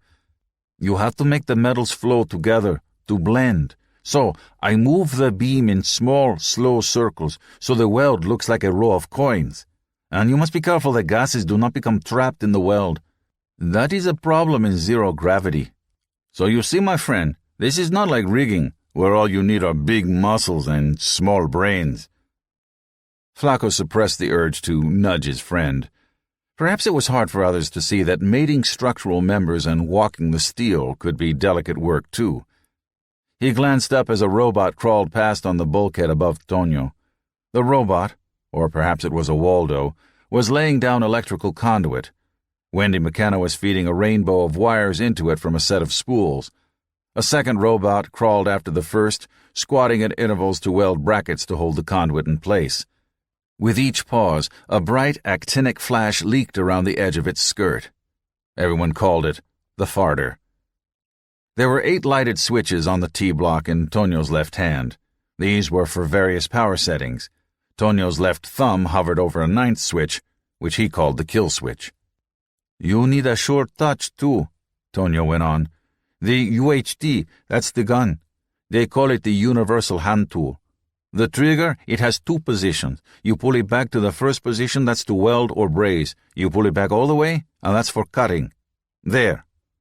Tonio raised his helmet away from the view glass and removed the UHT from its port. "Let's see the bird find anything wrong with that one." His helmet visor slowly lightened, revealing a grinning face. "No importa," Flacco told him. "Bird, he's over on number 5 tank, checking for cracks and structural damage." The ETs took a lot of stress during launch, so each one was carefully tested before moving it into place. Also, the skin had to be prepped to keep it from flaking and cluttering the orbit with nuisance debris. "I think McMaster is checking welds himself today. At least, I seen him around here." "McMaster?" Tonio shook his head. "Mano, he's good. He wrote the book on NDT." Then he grinned his cockeyed Cuban grin. "Maybe I'd rather have the bird check me out after all." He flipped a toggle switch on the handle of the gun, frowned, and carefully reset the toggle to the center position. "Number 2 cathode is out. I gotta tell Uncle Waldo. Middle slot is off, but some of the guys just shove it all the way to the right because they know it's dead. Get a bad surprise if number 2 cathode starts working again." "Seems a bad design," Flacco offered. "The trigger? The toggle?" Tonio shrugged. "It's Russian or Ukrainian or something. I guess they had to use stuff from different countries so no one would feel offended. Like they bring us supplies on Protons and Ariane 6s and even on Rampods. Besides, the Russians invented space welding." Flacco began to make some inconsequential remark. His break was about over. When the alarm honked on the all-suits channel, someone shouted, "Loose steel!" Flacco looked around in time to see a rod some 15 feet long and as wide around as his face swinging across the bay. He registered irrelevantly that the shouter was wrong, and the piece was made of aerogel, solid smoke, and, more relevantly, that its tip was coming directly toward his helmet. But the thought had no more formed than a hard shove to his back sent him sailing out into the bay. Had there been air in the bay, he would have felt the breeze of the rod's passing. He turned and saw that Tonio had kicked out of his braces toward the arbitrary ceiling of the bay. The rod struck, denting the clamshell, bending the struts on the workstation, breaking the weld. Then it pogoed, and the far end began to swing across the room like a scythe. He heard someone on the all-suit cry out, and another voice say, "But I only gave it a little push." Flacco reflected that bouncing like a ping-pong ball inside the bay, while a 15-foot rod of structural smoke pogoed, presented an interesting problem in probability. Not that math interested him in the least, but the solution in this case seemed to have some direct importance to him. He activated a suit macro and let the AS play with his compressed air jets to stabilize his tumbling. Then he took manual control and set out to intercept the swinging end of the beam. He reached it and took hold with both hands. The contact jarred him. The baseball meets the bat. He only hoped it did not tear a hole in his suit. He let the Attitude Jet AS sense his speed and direction, then he told it to fire in the complementary direction. Another body joined him, Red Hawkins, and he saw that others had grabbed the farther end as well. Andriy Pilov and Ivan Solodkin wrapped a loop of cable around the rod, and it was no longer a runaway. Flacco's jets had cut out as soon as they had sensed zero velocity. Thank the Virgin for macros, Flacco thought. They freed you to think about what to do, not how to do it. He blew his breath out and closed his eyes briefly. Then he quickly checked his internal suit pressure on his heads-up visor display. Slightly below nominal, but in the operating range. He waited for a dozen heartbeats, but the reading did not change. He began to breathe again. He had read somewhere that every species of mammal had the same lifespan when time was measured in heartbeats. He was using up a lot of years right now. "Well, mate," said Hawkins, looking at him across the rod, "I guess that's another rigger crossed off the list." "Everybody makes mistakes," Flacco said. "Not everybody makes excuses," Red answered. "That's what'll do him in." "You never made any excuses?" Red smiled broadly. "Never had to." Flacco found Tonio by the ruins of his workstation. He looked up when Flacco touched him on the arm of his suit. He shook his head sadly and waved at the wreckage. "Best damn weld I ever made, Flacco. And the bird never saw it. Now look at it." "Hey, hermano," Flacco said, touching his helmet to Tonio's. "I want to thank you for pushing me out of the way. If you hadn't been braced in those stirrups—" "No importa." Tonio said. "Had to push you. You were blocking my escape." "Yeah, well." "I know." The welder clapped two gauntleted hands together. "About now is when we all go down to the cantina and get drunk, except the damn rector won't let us. How are we supposed to deal with this?" He gestured toward the workstation, but Flaco understood what he really meant. Smashed faceplate, or torn suit, or busted ribs and legs. It hadn't happened, but it might have, and it damn near had. "Accidents happen. We just got to put it behind us." Tonio shook his head again. "The best weld I ever made." There was only one vantage point on Leo's station from which you could see the Earth, unless you suited up and went outside, and that was the viewport in the outer hatch off the personnel lock in Number 1, the cargo bay where the bunnies had first floundered about more than a month ago. The other hatches, for whatever reason, faced outward. You could see the moon, you could see the stars, but you could not see your home. The doid views on the pic screens in crew quarters did not count. That was looking at a picture, not at the real thing. Meat Tucker had told him that New York longitude would be underneath the station at 0700 station time, high up to the north, since Leo was in nearly equatorial orbit. Flaco hoped it would not be overcast again. It would be night in New York, and the city would be glowing like a jewel. Serafina would be asleep in her mother's apartment, dreaming of him perhaps, as he also dreamed of her. He reached into his coverall pocket and pulled out the locket she had given him, flipping it open with his thumb. Serafina gazed back at him, her smooth, dusky, unblemished skin, the promise in the parting of her lips. The radiance of her eyes and teeth would put the lights of New York to shame. Ay, ay! It would be another month before the trainee rotation sent his half of Green Crew back to Earth. Another month of aching. When he went groundside, he would take Serafina into her bedroom and scandalize her mother. They would not come out for a week, maybe 2 weeks. He would be down for another 2 months before they let him come back for the second half of the training. If they asked him back for the second half. "I love you, Eddie. There will never be another man for me." He could see her face when she said that. Content, happy, filled up. He could see her hair spilled across the pillow, hear the whisper of her breath in his ear, taste her tongue inside his mouth, feel her skin blending into his. "Then, will you marry me?" he had asked, and Serafina had wrapped her limbs around him. "Oh, yes. Oh, Flaco, yes. Never leave me." "No, Bombita. Never." And so what was he doing here a couple 100 miles up and a couple 1,000 south? He opened his eyes. City lights on the edge of utter black.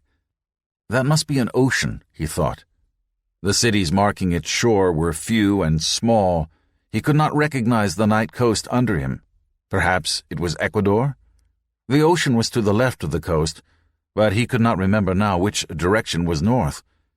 He did not know if he had rotated in the weightlessness of the airlock.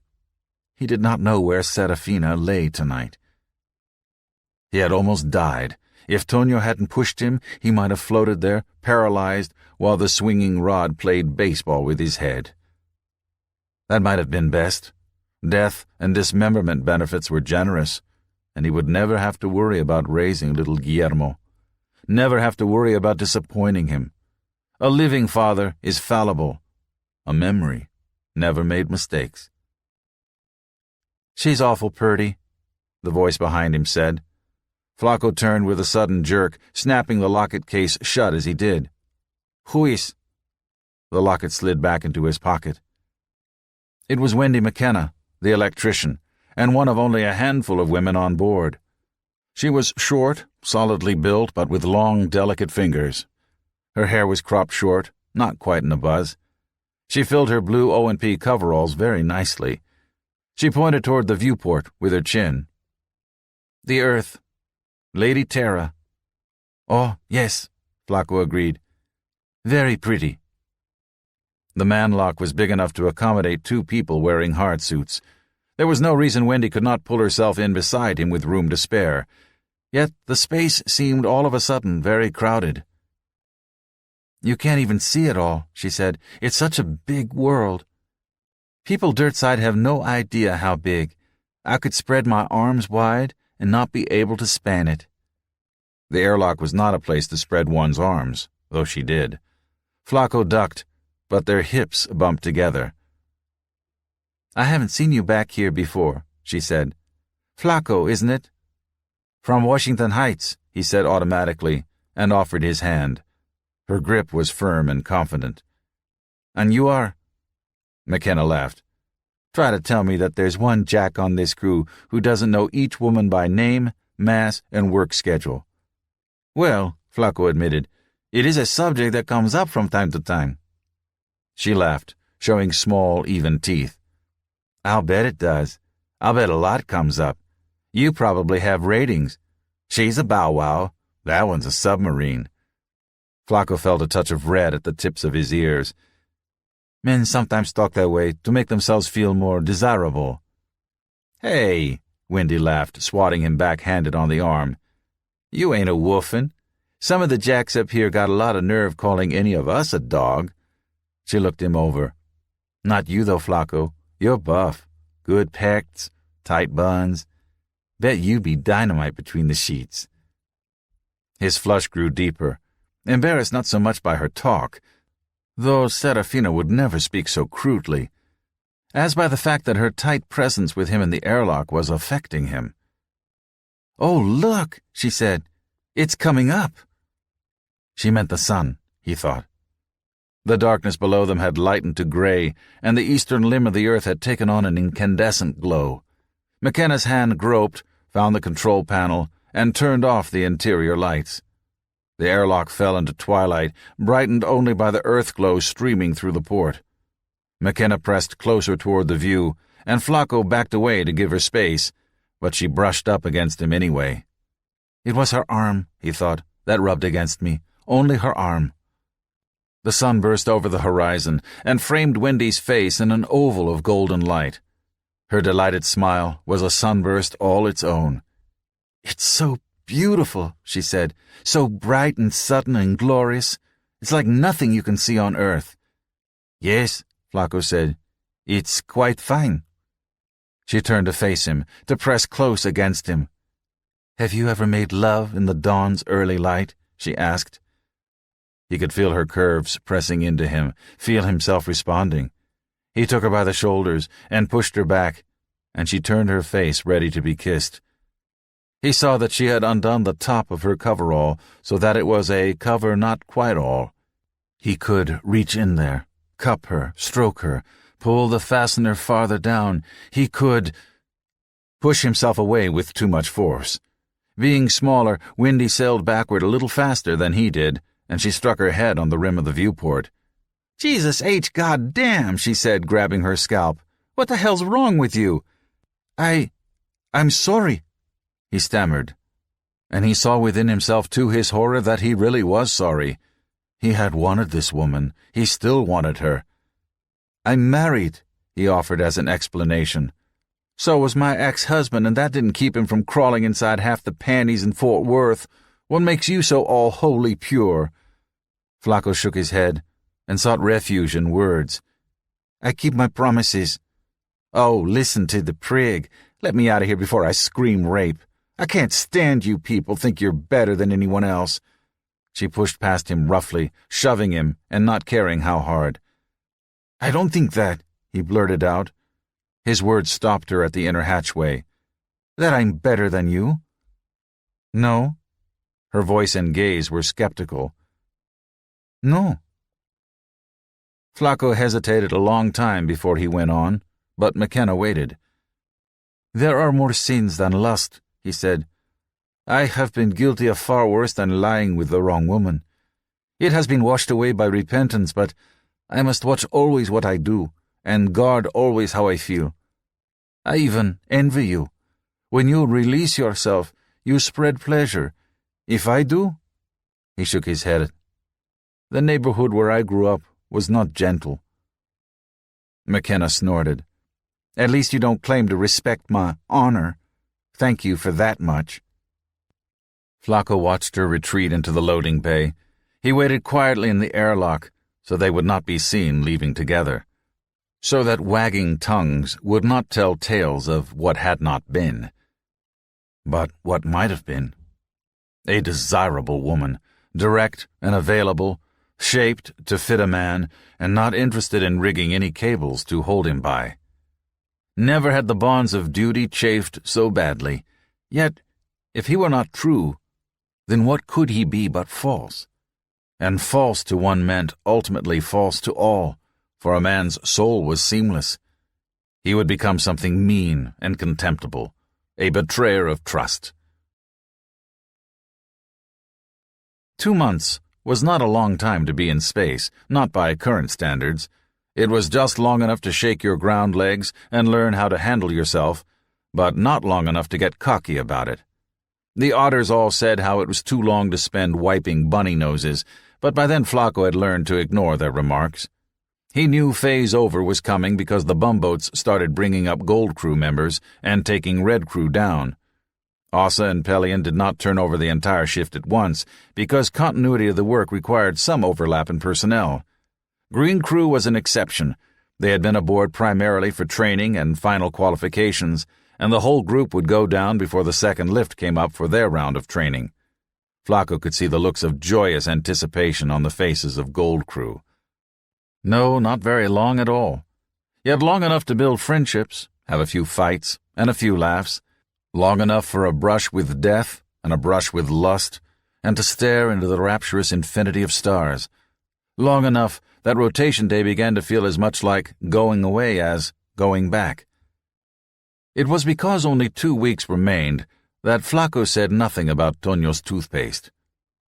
There was no point in creating an issue with so little time left. "It's a pearl," Tonio said when Flacco caught him. "And so what?" The sanitary facilities in No. 1 Bay were small and cramped, otherwise Flacco might not have noticed. You did not so much enter a shower as wear it. Step inside, seal it up, turn on the suction, and make sure your filters were in place. No one wanted loose water globules all over the station. Magdalena Wurm had nearly drowned in the shower the first week because she hadn't used her nose filters properly. Inside the cylinder, the air became water-saturated, and you had to wait for the suction and the blow-dry before you could remove the plugs. It was a mark of Magdalena's beauty that no one offered to help by zipping into the shower with her. Not until the 8th week on board, anyway, and even then it was Gladys Winchell who offered. Some of the men had found the shower so irksome to use that they stopped using it. That is, until their close associates and neighbors forcibly reintroduced them. Even so, there was a marked preference for the slots just before or just after the time when the facilities were given over to the women. In between, they were nearly deserted. Line up a little early or hang in a little late, and who knew how lucky you could get? Though usually the first women in were Millie Hess and the Untouchables, 2 Lizzies and 3 virgins, though as Red Hawkins cracked, what difference did the motive make when the goods weren't on the market? If, on the other hand, you wanted to be alone. Tonio was hunched over the vacuum sink, playing with his toothpaste tube when Flacco emerged from the fresher cubicle. He was squeezing it with the cap on tight, working it with his thumbs, like there was something inside that he wanted to push out. Which there was. Small, round, and off-white, nearly invisible in the paste that covered it. "Tonio," Flacco said. "What are you doing? What is that?" But he had seen enough of them to know. They had littered the carpet by Diego's outstretched hand. Tonio held his hand out. 3 small spheres were embedded in the sticky white mass that covered his fingers. "Do you want one?" Flacco recoiled. "No."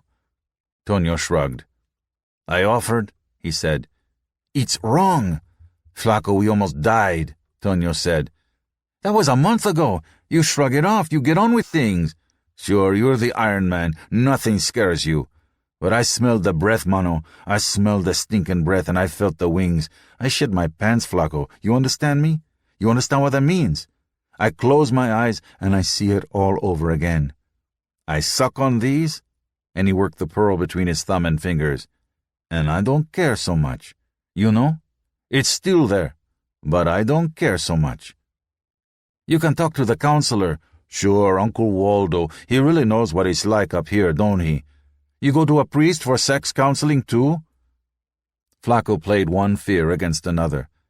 The rector could dump you out the airlock for having those. But the Cuban only laughed. He won't do that. That was just to scare us. Besides, he added, I only suck when I'm off duty, so it don't affect my job performance none. He lifted the pearl, toothpaste and all, to his lips. Flacco's hand closed on Tonio's wrist, holding it in a band of iron. Tonio didn't resist him. It was characteristic of pearlers that they became calm and pliant. No one had yet decided if that was a benefit of the drug or its price. A long heartbeat went by before Tonio said quietly, You gonna hold my hand for the next 2 weeks, pana? I seen him, mano, Flacco said with his face pressed close to Tonio's. I seen him on Dykeman and the Nick. You start out not caring about the big scary things, like death, like fatherhood, a traitorous voice whispered in his mind. But after a while, you stop caring about a lot of things, like shaving your beard, or trimming your stash, or washing up, or cleaning your clothes, like zipping down before you go, or wiping your ass after. I seen 'em, Tonio. They're sitting there in their stinking pants on some old alley grate, staring at nothing at all. Maybe sometimes they eat, if someone tosses them some stale bread. You afraid, my friend? Be afraid of that. He released Tonio's wrist and backed away. Tonio raised the hand slowly to his lips and hesitated. He looked at Flacco with watery eyes. It's just every couple days, he insisted. Just enough to keep the edge off. I know some guys, they manage it. They control it. Not everyone's a bum, you know. Carefully he placed the sphere under his tongue. His lips closed around his finger, and he left it there while his eyes took on a dreamy look. Flacco turned away, unwilling to watch, unwilling to participate even to that extent. He snatched his coverall from the mag clasp by the sink and kicked off toward the manlock into the crew quarters. Don't let no one else see you, he warned Tonio. Not Sepp, not Tiny, especially not Red or Bird. You hear me, Cubano? You worry too much, Flacco. You care about too many things. The rector looked up when Flacco entered the project manager's bay. He and another man were hovering around an SPP cylinder in the center of the bay, discussing the 3D projection inside. Meet Tucker and the pipe fitter supervisor were bowed over a computer screen on the other side. Most of the project's administration was conducted by Uncle Waldo down below, but there were always decisions that could only be made on site. All I know, Wes, the second man was saying, is that the design change came down from high up, higher than Hamilton Pie, if you ask me. He was a tall, thin man with a sunken face, a prominent chin, and an unruly mop of straw-colored hair. In the 3D tank, Flacco saw a model of the station, but with a squat silver cylinder attached to the earthward side of the number 4 tank. Ham says a shuttle will bring it up whole. We just have to attach it and create access from number 4. The rector grunted. What you mean we, white man? Sounds like Gold Crew has the job. He scowled at the tank. It spoils the center of mass, he said. What happens when we put the spokes on and spin up? Sure, I know number 4 is decoupled, but... The tall man shook his head. I don't like it. Hush, hush, which means either government or big-time proprietary project. The drawings are mil-spec, so you tell me which. The rector glanced over and saw Flacco. He scowled and touched a panel. What is it? The second man ignored him and peered more closely at the projection. As the whirling plastic leaves inside the cylinder stopped spinning and the lasers stopped flickering, the image broke up and scattered. The Gold Crew boss shook his head. Flacco swallowed. I just caught my best friend sucking dope in the Fresher Cube. How could you say something like that and not gag? How could you say it and remain a man, and yet he owed the project his loyalty too? What did you do when duty called 2 ways? I need to see meat about running the manlock through to number 4. The rigging boss at the other end of the bay looked up at the sound of his name. Rector waved an impatient hand, and Flacco swam past him. It wasn't as if the manlock job didn't have plenty of questions, but he hoped he could think of one to ask that didn't make him look really stupid. Only 2 more weeks. He hoped he wasn't acting really stupid. 10. Making the deal. It was an elegant gathering, and all the best people were there. The hotel ballroom swarmed with highly placed dignitaries, with actors and athletes and singers, with the wealthy and connected, and the sons and daughters of the old families of 4 nations. They were chatting, renewing old acquaintances, seeing and being seen. Women elegantly coiffed and displaying novel gowns moved in a cloud of laces and silks, in rainbow hues and textures and cuts, decked in jewels retrieved from safe deposit to dazzle or beguile or incite envy. 3 women wore gowns of MEMS fibers, with the microscopic levers flexing to display different patterns and colors in response to the wearer's whims and the pre-programmed microprocessor sequence their fingers toyed with. The men wore somber, contrasting black, punctuated occasionally by uniforms or by something California.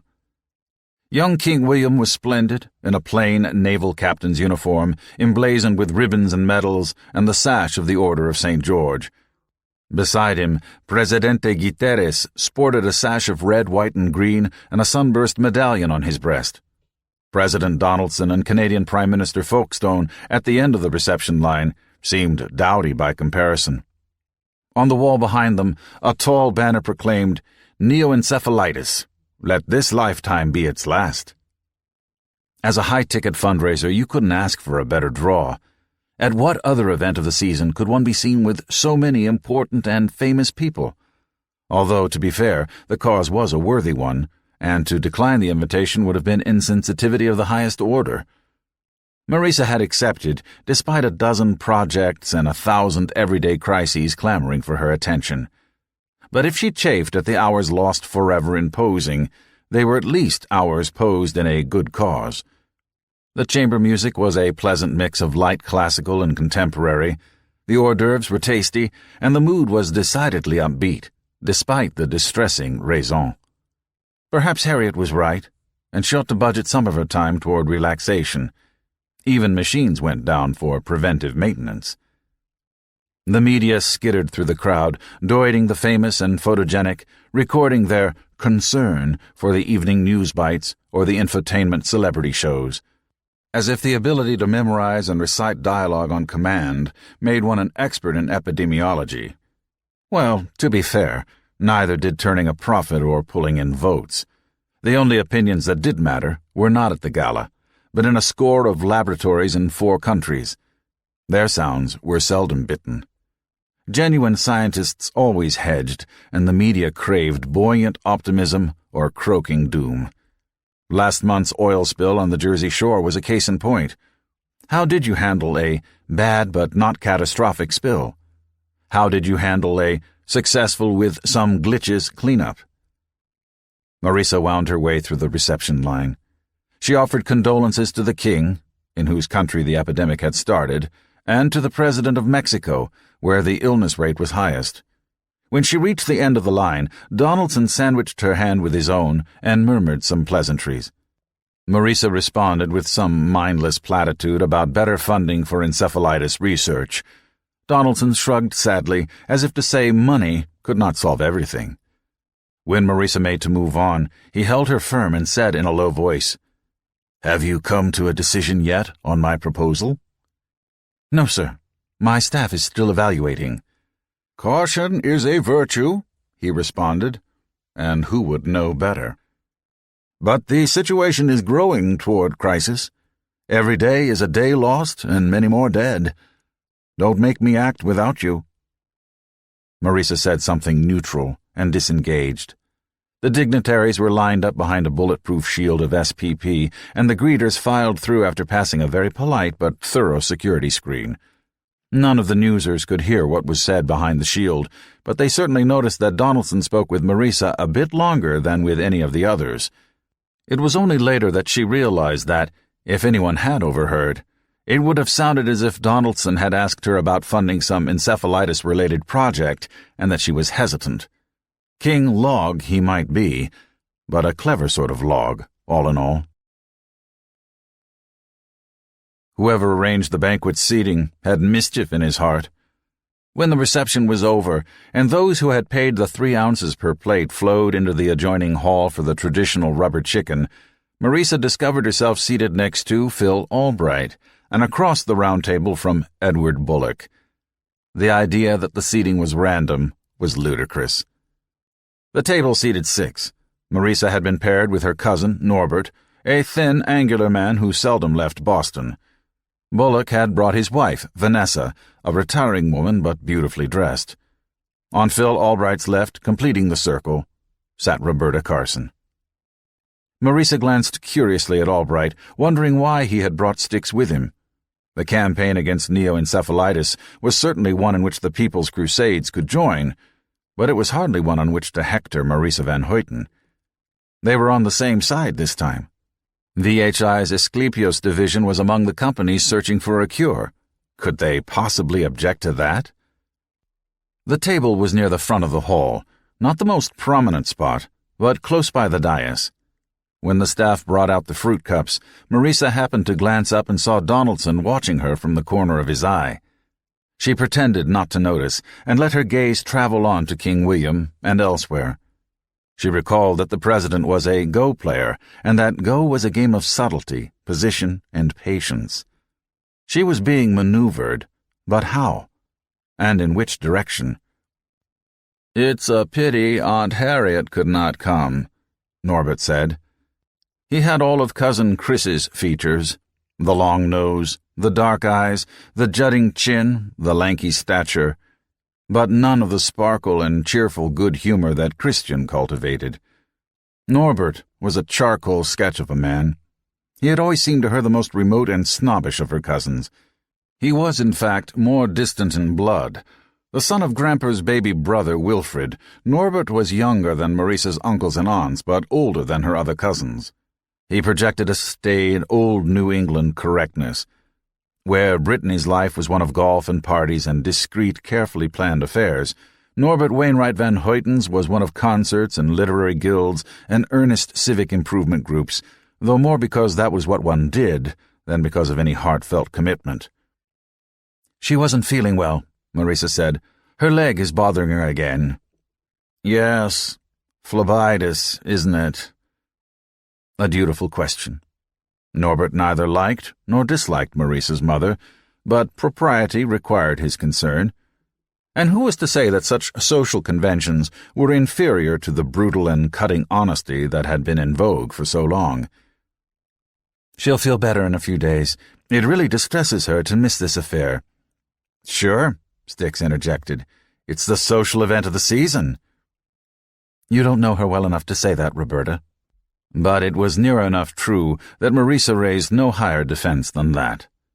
Harriet meant well, nor did she stint on her donations, but to donate her time was a foreign concept. Without a social draw, such as this gala, it would never occur to her. Norbert, who knew only a little of the history between Marisa and Roberta, frowned at the impertinence and kept silent. "I'm surprised to see you here unescorted, Marisa," Bullock said. "I heard you've been seeing your old flame. What is his name?" "Wayne Coper," Norbert contributed. He shook his head and turned to Marisa. "I remember Mom and Dad clucking over the way your parents kept throwing the two of you together, like breeding horses, Dad used to say." "It's nothing serious," Marisa said. "We're just old friends." "He played football, didn't he? Of course, I was only a boy then." "Can we drop the subject? A woman does not need a male escort to go places these days." Norbert sniffed and turned to Vanessa Bullock, whose husband let a smug glance toward his wife play across his face for a moment before he bent into his fruit cup. Damn it all, why did so many feel that a woman without a man was incomplete? Phil Albright pursed his lips and thought a moment. "Wayne Coper. Wayne Coper. He's a lawyer, isn't he? Yes, I know the man. He's done some excellent advocacy work for the Nature Preservation Society. Marisa turned to him. I said, can we drop Wayne? Who are you seeing these days, if you don't mind my asking? There was a moment of suspension in which guilt and defiance played across Phil's features, and he and Styx traded glances. Then Marisa felt the surprise overwhelm her. Oh ho! Phil hasn't brought his aide-de-camp. He's brought his date. Then, why, he's old enough to be her father. Then, what business is it of mine? Marisa put her half-eaten fruit cup aside for pickup. She had read most of the extensive file that Luanda Chisholm's security people kept on Phil Albright. She could think of nothing in it that impugned his private life. He lived higher on the hog than his public persona pretended. Thanks to his sister Cookie, most of his properties were not legally his own, but Marisa hardly considered that a character flaw. More importantly, there was no hint of a hidden cruel streak. He had been married once before, but the divorce was amicable, and Zena Albright spoke well of her ex-husband even today. And why am I so concerned? It wasn't as if she was Roberta's mother. Robbing the cradle, are we, Phil? That was Bullock. Oddly, the question sounded more like envy than disapproval. Nudge, nudge, wink, wink, getting some firm young flesh there, Phil? Marisa felt her ear tips grow hot with embarrassment for Roberta. Vanessa Bullock said, The most stable couples are those who are closest in age. Marisa heard the ironic twist she gave those words and wondered if there was a sweet young thing between the Bullocks. Styx stuck her chin out. I'm not a child. I'm 26 years old. King Willie is only 27. And Philly is? Bullock said. Albright leaned back in his seat. His thick eyebrows always made him look ominous. When he failed to smile, he could look dangerous. I stopped counting years when I learned the difference between age and maturity. Touché, thought Marisa, and bent over her salad to hide her grin. Norbert only shook his head. They were discussing the boundaries of a field on which he did not play. The joys of love are overrated, he had told Marisa one time. The pleasure is fleeting, the entanglements messy, the posture ridiculous. Bullock let Phil's remark pass. I heard your old partner, Simon Fell, is wanted for questioning by the sheriff in Lafourche Parish. Albright stabbed at his salad, lifted a forkful of greens. Really? Yes, something about sabotage to a paper mill down there. Your paper mill, said Roberta, one that was polluting Lake Salvador with chlorine. Marisa had no doubt that Bullock played loose when it came to chlorine waste. On the other hand, she had no doubt that the potential harm was exaggerated. Thousands of Peruvians had died of cholera when that country, mindful of EPA warnings about chlorine pollution, had stopped chlorinating its drinking water. It was possible to go too far, whatever one's direction. However, since the barbs were flying between Bullock and the Crusades, she declined to step between them. Ah, Bullock nodded. Then you do know about it, yet you haven't said anything to distance yourself. I never distanced myself from Hurricane David, or a lot of things I had no responsibility for. I'd think you should be the last one to criticize sabotage, Albright added pointedly, or the excessive zeal that Simon sometimes shows. That old canard about my late uncle, I suppose.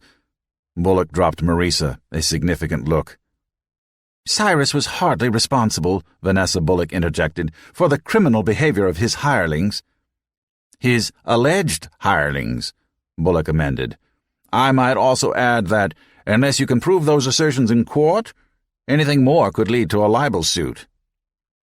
Eddie, said Phil Albright, there ain't nobody here but us chickens. And Norbert, thought Marisa, who is as righteous a prig as anyone I know. A surreptitious look showed her cousin listening thoughtfully. All we know for certain, Philly, Edward Bullock said, is that the incident you referred to was masterminded by your friend Simon Fell and carried out by your people. And paid by yours. I've seen the receipts." Bullock's expression froze. "Have you? And what receipts are those?" "Henry and Cynthia were good people," he said heavily. "They just went too far. We disavowed them. But not your friend Simon, not then and not now, for his latest act of sabotage. We are no longer associates." Phil looked at Roberta, who said, "Phil didn't know about Simon's involvement until 2 months ago. As soon as he did, he—" "Oh, it was heartbreaking, I'm sure," Bullock said. Roberta gave Marisa a look of pure venom. "Simon and I were like brothers," Albright said to no one in particular. "More than brothers, I've always heard."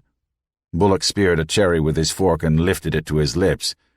"You met in a boys' boarding school, I believe." Phil Albright laughed. "Only someone like you could imagine that an innuendo like that would bother me." Norbert dabbed his lips with his napkin and suddenly rose. "Excuse me," he said, "but I'm not feeling well." Watching him go, Marisa glimpsed a fleeting look on the face of President Donaldson, and she realized that, if Donaldson knew about that package of information that Marisa had passed on to Styx, he had a hook on all 3 players at this table. Edward Bullock, because his uncle had suborned sabotage and attempted murder; Phil Albright, because his chief assistant had acted as cat's paw; and herself, for invasion of privacy and the withholding of evidence of a felony. Strange bedfellows indeed, the 4 of them. Donaldson, herself, Bullock, and Albright. For the first time, she wondered if the seating arrangement had been meant to maneuver someone else, and not her. Not that it mattered. In any collision, both bodies traveled altered paths afterwards. After the banquet had ended, and most of the high-profile guests had departed, Marisa visited the restroom to freshen up for the trip back to Silver Pond. Charlie Jim would be waiting for her at the Westside heliport. While she was brushing her hair, one of the stall doors opened and, in the mirror, Marisa saw Styx emerge. Roberta froze when she noticed Marisa. Then, face set like granite, she strode to a wash basin several feet away and stuck her hands under the faucet. Water sprayed in the silence. Marisa hesitated a moment, then spoke. "Did you enjoy the gala, Roberta?" "Oh, yeah." Styx shook her hands hard, glared at the towel dispenser. Marisa could almost hear her thinking about the chlorine used to make the paper, and turned to the air dryer instead. The air jet howled when she stuck her hands under the sensor. "It was real fancy, all right. Too bad no one did anything like this when the disease du jour was AIDS, but then you and your buddy Bullock wouldn't have been caught dead at an AIDS benefit." "How can you be so smugly certain of that, young lady?" she snapped. "Do you think that because I hold one stance you dislike, I must hold all the others that you dislike? Don't you think people are a little more complex than that?" Roberta looked startled for a moment, then shook her hands, and the dryer slowly wound down. 10 years, and I finally got you to lose your temper. I'm not sure exactly how, but it's nice to know it can be done. It's because you're an ungrateful young woman. Carefully, Marisa gathered in the threads of her temper. She wasn't sure herself why Roberta Carson was so able to get under her skin. "And Mr. Bullock is hardly my buddy. Yeah? From where I stand, I can't tell you two apart. Then perhaps you should stand somewhere else." Roberta grunted. "Well, it's been real, rich lady. See you on the Riv. Wait." The 2 of them stood very still and quiet for a moment. "What?" "Phil Albright and you, is that any of your business?" "No, but—" "Then shut up. I do not disapprove." "Jesus Christ, do you ever listen to yourself? Who writes your material? I do not disapprove. Thank you so fucking much. Only one thing, Roberta, before you go." And what on earth held that girl back after such a parting line as that? "What?"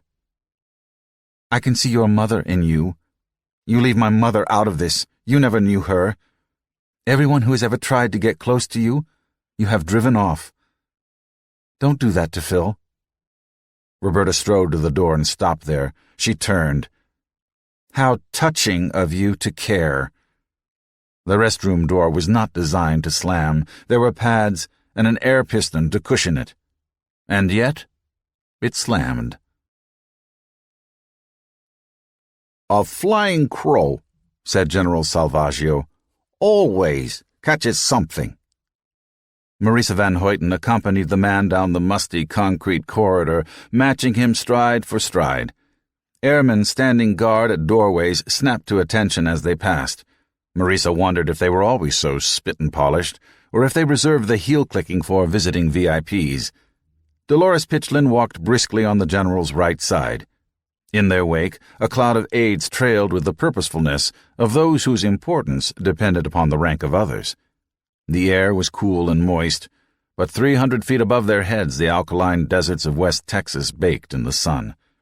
"The problem," the general continued, "is to make sure it's the right something." He laughed at his joke, and half the majors and colonels echoed him. The hallway had been recently painted. Surely they had not done that just for her visit. But when she looked more closely, she could see how worn and tattered everything was. This space had been a command center, a hardened redoubt built off the books during the height of the Cold War, recycled now to other purposes. She didn't suppose she could fault the security arrangements, but the place could do with a little sprucing up.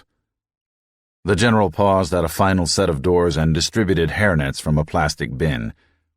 "This is where we apply the ablative coating to the aeroshell. Normally, you would need a filter mask too, but we won't be in there that long. One thing." He paused to emphasize the importance of his next statement.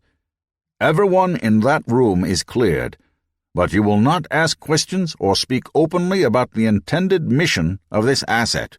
Is that understood?" Marisa nodded. Dolores said, "Of course." Zhao Hui said, "Shall I leave my equipment here?" The general smiled, as if to say that Zhao Hui was very well equipped indeed. No one supposed her shoulder pouch contained all her equipment. To leave all her electronic devices behind would very nearly require her to strip naked, and the general knew that as well as anyone. Maybe, from the way his eyes lingered, he was half hoping for just that. Marisa wondered if the general knew how easily he could lose his hand if it ever wound up somewhere where Hui did not want it. "Officially, it's a Heckle Mark II air-to-ground missile," one of the colonels told them on a cue from the general. He spoke as if each word had to be squeezed from the tube of his throat. Sometimes, if you held secrets long enough, you had to force them out. "The shell and its vanes are hardened, but entirely conventional and recognizably based on the Mark I prototypes. Guidance and optical target acquisition are the usual DoD Ordnance AS. The multilayer, peel-off ablative coating that lets the bird survive the plunge through Earth's atmosphere is what NASA uses for its recoverable satellite packages. All standard materiel, supplied above board by contractors working on nominally different projects. It only comes together here. We assemble the components, apply the coating, download and calibrate the software, and tutor the neural net to recognize the appropriate visuals. The crow can lock onto armor from any angle down to 45 off the vertical." "What sort of explosive does it carry?" Marisa asked. One of the captains, a man named Duckworth, snorted just softly enough to deny that he had. "No explosives at all, ma'am," the colonel explained gently. "Dump a load of scrap metal from 400 clicks. It's moving close to 2,800 meters per second, when it hits. That's just shy of 2 miles a second. Each kilo carries the energy of a train wreck. 4 million joules. Turns a tank into shredded wheat." His grin made Marisa shudder. What it did to the crew inside the tank did not bear thinking about. She was no sentimentalist. War was war, and a bullet in the belly would not be a morally superior act. The men in the tanks were prepared to give what they ran the risk of getting, and the residents of the houses they shelled would not fare much better than shredded wheat themselves. The Balkan War was an ugly and gruesome business all around. The Times had characterized the ferocity of the fighting as a mortally wounded man crawling 50 miles for the chance to strangle an enemy on his deathbed. Perhaps Donaldson was right, and ending it with a hammer blow was better than letting it drag on and on and on. If it worked. If it ended the fighting and did not simply add another combatant to the list. "Are there any questions?" From his attitude, the colonel expected none, certainly none from civilians, and absolutely none from a couple of girl civilians, so Marisa let Dolores carry the ball. What sort of cross-range capability did it have? How easily could camouflage fool it? Did it need brilliant eyes for external targeting control? What about abort capability? Marisa barely listened, though she enjoyed the colonel's expression. Dolores sometimes liked to show how connected she was, and Marisa did not begrudge her rubbing the colonel's nose in the fact. For herself, Marisa cared less about the operational details of the weapon system than about its reality, and the way everyone was acting, it was very real indeed. Unless Donaldson was putting on a very elaborate show for her, and there were far too many players involved for that to be plausible, the president was dead serious about his proposal to end the Balkan War, and he might even be right about it working. For the laser demo, they went above, into the heart of the staked plains, where the sun was a molten brass smear in the sky, and heat rolled off the hard-pan flats in nearly visible coils. The very air writhed, so that distant objects seemed to flicker and dance like candle flames, and pools of false water shimmered on the glaring alkali beds. Nothing lived here but scrub. Even cactus shunned it. Animal life kept sensibly under cover and ventured forth only at night. The Spaniards had crossed it, and had planted stakes to mark the scattered water holes, topping some with the bleached skulls of horses or cows to warn of alkali poison. Later, men with trail herds had followed the stakes toward the cool green pastures of the Colorado country. A treacherous and deadly crossing. How many conquistadors and cowboys, or even Indians, had left their bones to whiten here? Marisa viewed the scene with a certain amount of detachment from inside the cool comfort of the Ike Command rover. The periscope droid relayed a full 360 view to her wraparound helmet. Wearing the Virch hat, Marisa could imagine herself outside under the deadly sun, in a desert unaccountably air-conditioned and equipped with soft bucket seats. The rover had perched on the edge of an arroyo, providing a panoramic view of the proving ground. Below, an old remote-driven Abrams M1A battle tank lumbered down the arroyo, trailing a cloud of dry white dust in its wake. To the right, and nearly on the horizon, the laser installation was barely visible. At least 50 miles, Marisa judged. And they wouldn't push the envelope for a VIP demo. Effective range might be limited only by line of sight and the curve of the Earth. "Lucifer has been in our arsenal since the 90s, their Army escort announced. "But never show everything you've got, right?" "Then it's never been battle-tested?" Dolores asked. Marisa flipped up her Virch visor, and the desert disappeared. The interior of the Ike was a compact mobile command center, with droid screens on each bulkhead, satellite links for the up and down, and a squat cylindrical 3D map tank in the center surrounded by staff chairs and consoles. Both the map tank and the consoles were inactive for this exercise. A driver sat forward in a separate compartment, but he had left the hatch open. Dolores and Marisa occupied the G2 and G3 seats, while Major Chamberlain sat in the command chair. Zhao Hui had taken the starboard side gunner's saddle. She did not wear a Virch helmet. She never cut herself off from her surroundings. "Oh, it'll work." Major Chamberlain was a gray-haired careerist who seemed genuinely delighted to show them her toy. "I was on the development team, and the physics is sound. Everything else is deployment and tactics. Technology can't compensate for a battle manager who doesn't know how to apply a tool effectively, but the only way to get experience is to use it." "I understand," said Marisa. She did not for a moment believe that there was no tactical doctrine in place for use of Lucifer. "It works just like a supermarket scanner," the Major rolled on. "Parallel beams in a crisscross pattern. Except you wouldn't want to run a loaf of bread past this baby. Talk about toast. At close range, we've actually sliced and diced soft targets into itty-bitty pieces. But you asked for a hard target at a distance, and that old Abrams was destined for the salvage yard anyway." Major Chamberlain might be just the opposite of the closed-mouth Air Force colonel who had explained the crows yesterday, but Marisa noticed that she never mentioned anything beyond the basic briefing package. Ask her something sensitive, Marisa suspected, and she would chatter so much you'd never realize you never got an answer. There was more than one way to keep your mouth shut. "Tracking," the driver announced. "Locked on." The Major turned to them. "Ladies, don your virtues." Marisa flipped her visor back down, and the desert panorama re-enveloped her. She knew she would see no beams of light, not even if it were night. The military hardly desired a weapon that announced its own location so dramatically, so she concentrated on the target, playing with the helmet controls until the tank filled her vision like behemoth. Even toothless as it was, it radiated implacable power as it progressed down the arroyo. When it reached the flats and turned into the open country, its gun muzzle tracked menacingly to and fro. "Firing," she heard the driver announce. The tank continued to lumber forward. At first, Marisa could see no change. Looking closer, however, she noticed how antennae and small appurtenances had been sheared off and how the dust cloud kicked up by the treads glowed a soft pink.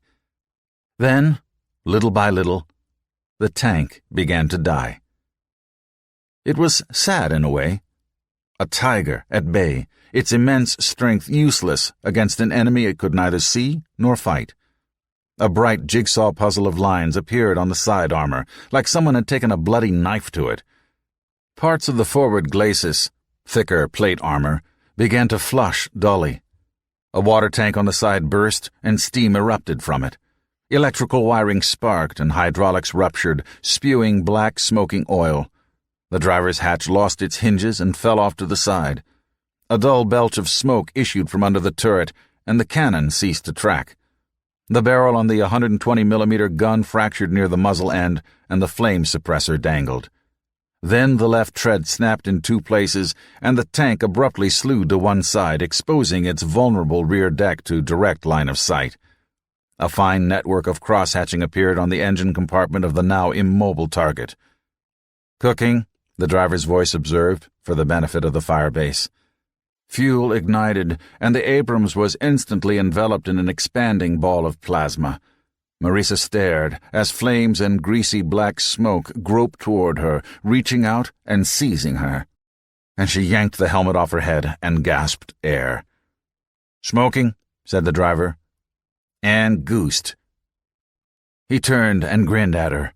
"And if that sumbitch had been carrying M829E3 in her magazine," he said, "you would have really seen it cook off." Marisa sucked in a slow, cooling breath of recirculated air. One moment, the tank had been sitting in a faint cloud of vapor and steam and dust. The next, it was an inferno. The crew would never have known they were dead. There were a million questions. How would Lucifer function in orbit, she wondered. Was it radiation-hardened, vacuum and temperature-resistant? No need to compensate for atmosphere turbulence, and no line-of-sight interruptions. But the intended target was a lot more implacable than an Abrams tank. No delicate electronics or mechanisms to disrupt, only solid rock to fragment and vaporize, with the vapor jets deflecting the course. That meant target acquisition at extreme distances. What would Lucifer's effective range be without atmospheric attenuation or curvature to hobble it? "I want one of these to play with." She wasn't looking for an end product, she reminded herself. As far as asteroid killers went, this was just something for test of concept. A test bed for software and tactics. Something to practice with. "Can it be converted to power transmission?" she asked. That was the sane reason for her interest in the laser. Very long-distance power beaming. That was the reason practical, hard-headed bottom-line people like Chris and Dolores could buy into it. That the system could be grown into an asteroid defense was a spin-off she did not care to mention, sometimes not even in the privacy of her own thoughts. The nudge, when it came from a totally unexpected direction. Bernie Lefkowitz was one of Belinda's kids, not one Marisa kept in her scrapbook, but part of the nearly faceless ranks that had come along following that turbulent inaugural year. He had graduated from a private mentor practice in Washington State in 2002, and was a reception guest at Marisa's clamshell house on the cliffs overlooking the Pacific Ocean. She remembered him, barely, as a bright mind trapped in a gawky body. When he appeared at VHI headquarters unannounced and clearly agitated, Marisa impulsively cleared an hour. When she heard what he came to say, she cleared another hour. And after that, the rest of the day was lost. Zhao Hui showed the flustered young man into her office. He looked around the room. The space paintings and the photographs that were slowly replacing them, the black calendar obelisk, the golden and blue flowers that brightened an office of dark woods, the long picture windows with the view of First Watchung Mountain. The Scrooge McDuck clock on the wall facing her desk caused him to double-take, and he relaxed just a little bit. The visitor's chair was ergonomically designed, though in a subtle fashion. Initially comfortable, it grew slowly more uncomfortable to the sitter. Marisa wanted her visitors to feel at ease, but she did not want them going on and on. It would be hard to know if young Bernie was comfortable or not, the way he continually shifted position and fingered his dress cap. Marisa considered offering a drink, or perhaps a sedative, to calm him down. "So," she said, settling comfortably into her own chair.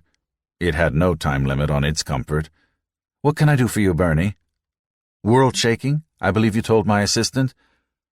"Well, I wanted to be sure you would listen to me." By this time, Marisa had his mentor file on her heads-down desk screen. Graduated in '02 from Harris and Edelhart in Seattle. Straight A's, and at a mentor practice, that meant something. Post-graduation annotations mentioned a BS from MIT and a PhD in physics from Berkeley, followed by a postdoctorate in planetology at Fartrip. Her eyes barely dropped while she read. "Does this visit have something to do with Fartrip?" Bernie dropped his cap and half rose from the chair. "Did Dr. Marcel call you? What did he say?" He blinked rapidly several times. "No, how could he know I was coming here?" Then looking at her, "You know I work there, right?" "I take it you are calling on me out of channels," Marisa said dryly. "I ought to remind you that I hold no official position in Fartrip or on the UN Deep Space Commission." "Sure, but everyone knows—" His voice faltered. "I shouldn't have come. I guess that's what you're trying to tell me. It was a whack. I'm sorry I bothered you." He started to rise, but Marisa hushed him down. "You're here. You might as well say what you came to say." He lowered himself slowly. "Understand, it's not just me. There are about a dozen of us, and we're not all junior researchers. Dr. Golashevsky agrees with us, and so do Drs. Longo and Hutton. We think Dr. Blessing agrees, but he's afraid to say so openly because he doesn't want to hurt his reputation. But he hasn't dissed us either, because if we're not whack, this could be the biggest thing that ever—" He ran down, looking at her hopelessly. "I'm not making any sense." "It would help if you started at the beginning. What is it that you and Dr. Marcel disagree on?" "Aliens, Miss Van Hoyten. Aliens." Of all the messages that he might have come bearing, that was the most unexpected. Images flashed before her. Soft-contoured, infantilized ETs. Jagged, hard-edged, conquering monsters. It took a moment before Marisa could respond. "What on earth are you talking about?" "Not on Earth. On Calhoun's Rock. Thousands of years ago, maybe millions." Marisa made a steeple of her hands and tucked them under her chin. "I've seen no press releases," she said. "So would it be fair to conclude that you believe there is evidence and Dr. Marcel and the other senior researchers do not?" Bernie Lefkowitz nodded vigorously. "They're long gone, but they were there."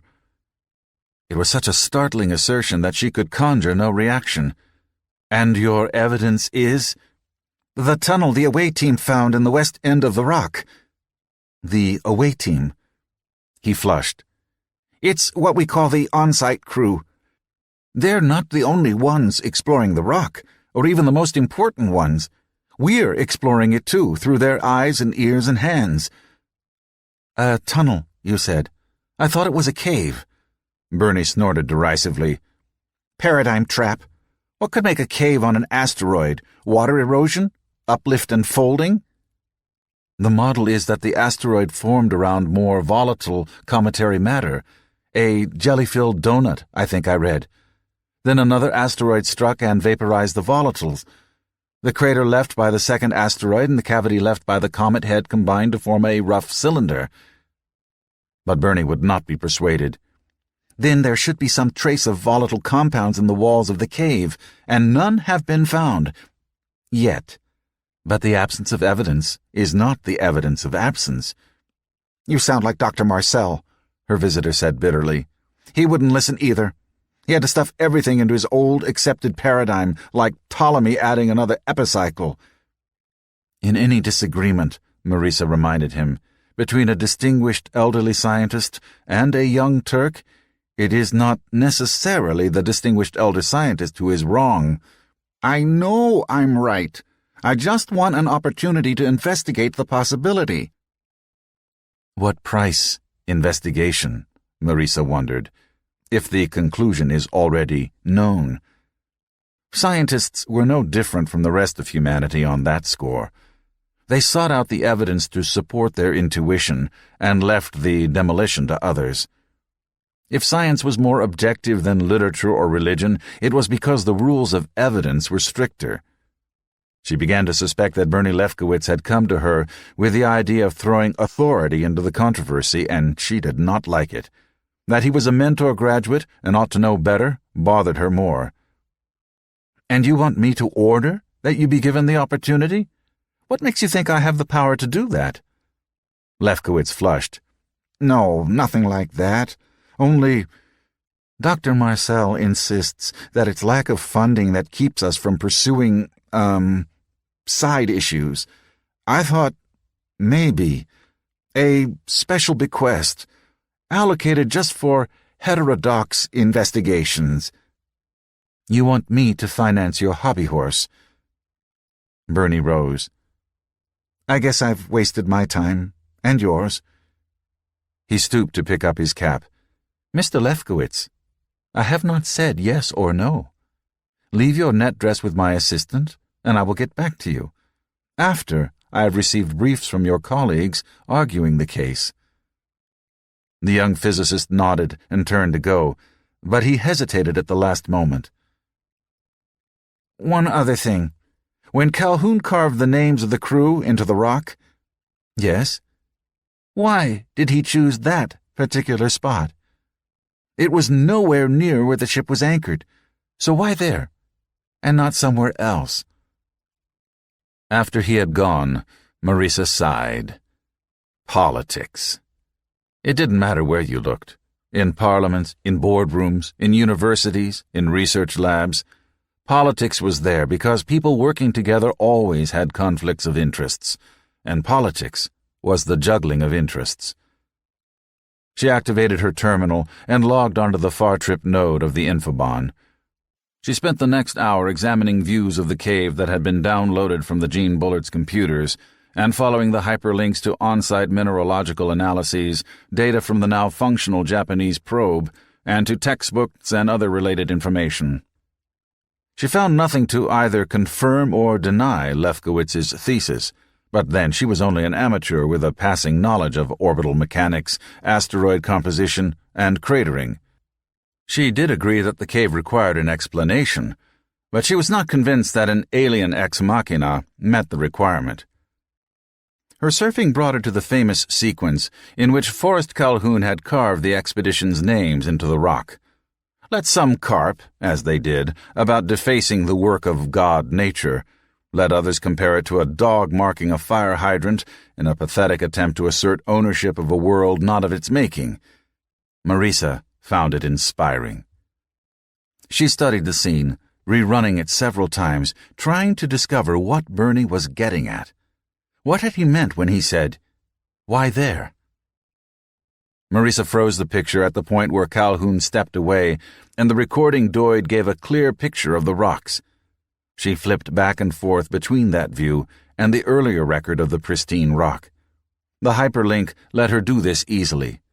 Back and forth, like the tachyscope she had once used to compare photographs of the sky. The slab with the names, without the names. With the names, without the names. The slab itself remained unchanged, except for a few stray marks that must have been slips of the hammer.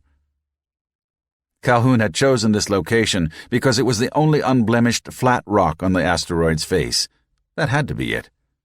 The only defects were a few small microcraters and the 3 sets of complex fractures where something had struck a glancing blow. Calhoun had scribed a name above each one. With the names? Without the names. It stole across her gradually, a frozen feeling that began in her bowels and worked its way up her torso and out her limbs, a numbness that narrowed her vision to the picture of a slab of rock on another world, with the names, without the names. No. Both versions had names inscribed on them. One of them had 2 sets. That was what Bernie had hinted at just before he left, something that even he felt reluctant to say aloud. And that was why Calhoun had chosen just this spot to leave his memorial, a salute across a chasm of years. But if aliens had been altering asteroids, and asteroids had been altering courses to bring themselves closer to Earth... The next day, she booked time on the Videocom link at Deep Space headquarters. The day after, she called Forrest Calhoun and spoke with him for half an hour.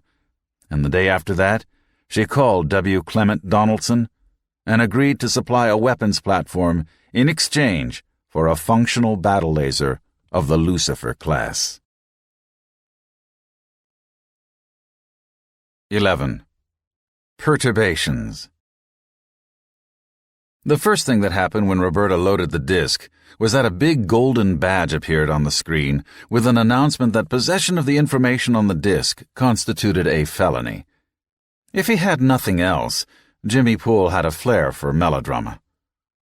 The second thing that happened was that all her web links shut down. That torqued her. That meant the weenie had slipped her a virus, which meant her virus sieve was not as good as she thought. And who knew what else slick Jimmy had slicked into her system along with the web disabler? When she rebooted, would all her confidential Crusades files bleed off into Jimmy Poole's databanks? You heard stories when you asked around. Nothing provable, but knowledge was power, and Jimmy was greedy in more ways than one. Just as well she had told Super Weenie to send his reports to her home and not to Crusades headquarters. If security had been breached, better here than there. She studied the badge icon for a few moments. The first couple of packages from Pool Security had been Clearview data assemblies, and Jimmy had emailed them to her openly. If Jimmy didn't want any active links while this disk was readable, it must contain something more serious than media indices and newsgroup clippings. She clicked the decompressor, and a placard replaced the badge. It read, "Don't say I didn't warn you." Roberta hesitated. She was stepping over a line now, and she knew it. But it was only a small step, and one amply justified. Sometimes bending the rules was called for. The rich and powerful loopholed the rules all the time, and the poor and powerless had to use whatever measures came to hand, sniping with electronic rifles from behind virtual rocks and trees at the arrogant ranks of privilege. Roberta gathered her resolution like a cloak and double-clicked the placard. A data lens tumbled off the disk and buried her hard drive. Files mushroomed in her directory. Folders were created, opened, stuffed with documents, closed, labeled, and stacked on the desktop. Many folders. The great wall of folders. Thank God for virtuality. That much actual paper would measurably deplete the nation's softwood forest reserves. Damn Jimmy, anyway. The problem with keyword harvesting was that you pulled in a ton of chaff for every grain of wheat. Jimmy knew that, which made his smug innocence even more irritating. "You hired me to get the data," he told her after his first delivery. "Organizing and interpreting it is your job." Using word games to finesse his obligations probably struck Jimmy as the pinnacle of cleverness. Ha ha, I filled my end of the bargain. Not my fault if you can't make sense of it. Well, screw him. As long as he came through, she didn't care what he thought he was getting away with. And fair was fair.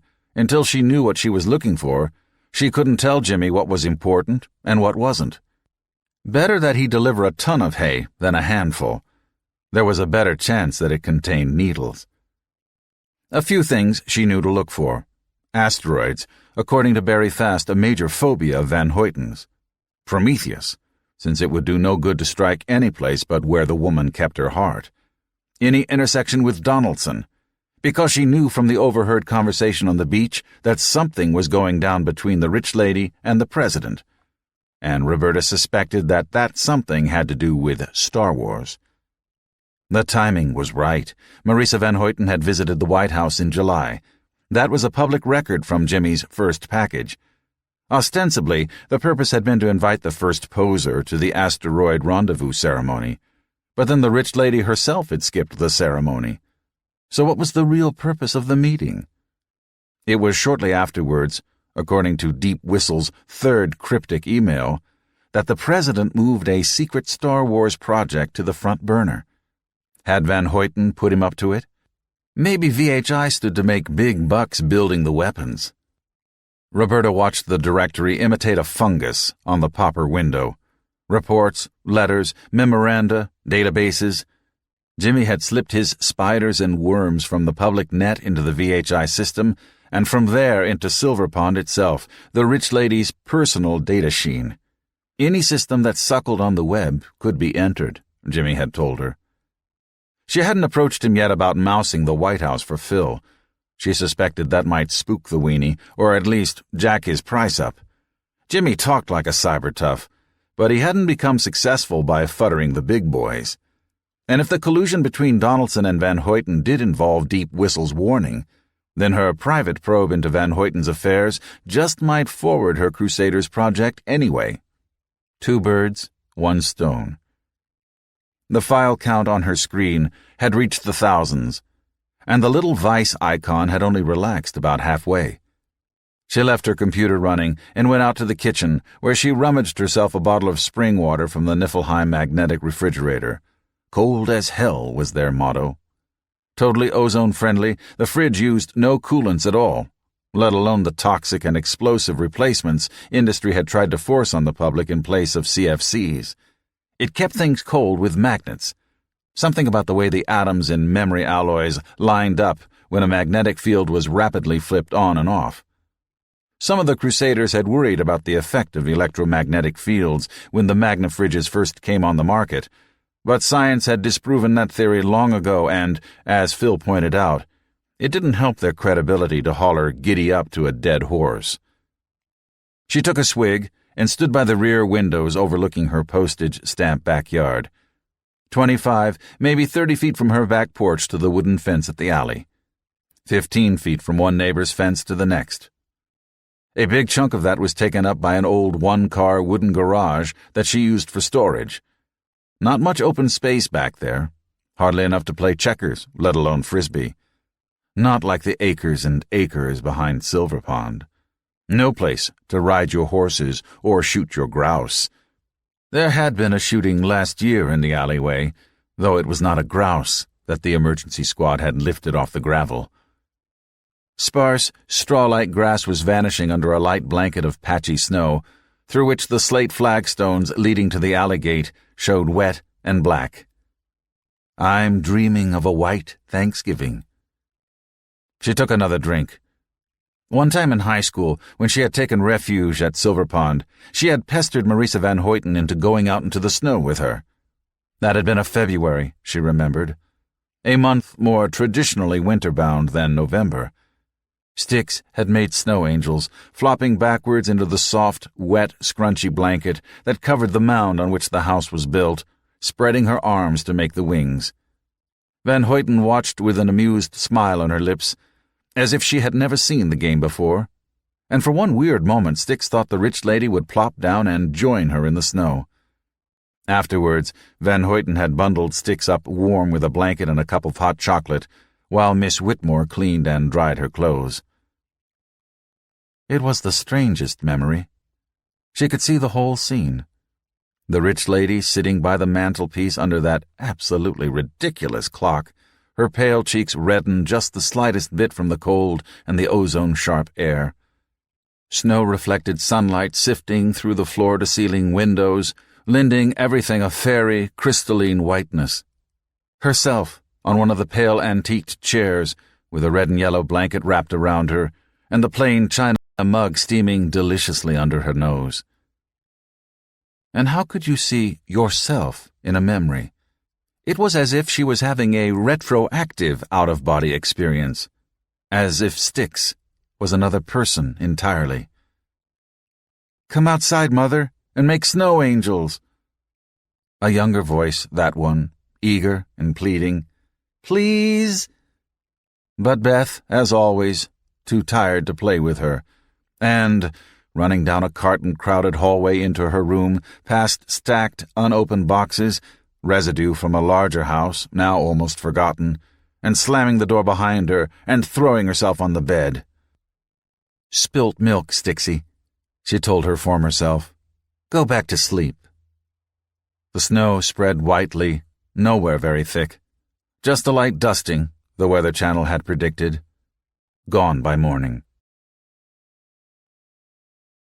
The data launch would have been impossible to work without a keyword filter, and Isaac Cole obliged her by building one, after she swore him to confidentiality and co-opted him onto Phil's Star Wars project. Isaac installed the keywords: Strategic Defense Initiative, SDI, BMDO, Brilliant Pebbles, Brilliant Eyes. A dozen different weapons systems, some of them mutually exclusive. The other keywords, those relating to Van Hoyten, she installed herself.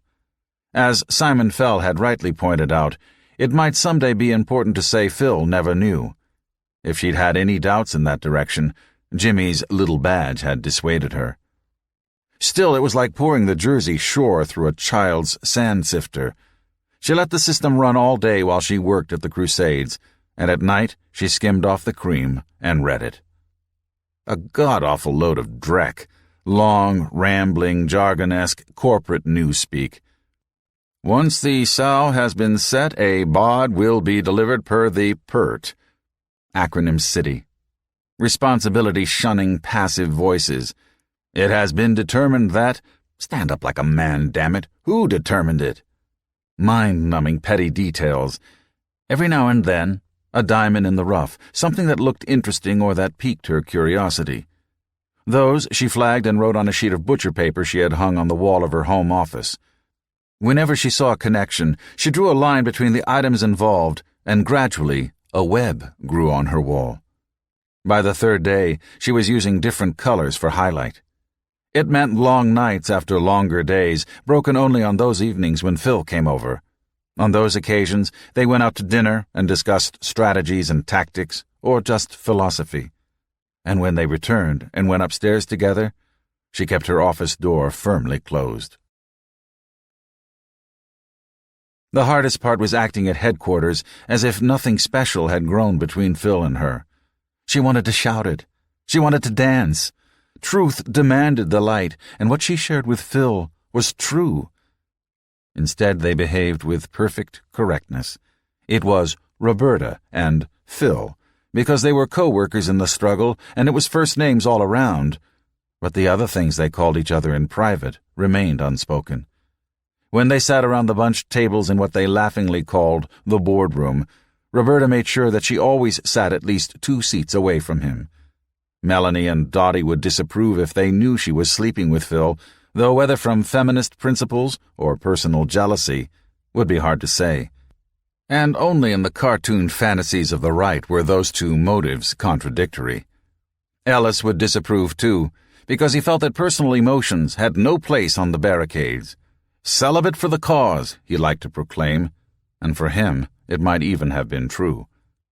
Some of the others, Isaac Cole, Darren Winslow, Sulitha ad-Din, might not disapprove and might even have wished them well, but when you got right down to it, it just wasn't any of their damn business, was it? She and Phil were entitled to their privacy precisely because their lives were so public, but it still hurt to pretend among their friends. It felt like a lie. "Next item," Phil said. "The Jersey Shore oil spill," Roberta said. As office manager, she kept the agenda. If she had not exactly transformed the cadre into a paragon of order, she had at least reduced the chaos that had consumed their meetings since Simon's departure. She had resurrected Simon's practice of reviewing the status of each crusade at bi-weekly meetings. But some of the cadre, Ellis, Dottie, and Isaac especially, had a tendency to go on, and she had a special signal that told Phil when it was time to rein things in. Simon used to do the reining in himself, but it would be a long time before she had the sort of authority that Simon had wielded. That was less gender than it was seniority. Most of the cadre had been with Phil longer than she. Simon had controlled them because Simon's status had been unquestionable. "Recommendation is to terminate the demonstrations," Roberta said. "The cleanup was successful. People see us still picketing, and they see the beach all clean, and they wonder what the hell we're doing."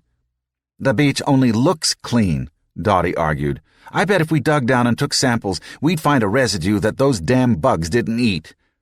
"We raised that issue with the EPA and with New Jersey's DEPE," Isaac Cole reported. "Gaia Biotech came back with a demand that samples be taken from the entire beach, not just from the part they worked on, so we dropped it.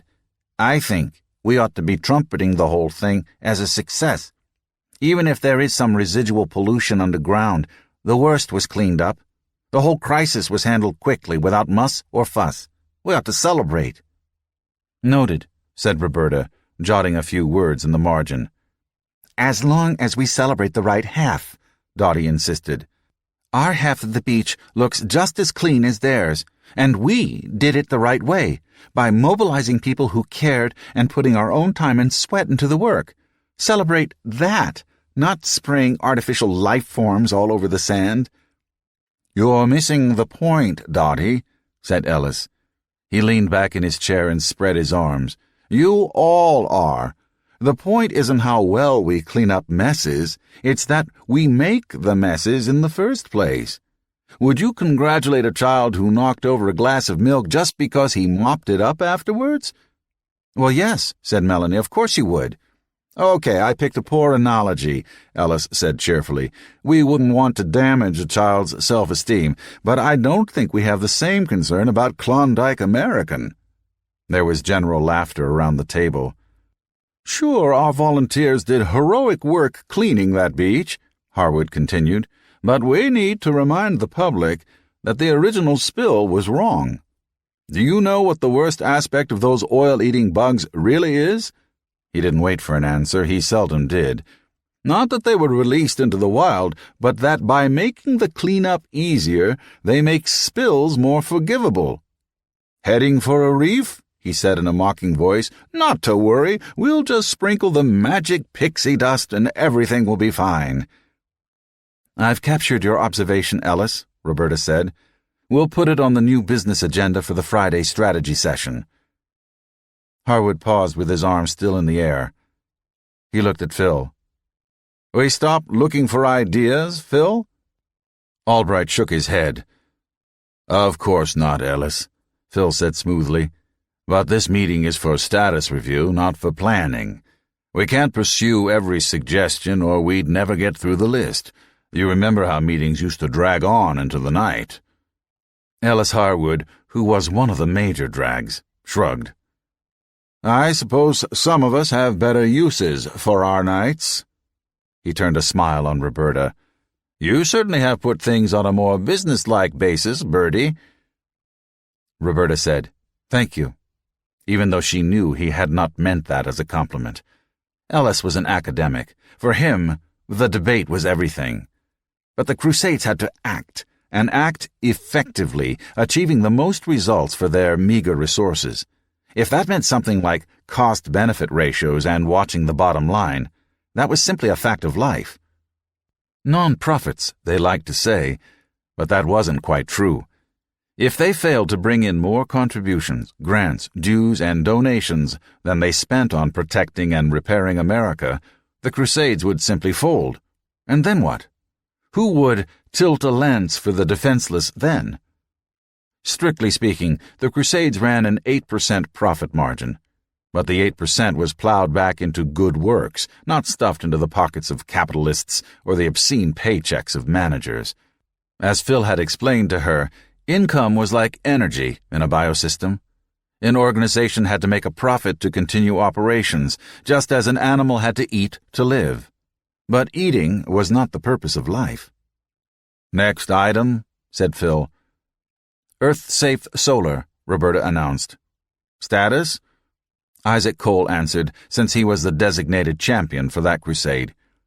"We ran our system test last week. Everything went great. With any luck, Southern California should avoid blackouts next summer, and the number of brownouts should be way down." Harwood spoke up. "I still say giving more energy to Southern California is like giving a loaded gun to a child. We're still treating symptoms, Phil. We have to change the heart." He thumped himself on the chest with his fist. "People have to want less. You don't help an addict by giving him more tobacco." "We know that, Ellis," Phil said. "But we have to get from here to there. Remember what I've always said. When power is short, it won't be the powerful who go without."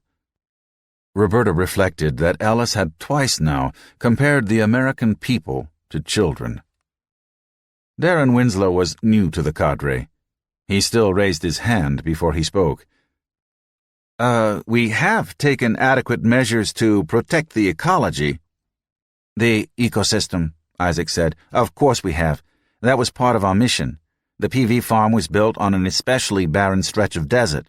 We did careful impact studies before we built, and the Nature Preservation Society will conduct independent environmental audits twice a year against the ISO 14000 standards."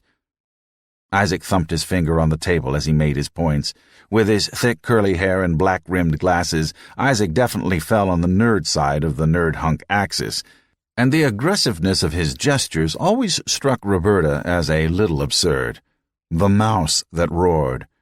"We wanted to make a major point with this enterprise and show corporate America that you can be environmentally responsible and profitable."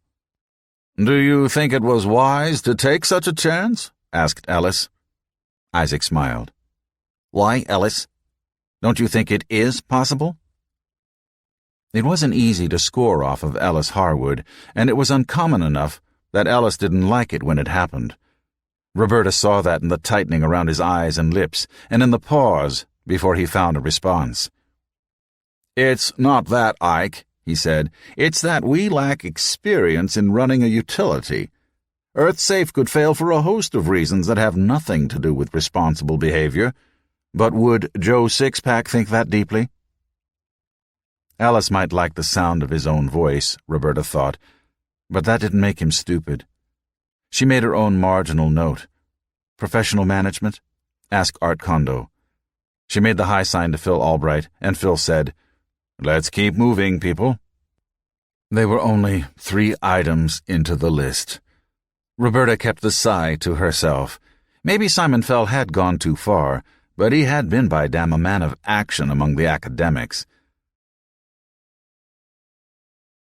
There was always a lot of mail at the Crusades, and someone had to sort it. There was the fan mail and the hate mail. There were suggestions from fanboy sideliners and skinny from whistleblowers. There were requests for information and cries for help. There were donations and dues and contributions.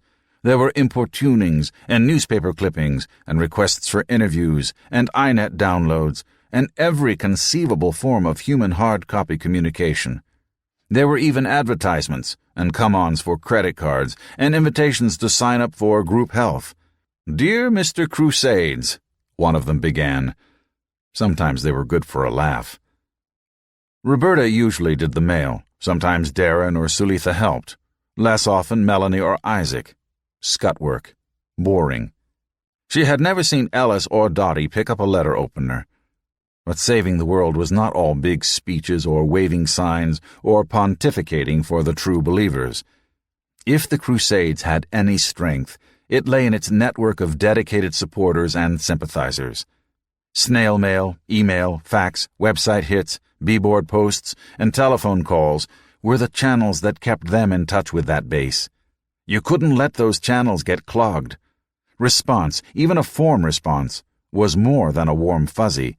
It kept people out there feeling a part of the Crusades. And every now and then something valuable turned up. A warning, a clue, a pointing finger. The electronic stuff could be keyword and context sorted by an artificial stupid, but the hard copy had to be opened and sorted by the natural kind. Tedious, but Roberta had worked out a system that let her machete the instack. Donations, dues, and the like went into a basket for Melanie to log, bundle, and deposit. Hate mail she put aside for the postal authorities. Ads she trashed. Other letters, depending on subject matter, went to one of the cadre. Solar to Isaac, battered women to Dottie, labor relations to Ellis, and so on. Sometimes, scanning too quickly, she made a mistake and gave a message to the wrong person, and that person would either trade off with the right one or toss it back on Roberta's desk, depending on who was dissing whom or who was on the rag that day. A nice fat check drawn on the Bank of Tokyo from Art Kondo, with another letter urging EarthSafe to look into copper indium diselenide PV cells. Roberta scribbled a note to Isaac. EarthSafe had its own bank account, and went on to the next item. An offer to settle out of court on the crusade against discriminatory racial hiring at a franchise restaurant chain in Missouri and Arkansas. Excellent cooperation from the parent corporation, who had leaned heavily on the franchisee. Good work, she scribbled in the margin, and handed it to Sulitha when the woman passed by on her way to the coffee pot. A handwritten letter in a naggingly familiar cursive. She glanced as usual at the body of the letter to learn the topic. When she turned to talk to a friend, her waist-length hair became entangled on the mill shaft. The force yanked her head back and swung her in an arc to the other side of the machine, slammed her on the floor, and scalped her.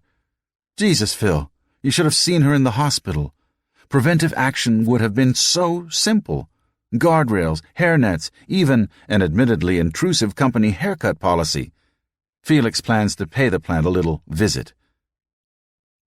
Working conditions, labor relations. She started to write Ellis's name in the corner, but hesitated. Felix? Her eyes dropped to the signature. Simon fell. No wonder the handwriting had seemed so familiar. She checked the salutation. Dear Phil, and the envelope, addressed to Phil at his sister's townhome. It must have gotten mixed in with the office mail down at the post office. She read the rest of the letter. Felix plans to pay the plant a little visit. After that they may be open to some reasonable settlement. Granted, the little hillbilly twit shares the blame. She should have been paying attention, and long hair in a factory is plain crazy. But the company bears a lot of the blame, too. And now they're trying to stiff her on the workman's comp. Jesus, Phil, she was fucking scalped. Pass this on to Coleraine at Baxter Howe and see if he'll take it on contingency. We owe him one. Roberta read the letter over once more. Then she folded it and placed it back inside its envelope. She took the envelope into Phil's office and placed it in his in-basket, where he would see it when he returned from his Los Angeles trip. The table in the entrance hall of the Wessex County Country Club was filled with memorabilia of John Witherspoon High School. A yearbook, copies of the school newspaper, ticket stubs from the senior prom. Who on earth had saved their ticket stubs, and why? The program book for the class play, 42nd Street, and until she saw the booklet, Styx could not have named it. Photographs of jocks doing jock stuff. The football team had been unbeaten senior year. Styx had barely been aware the football team existed. Roberta Carson, we're so happy you could make it. Oh, God. Cheerfulness. Roberta put on her number 3 smile and turned to the nearby registration table where 2 strangers sat behind rows of name tags. She tried to read their own tags without seeming to. Tino Perez and Karen Chong Godfrey. The former was angular, tan, and looked like he expected women to make appointments. Roberta accessed Styx's memory, and there was no relic of Perez there. Chong Godfrey was an earnest oriental face, the kind that always seemed wider than it was high. What was it about Chinese faces that they seemed eternally young until they became immortally old? She vaguely remembered Karen Chong, the Godfrey part must be matrimonial, as an aspiring painter, and wondered if she had ever made it big. Karen handed her a name tag and a program book, and Roberta mumbled thanks as she headed for the banquet room. How long before she could gracefully leave? Hors d'oeuvres and appetizers and earnest clusters of young men and women. The solarium behind the banquet room was ahum with conversation.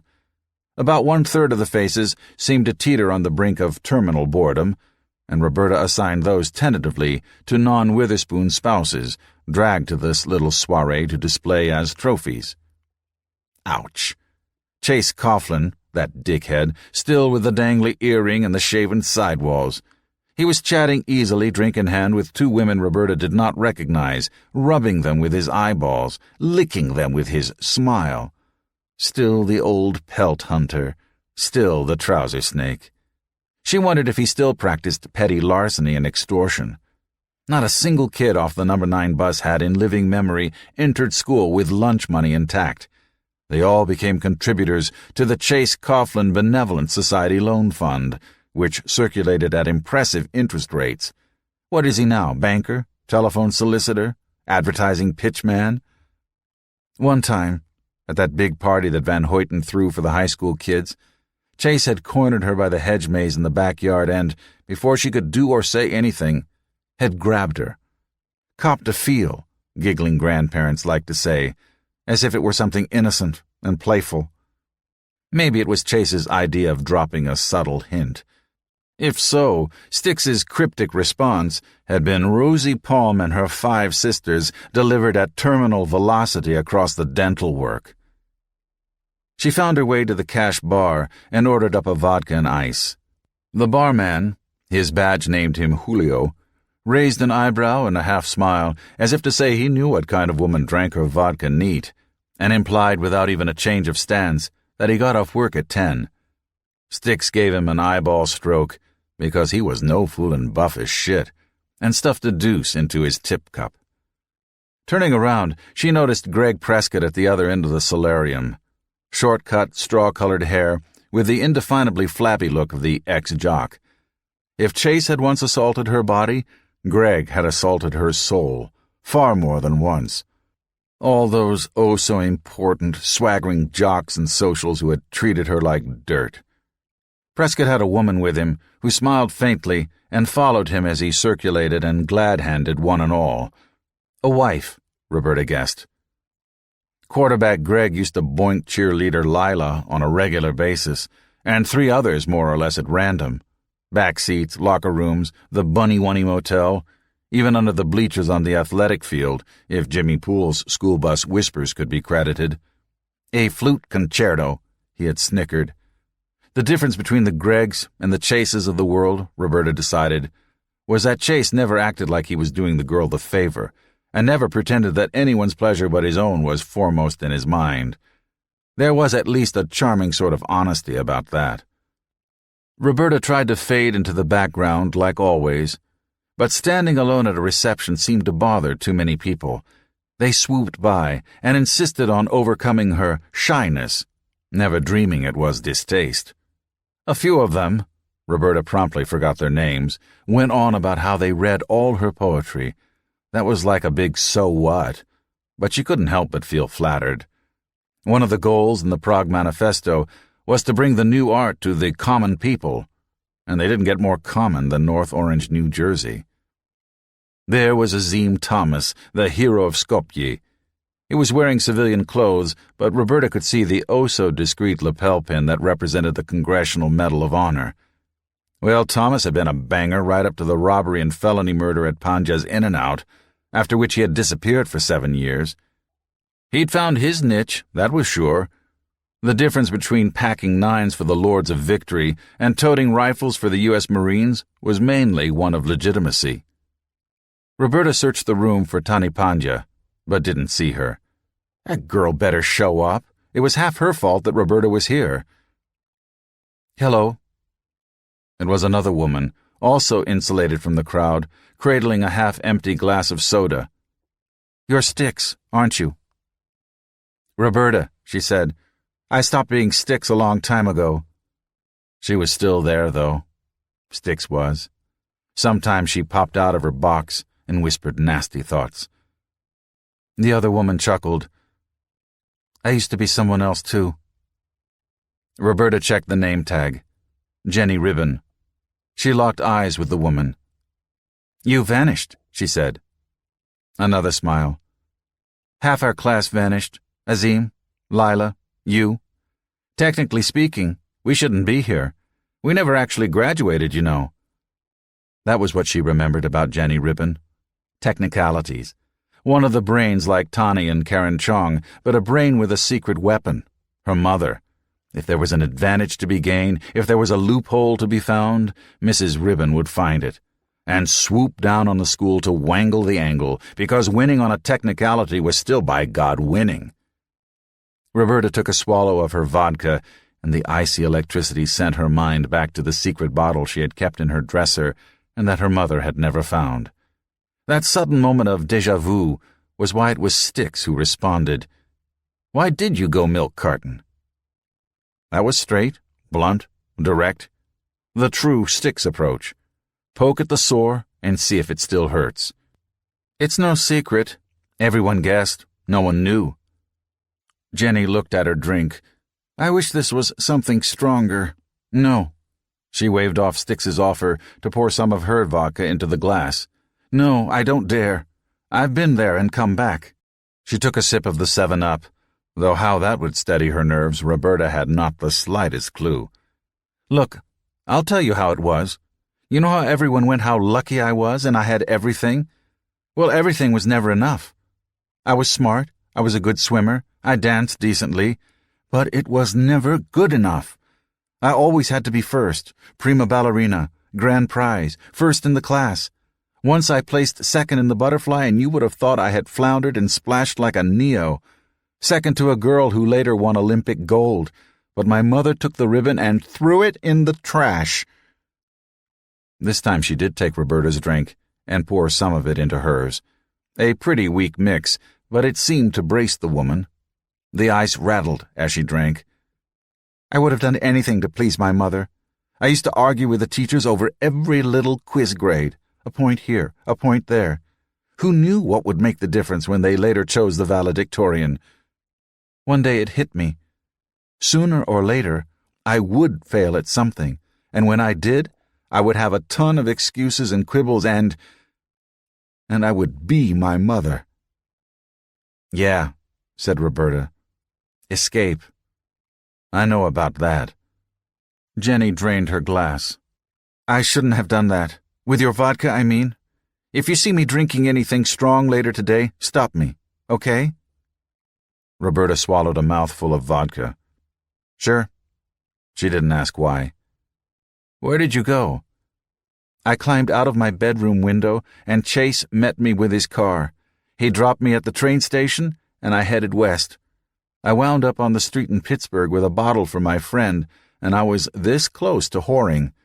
But someone found me and put me in Pittsburgh's Hope. The orphanage? The boarding school. Why shouldn't poor people have boarding schools too?" "Did you meet Mother Smith there?" Jenny Ribbon laughed and leaned closer. "I am Mother Smith," she said in a whisper. "I called myself Jenny Smith for a while. After they dried me out and turned me round, I stayed to give back some of what I'd gotten." She straightened and swirled her empty glass until the ice clattered. "Paying forward, that's what we call it. Better than paying back. Some of the children that come to us? God! A few of them are on court orders, but mostly the parents themselves bring them. Strung-out addicts, Abusive boyfriends? Drive-by shootings? They want to get their kids away from all that. Even the dicty moms. I'm no good for her, one mother told me, but I want her to have a chance. But they have to work with us, the parents do. We're not a dumping ground.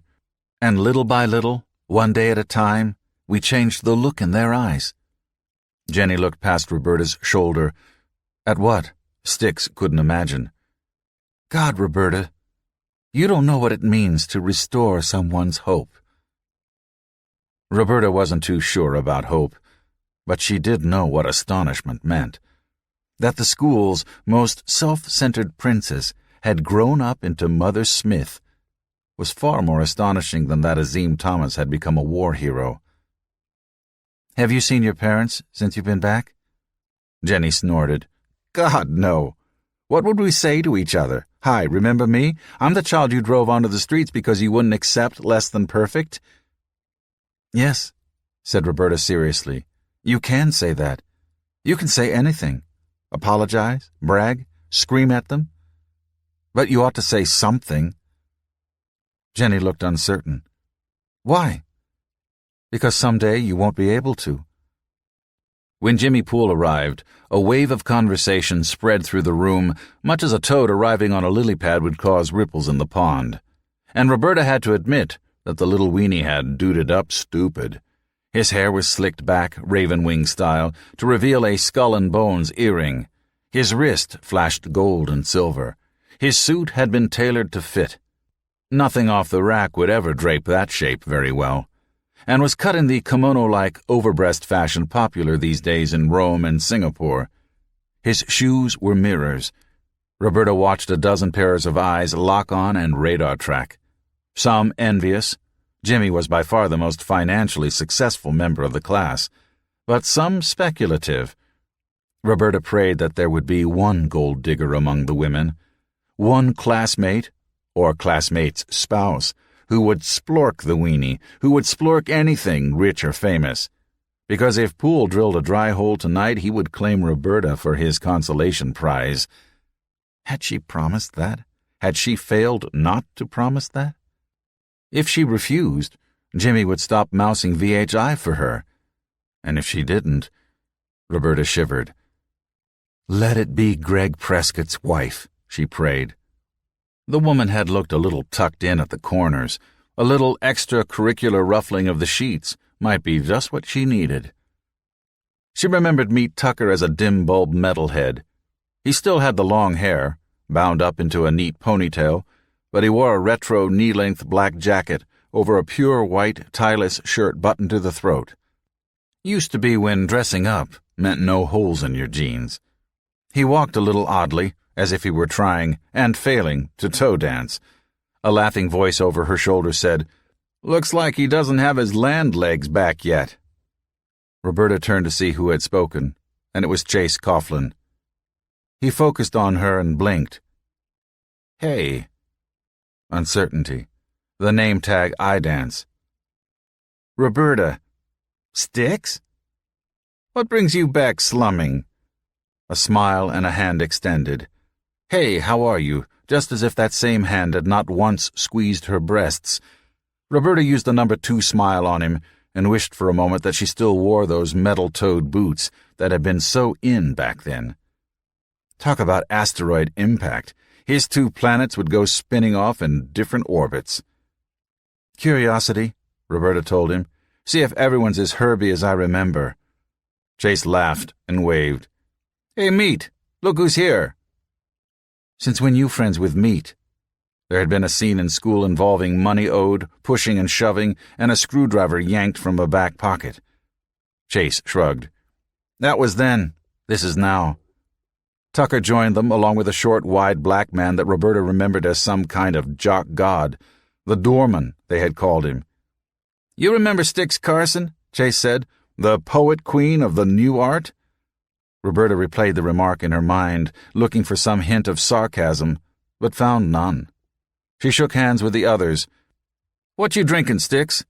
Chase asked. She told him what, and he disappeared with her empty glass. Still playing metal? Roberta asked Meat. Why not be polite? Only friends and enemies deserved special treatment, and Meat and the doorman were neither. Tucker made a face. Try getting anyone to listen to anything but goofball these days. He shoved 2 fingers into his throat and made gagging sounds. The doorman chuckled. Roberta remembered him as a quiet boy who hardly ever spoke and stuttered when he did. He had won some sort of state championship, and Roberta suddenly wished she could remember what it was so she could mention it to him. Maybe Angel and Buck will be here and we can get together, just for old time's sake. He studied the corner where the band would set up for dancing after dinner. I hope they didn't book Goof for tonight. I don't like your poems, the doorman said. The remark came out of nowhere. She had to play it back to be sure she heard right. She gave him a puzzled look. I don't expect everyone does, but... Oh yeah, a lot of it's okay. I'm not much for poetry, but it's hard to avoid your stuff. Feet of clay, heart of claymore, is almost a cliché by now. I'm talking about the way you attack VHI. You mean I speak out about the way she manipulated us into stuff it? Wasn't for Mentor, what would I be today?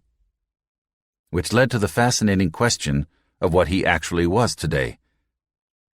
Hobie's a world-class scientist, said Chase, returning with a fresh glass of vodka for her. He handed it to her with a smile that said he wouldn't have any objection to sharing a hotel room with her tonight. But it was a friendly smile, almost a playful one. If it happens, it happens, but he wasn't pushing. He still had that high energy intensity to him, but it was more focused now, more controlled. She realized suddenly that he had no recollection of having grabbed her snatch in high school. Chase existed only in the present tense. And even back then, he had waited on a lonely side street to help a desperate girl run away. He discovered Hobart's Law, Meat contributed helpfully. And Hobartium, added Chase. The doorman, Hobart, rolled his eyes. That must be quite a lot of ego-boo for you, Roberta said. I can't say it didn't tickle me, Hobie said, but the boo came when everything clicked into place, not when Chris Van Hoyten named it. All I'm saying is that, wasn't for Mentor and all that, what would I be today but some washed-up ex-NFL tackle and a special hard question on sports trivia? So I don't appreciate it when you diss the people that helped me. Somehow, she had thought of those barbed poems being aimed only at the rich lady. It had never occurred to her that they might prick others as well. Artists like to talk about touching other people's lives, but the reality of it was messy. Sometimes you left a smudge on what you touched. She looked into the hardness of Hobart's eyes and saw that she had made an enemy of someone she hardly even knew, and that wasn't right. Enmity ought to be personal. The others were still chatting around her. You down now? Hobie asked Meat, and Meat said, Yeah, Gold Crew's up. Spent 3 months hand-holding a bunch of bunnies, but I think they'll shape. What about you, Otter? When you lift again? Hobart named a date, up in February, down in March, up in April, for the big harvest, and down in May. And Chase said, You're a regular ping-pong ball, Hobe. Ned Dubois himself is going to fly that May lift, so be sure to genuflect when you climb aboard. Roberta slipped away while they were talking. The doorman was a big-time scientist. Chase was a space pilot. Meat Tucker was building a space station. All 3 of them sucked into Marisa Van Hoyten's grand plan, and Hobie, at least, with his eyes open. She wondered how many others at the reception were fellow travelers, and how many, like herself and Tani Pandya, had escaped the flypaper. For dinner she sat with Tani, and with Jimmy, Chase, Hobie, and a woman that Hobie had brought. It was an awkward meal.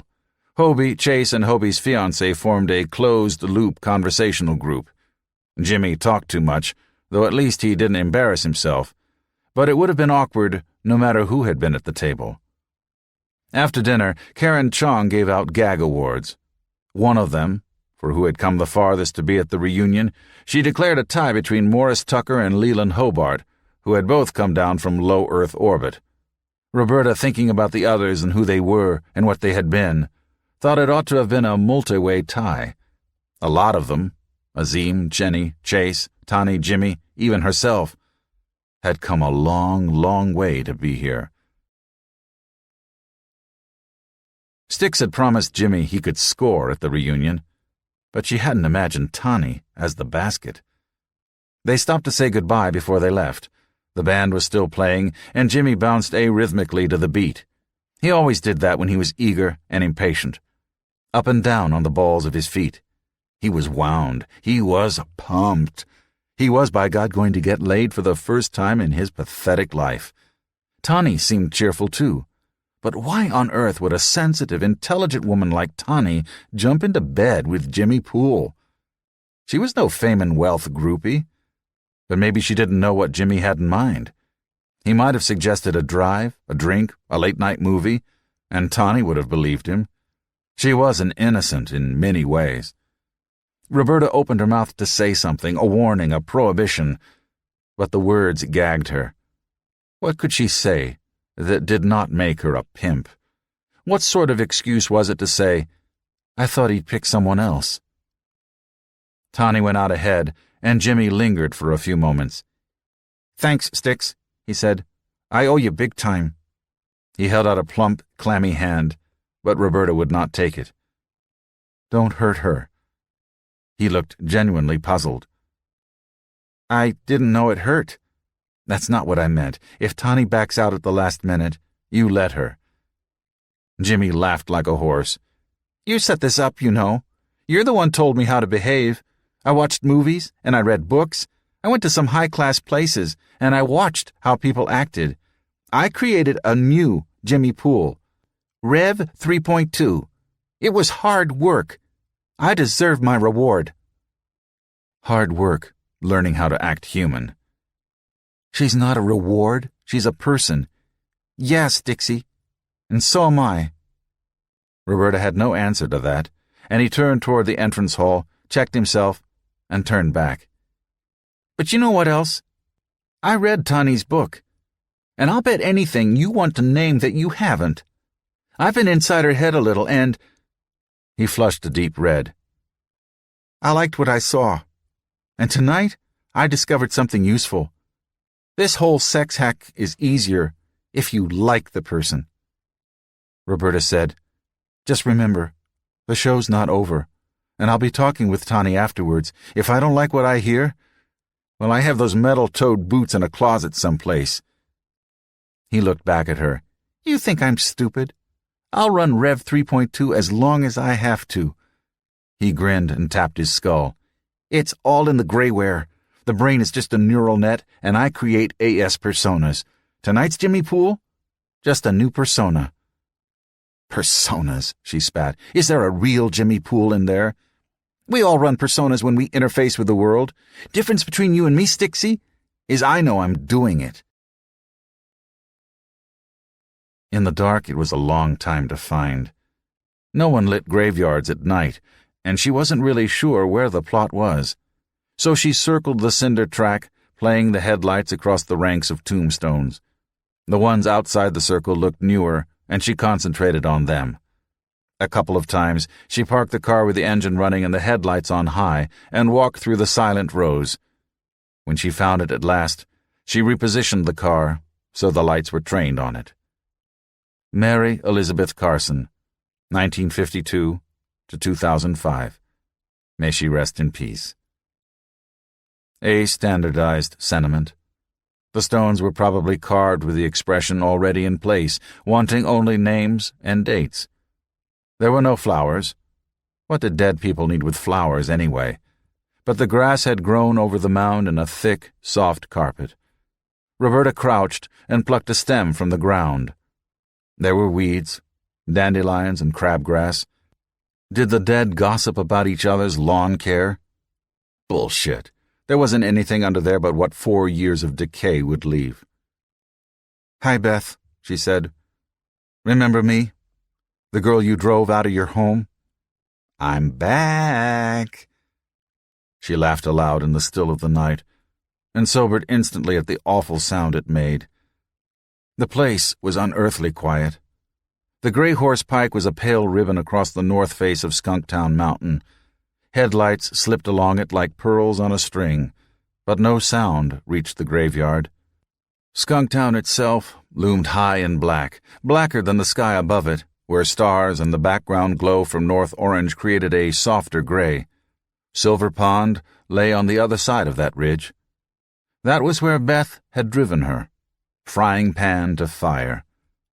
From someone who never seemed to care to someone who only seemed to care. She wondered if Van Hoyten was home tonight. "I'm famous, Beth." Mother had never let her call her Beth. "I've made a mark, so I guess you can't tell me what a loser I am." No, be fair. She had never called her that. "In case you're wondering why it took me so long to come over to play, well, I never had the time. Just like you never had the time for me." But in the cold November silence, she could hear how mean and self-pitying the words were. What had she expected of the woman? Roberta could see more clearly now, everything focused through the lens of time, the long hours and the long commute, bone-tired and irritable, but doing the job of two just so they could squeak by. The child hadn't seen it. She had judged Beth more harshly then. Still, Beth could have made an effort. She could have pretended. How tired and overworked did you have to be too tired to watch your daughter play in the snow? "It was the best you could give her," Roberta told the grave. But she didn't understand. She was Roberta the child, impossibly eager, so easy to disappoint, who wanted nothing at all from the world but unconditional love. Roberta lived life in segments, and with each segment a new person was born. Jimmy Poole had been right, but a little bit wrong, too. He could call them personas if he wanted, but they were lives, not masks. Each was a bubble, sealed off by some epochal event. Asteroids had struck her life from time to time. Roberta the child had died when Mark left and Beth morphed, and they had moved into that awful tar paper and shingle house out where the pike crossed the old canal locks. From the ashes of Roberta the child's funeral pyre had risen Styx, and oh, what a piece of work she had been. Proud, independent, clear-headed, but angry and withdrawn, solitary and friendless, too. There were always prices paid. "You'll be glad to know I don't drink anymore." "Hardly." She wondered if Beth had ever twigged to the vodka. Maybe she should have left it out for Beth to find. Styx had carved out her little niche, and had flourished there until the great betrayal, when the rich lady had revealed her true colors. From that broken chrysalis had wriggled the bohemian new art butterfly, grand proclaimer of the Prague Manifesto, casual lover of a dozen soulful men. "Did you ever read my poems?" she asked. Years ago in Prague, she would not have cared one way or the other. Now, suddenly, it became important to know, and it was something she now never could possibly know. She could imagine Beth passing her chapbooks around the office saying, "That's my little girl," posing naked for the cover, but still, stupefyingly bourgeois, and yet it would have meant they'd touched. No touching now. She ran her hand across the grass, stroking it like fur.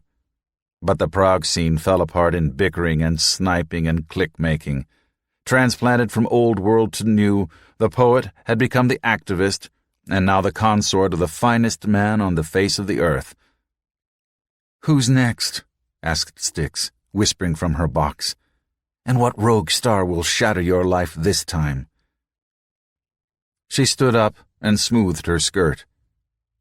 "I used to love you, Beth," she said, "and for a long time I wanted to love you, and you wouldn't let me, so I stopped.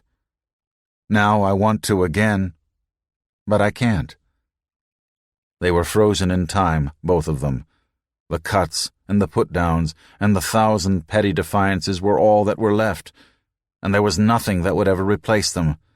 That was what death meant. Life was change. She turned away from the grave. Double bullshit. She'd been wrong. There was a lot under there, and it would stay there forever, and it would rot. Interlude. "Vanity of vanities," said the preacher. Departure required only a brief burp from the main engines. It wasn't much of a burn, but then there wasn't much to burn loose from either. For days afterwards, it seemed as if nothing had happened. The ship and the asteroid continued to coast in tandem, but in fact, they had been committed irrevocably to different paths, and little by little, the rock drifted behind. Bullard had slowed into a faster, more sunward orbit. For a long time, the rock lingered in their rear view, chasing after them like an abandoned puppy after the family car. One honking big puppy. Fartrip and the rock parted company for good soon after they crossed the Earth's orbit and swung outboard in early November, with the asteroid heading farther out, rising above the plane of the Earth's orbit, and slowing for aphelion later in the year. Fartrip's orbit had a tighter radius and less inclination, and would hit its own aphelion a lot earlier. Soon they could no longer see the rock without instruments. Nacho claimed he could spot it on the onboard telescope, but Forrest lost interest. He was not one to spend his life looking backwards. With Bullard now to starward, Earth began catching up to them. That struck Forrest as the wrong way to run a rendezvous. The chaser ought to be below and behind, but who ever heard of a planet as the chaser? He was willing to go along with the gag, though. If the deep thinkers were right, and the computers agreed that they were, Earth and Fartrip would intersect on May 15th, one day short of a year after the Bon Voyage party aboard Mir. And if they were wrong... This was the loneliest part of the voyage, a time that seemed to draw them naturally toward introspection. The rock had gone into the outer darkness, and the Earth had not yet come into sight. The forward telescope, Bullard was facing backwards on its orbit, could pick out the Earth-moon and resolve the bright spark into two miniature crescents, but with the laser footprint spread by the distance, communications were weak and uncertain. The three of them were the only fragment of humanity in this neck of the woods, and would be for a long time. 7.5 months on the long orbit. It didn't seem fair that it was longer than the outbound leg and the stopover put together. It was anticlimactic, like remaking King Kong, where you shoot the monkey in the first reel and spend the rest of the flick on the cleanup effort in the street down below. The prompt chattered like a chimpanzee, and Forrest made another entry in his personal log. The AS voice announced in silky tones, "Approaching end of watch, darling." "You tell him, honey." Forrest glanced at the clock. Almost midnight. The middle of the night, out here in the middle of night. He shut down his personal log and sealed it with his hard key. That log would be a bestseller someday, no doubt about it. If only he could find the right co-author to knock it into shape. He pushed himself out of the command seat and floated to the forward viewports.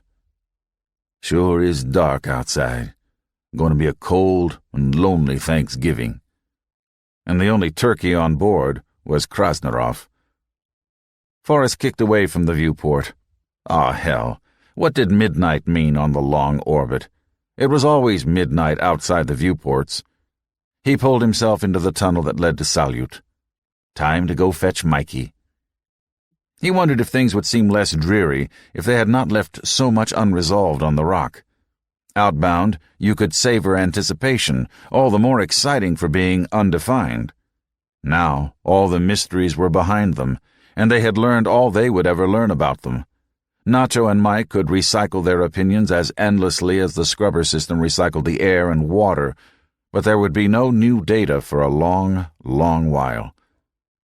Forrest passed down the transfer tunnel between the three nested cryogenic hydrogen tanks, through the ship's nose lock, and into the frustum that he called the foyer. It was just large enough for one man, and when Salyut was detached from Bullard, functioned as the habitat's airlock. He poked his head through the inner hatch and looked down the length of the vessel. The privacy curtain had been pulled aside, so he could see all the way to the nose. The smaller module was brightly lit, and a chess problem was laid out on the magnetic board, but the main module beyond that was illuminated only by soft sleep lights. Mike Krasnarov was swimming laps. Forrest watched him sail down the shaded length of Salyut into the observation blister, where he twisted and kicked off toward the rear. He arced gracefully past the tethered bag where Nacho slept, past the geologist's workstation and the dry soil racks, past the fresher and threw the connecting frustum into the smaller module. He touched, as gently as a feather, on the game board and pivoted like a ballet dancer, his feet kissing the bulkhead by Forrest's head before a flex of the ankle sent him back again toward the bow. He gave no indication that he had noticed Forrest. Never a talkative man, Krasnarov had grown positively mute since leaving the rock. "Why'd you do it, Mikey?" Chipping away the marks on the flat irons. If they really were alien inscriptions, it was sacrilege. And if they were not, as Krasnarov believed, why bother? There had to be a reason. Signor Machine never did anything without a reason. Forrest had asked. As command pilot, he had demanded an explanation, but the Russian had responded with only a dignified silence. He had absorbed Nacho's bitter accusations and Forrest's reprimand like he was Flint himself, accepting the blows without any visible mark. In the end, Forrest had given up asking. Whatever motive had driven the Russian, it would surface in its own time, or not at all. 3 times Krasnarov made the circuit while Forrest watched, passing from light into shadow and back again, straight up and down the center axis, touching only at each end to make his turn. There had been bets on the outbound leg about who would be first to accomplish that, but the competition had worn thin after a while. Trust Iron Mike to keep at it and never mention it to anyone. When Krasnarov touched down again by the hatchway, Forrest said, "Shift change, amigo. Front and center." Signor Machine reached out and grabbed hold of the handle to the collapsible exercise rack, turned, and came to an easy rest with his feet planted on the bulkhead. Forrest pulled himself out of the hatchway, and the Russian pushed himself into it. "Foolish exercise," he said, but Forrest didn't know if that meant swimming laps or standing watch. He only knew that, outbound, he had never had to fetch Krasnarov when his watch rolled round, and Krasnarov had never reported with less than cleaned and pressed precision.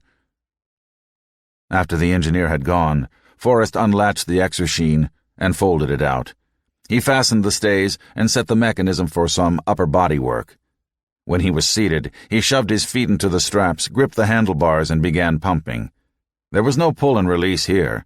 He had to move the masses both directions, pull and push. That was better for the muscles anyway. You didn't stretch the fibers only in one direction. He had just settled into the rhythm when Nacho spoke from his bag. "He reminds me of a caged animal." Forrest looked up. In the dimness of the main module, the geologist's bright obsidian eyes gleamed. Forrest adjusted his sweatband with one hand. "He does he?" Back and forth like a tiger behind bars." "You should be asleep this watch." "Nearly every day now, just before his watch, or just after." "Yeah, I've noticed," Forrest said. Nacho unfastened the stick strip on his bag and wriggled free. He pulled the flaps together, folded them, and stuffed the bag into its locker. The bag billowed, struggling against its fate. "You never used to do it," Nacho said, fastening the locker at last. "The pacing, I mean." "Is that what you think it is? Pacing?" Nacho straightened his singlet and shorts, pulled his moccasins off their fasteners. "You think he is exercising?" "We're all a little impatient to get home." Nacho shook his head. "I think he is troubled, not impatient." Forrest stopped pumping. The masses on the exersheen continued on their tracks until they hit the stop blocks. "About what?" Nacho shook his head again. "I have lost all respect for the man." "Have you?" But what did the respect of Ignacio Mendez mean to a man like Krasnarov? Signor Machine had never chased after approval or fame, only after accomplishment itself. Did Mr. Perfect need anyone's respect, beside his own? "He has changed," Nacho said. Forrest rested his arms on the handlebars and turned his head over his shoulder toward the rear of the vessel. "Yeah," he admitted. "He sure ain't the barrel of laughs he used to be." Slowly Earth gained on Bullard. Comm signals grew stronger, thanks to Mr. Square of the Distance. Just before Christmas, the crew assembled on the command deck for a celebration. Forrest waited with 3 drinking bulbs in his hand while Krasnarov studied the comm monitors. The Russian scowled, rubbed his stubbled chin, entered a setting by hand. The comm warbled like a canary, then began to fry bacon. "Upload commencing, boys," murmured the AS. Finally, Krasnarov shrugged. "Helios beam density exceeds 50% of nominal." Nacho whooped, and Forrest sailed the drinking bulbs across the cabin. "Gentlemen," he said, "let us splice the main brace." It was only a fruit juice, of course. No grog on this voyage. Alcohol was too easy an answer to fear and boredom, and an answer that was too easily wrong. Krasnarov tapped his bulb with a forefinger as it coasted to him, and it hung, spinning, in the air before him. "An arbitrary distinction," he said. "Why 50%? "Why not?" Forrest responded. "We're getting enough beamed power now we can go to part-time on the fuel cells. The message uploads are getting clearer. You might say it marks our return to Earth's neighborhood. Or, to be precise, the Earth's neighborhood has returned to us." Nacho chuckled. Krasnarov shrugged and snagged the bulb out of the air. He broke the tip off with one thumb. "Nichevo," he said, and squirted the entire contents down his throat. Somehow, when Forrest opened his eyes, he knew that he had awakened too early. Usually he slept soundly until his internal clock woke him for his watch, but something had roused him this time. A sound, a motion. Considering the living conditions in Salyut, you couldn't be too light a sleeper or you'd get no sleep at all. Snugged up in his tethered sleeping bag like a damn Christmas stocking, Forrest looked around to see what had disturbed him. Subdued green lamps picked anonymous shapes out of the darkness. Forrest had drawn the privacy curtain when he turned in, but now its free end waved in the air currents as if trying to elude the groping fingers of the magnets that normally held it in place. Turning his head the other way, he saw a figure crouched in the observation blister. Krasnarov. The Russian had his back to Forrest. He was hunkered down with his knees tucked up and his arms wrapped around his torso like a lover's embrace. With his black t-shirt and shorts, he seemed almost to blend into the splendor outside. He stayed there unmoving, anchored to the mat by his slippers, staring at the stars. Or maybe sleeping, Forrest thought, because Krasnarov did not move for what seemed like a very long time. Then, abruptly, the Russian unfolded himself and launched a fist at the blister. "Svolochi," he said. "Vi считаете Krasnarova durakom." The blow struck with a dull thump. SPP was a very hard material, a metallocene plastic impervious to impacts a great deal harder than Krasnarov's fist. Yet Forrest could not help but flinch at the gesture. Krasnarov turned from the blister, and Forrest snapped his eyes shut and feigned sleep.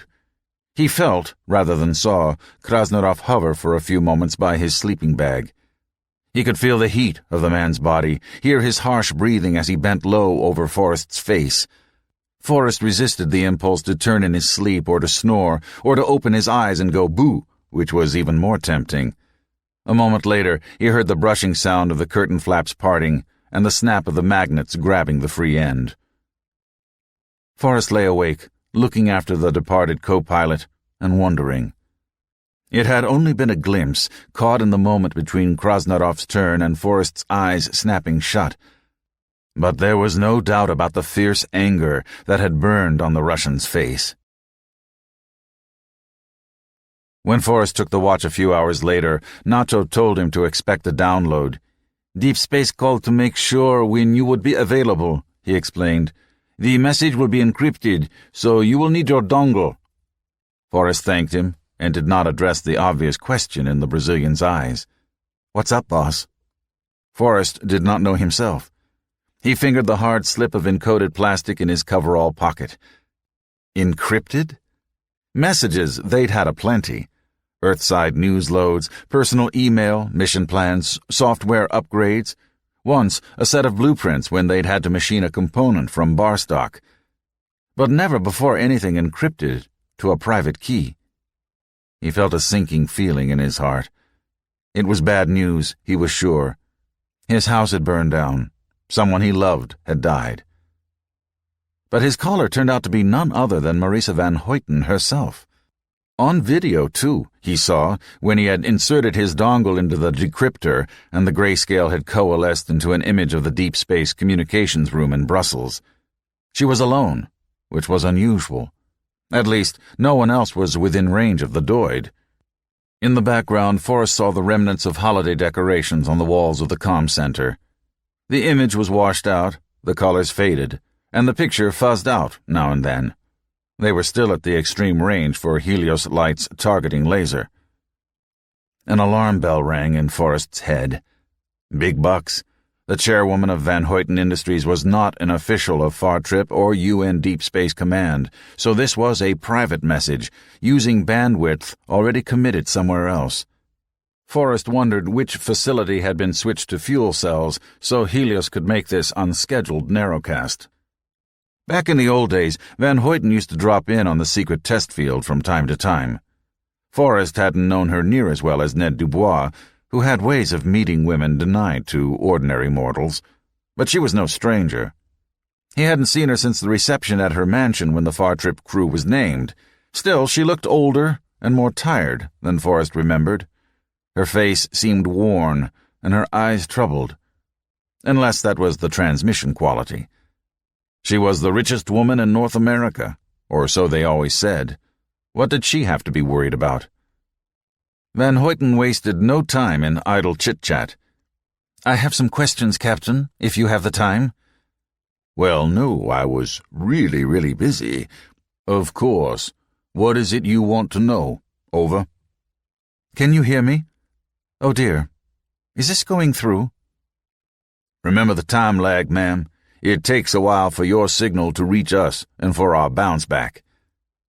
Forrest decided to stay mum until everything sorted out. This call was costing a pretty nickel, but it was her nickel, and she had a lot of them. Finally, he saw her flush, and she said, "Yes, sorry. They explained the lag to me, but—" Her mouth turned up in a brief, whimsical smile. "This is not exactly a face-to-face conversation, is it?" Forrest chuckled. No, it wasn't. He was talking to an image from the past.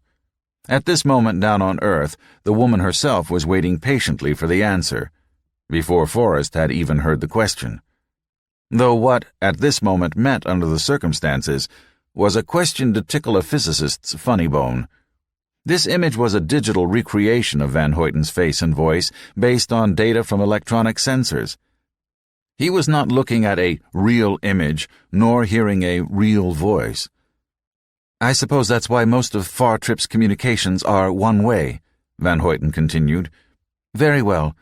This discussion will remain confidential. You will share it with no one else. Is that understood? I will wait for your answer." "Sure," Forrest told the droid pickup. "Go ahead." He wondered what he looked like from the other end. 3 guys batching it for 7 months couldn't look too sharp by now. Even the Iron Mike had lost that fresh-out-of-the-box appearance. The bounce-back took a little longer than the speed of light could account for. Van Hoyten looked like she was having second thoughts. Then she sighed and said, "Some of Fartrip's people have noticed something, well, intriguing in your data. Perhaps you have noticed it as well. You recorded some odd features in grid element—" She paused and looked at a card in her hand.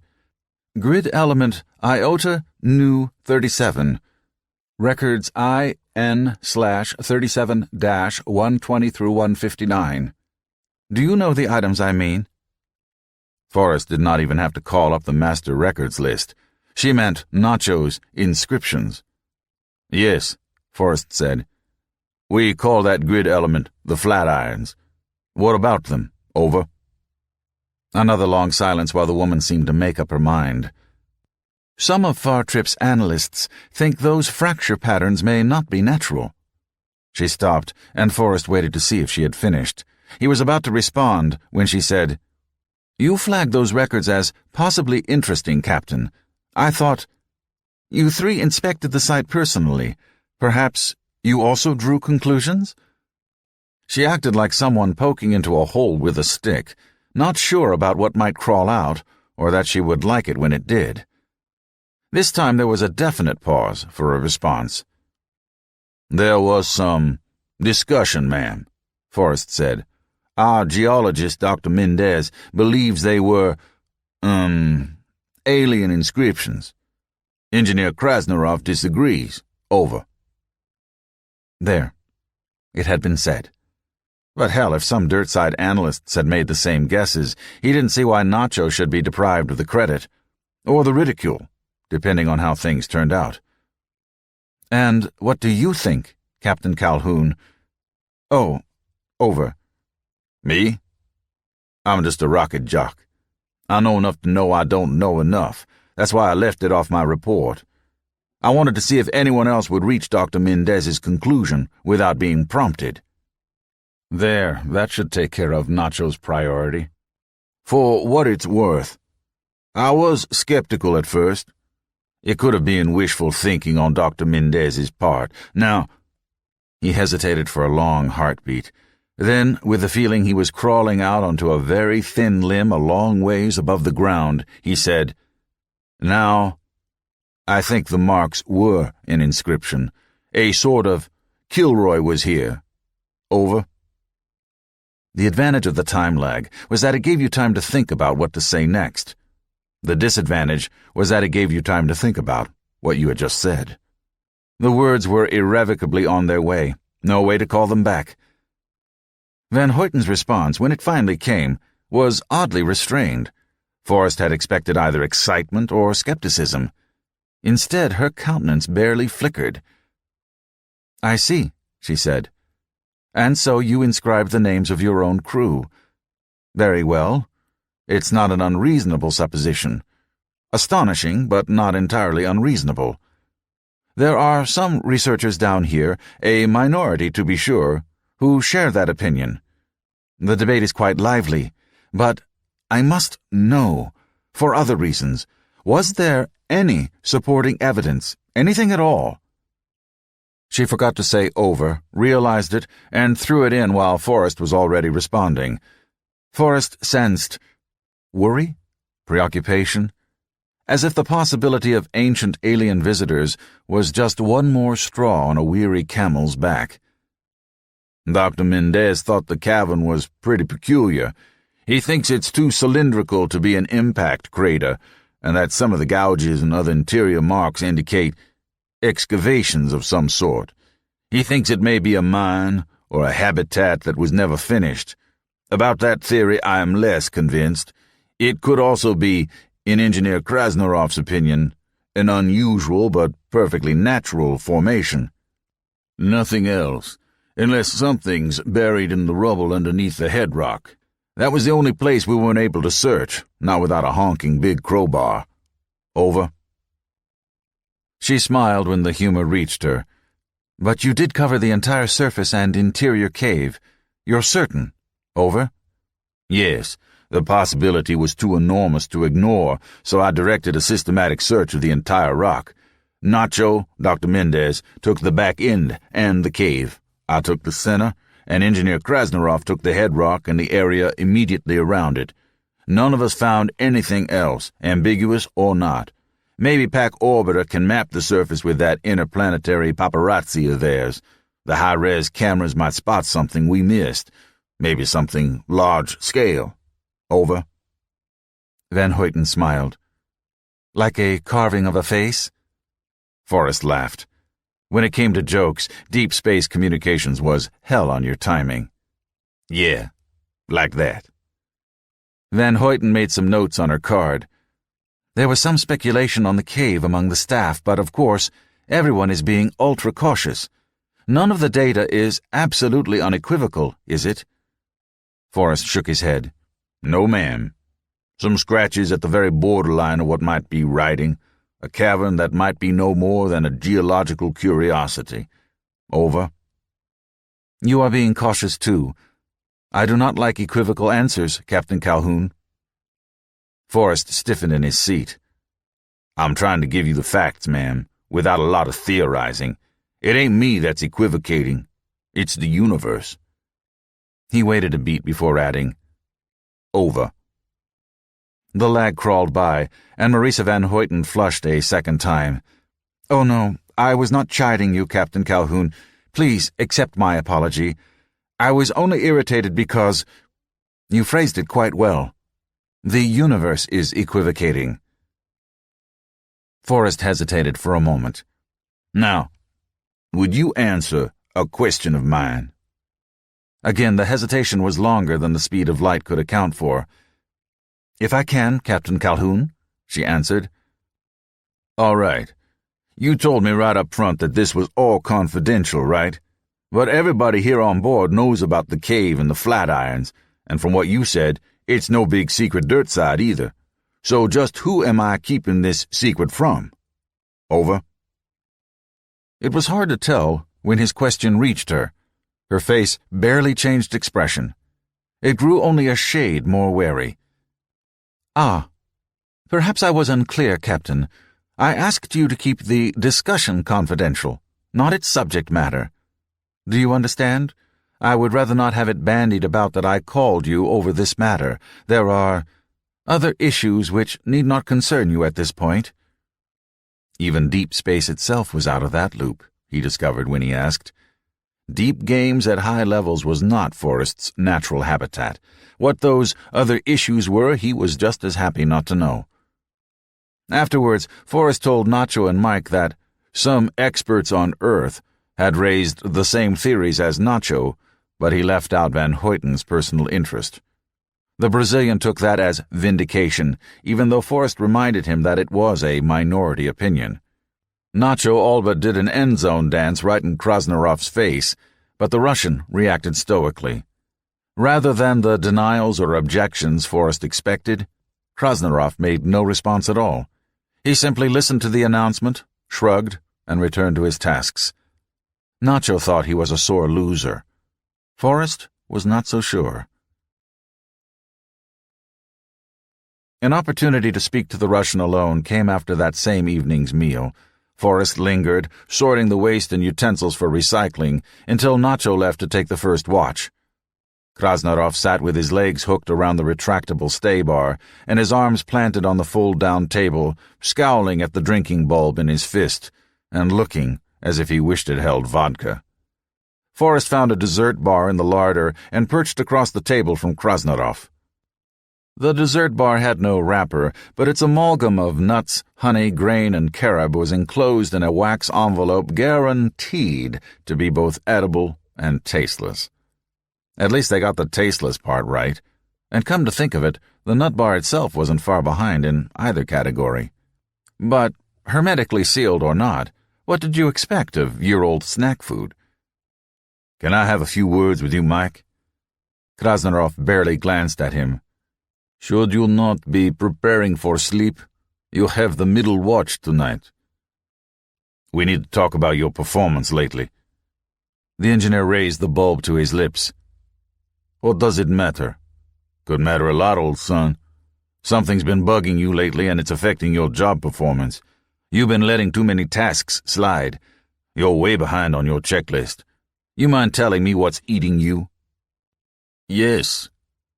Krasnorov bent over the table. With his right forefinger, he traced spiderweb patterns in the metallocene surface. Forrest took a bite off his dessert bar.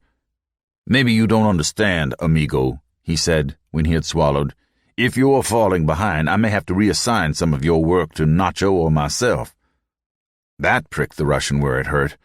Krasnorov's head snapped up, and he gave Forrest a level stare. Finally he sighed and said, "Nichevo." "The hell it does matter." Krasnorov gave a harsh bark of a laugh. "You are funniest, Calhoun, when you jest unintentionally. It does not matter because nothing matters anymore, or ever did." Forrest shoved the stub of the nut bar in his mouth and bent forward over the table. "You want to let me in on the rationale for that little bit of Russian angst? Perhaps you are the wise one, after all. Perhaps Jeopardy is the only sane way to face the universe. Krasnarov turned and hurled his drinking bulb across the module, where it caromed from cabinet to bulkhead before being entrapped by the folds of the privacy curtain. Startled by the outburst, Forrest waited for Krasnarov to fill the silence that followed. "Have you ever run?" the man asked finally. "In competition, I mean." Forrest pulled back and shook his head. "A little track and field in college." "How far behind in a race do you have to be before you give up?" "Hell, ask me something hard. You never give up, ever. If you find yourself behind, you just run a little faster is all. And if the leader is in a race car and you are afoot, and the car is already halfway across the continent and you are still in your starting blocks, do you still just run faster?" "What are you getting at? How far behind must you be before your efforts become pathetic and foolish?" "Suppose you tell me." Krasnarov shook his head. "They make all our efforts look foolish." "Who does?" "They do." A wave of the arm, pointing but in every direction. "The aliens, Mendez's visitors. Боже мой, I wish I could get drunk." Forrest straightened on his perch. "I thought you didn't." He shook his head. "I don't understand." "I have always seen the future as our destiny, as the country where we will spend our lives, and now we find that others are already there. The promised land is already occupied. So what is left for us?" "I don't know. Join them?" "Always the younger brother, eh, Calhoun? Well, it is a role that suits you. What is the point of effort if we are always the younger brother, walking in another's shadow?" Unaccountably irritated, Forrest snapped, "We can still be the first humans." Krasnarov laughed without humor. "Tell me, Calhoun, who was the first Kenyan to fly the Atlantic solo? You cannot even be sure there has been one, can you? What could such a man look forward to? Building his monoplane, stoking it with petrol, taking off heavy into the wind, knowing that if he cannot reach airspeed his craft will become a fireball hot enough to melt steel? Flying half-blind through the driving rains over the empty ocean, and in the end his feat would mean nothing, because others had done it decades before and moved on. Americans and Europeans make the crossing now for sport. We would follow his progress with amusement, with our rescue ships keeping pace, our commentators reporting on his position. The pilots of other planes would wave to him. The contrails of our jets would cross the sky far above him, passing him without even noticing. He could not possibly duplicate what your Lindbergh did. We would make a mockery of his bravery and his dreams. No, Calhoun, do not interrupt. With every kindness in the world, we would only show how empty and futile all his efforts were." Forrest shook his head. "That's an awful lot of philosophy to read into some scratches on a rock. Sometimes, Calhoun, I envy you your simplicity." "Yeah, 'tis a joy to be simple. But Jesus, Mike, it's a little premature, isn't it? It might all be natural, like you said. Scratches on a rock, a hole in the ground." A great, gusting sigh. "And footprints." The moment froze in Forrest's mind. Nothing moved. A crumb of carob hung in the air. The digital clock on the bulkhead blinked its meaningless time. The Russian's jaw muscles were bunched. You could have stripped cable in his teeth. "What the hell you talking about?" "There were footprints," he said. "I don't remember any damn footprints, Mike, and I sure as hell wouldn't forget that. You jiving me or holding out?" "It had to be done." Krasnarov's countenance was more wooden than usual. Yet wood is living. It grows and twists and splits. "What had to be done? Are you sure they were footprints? What did they look like?"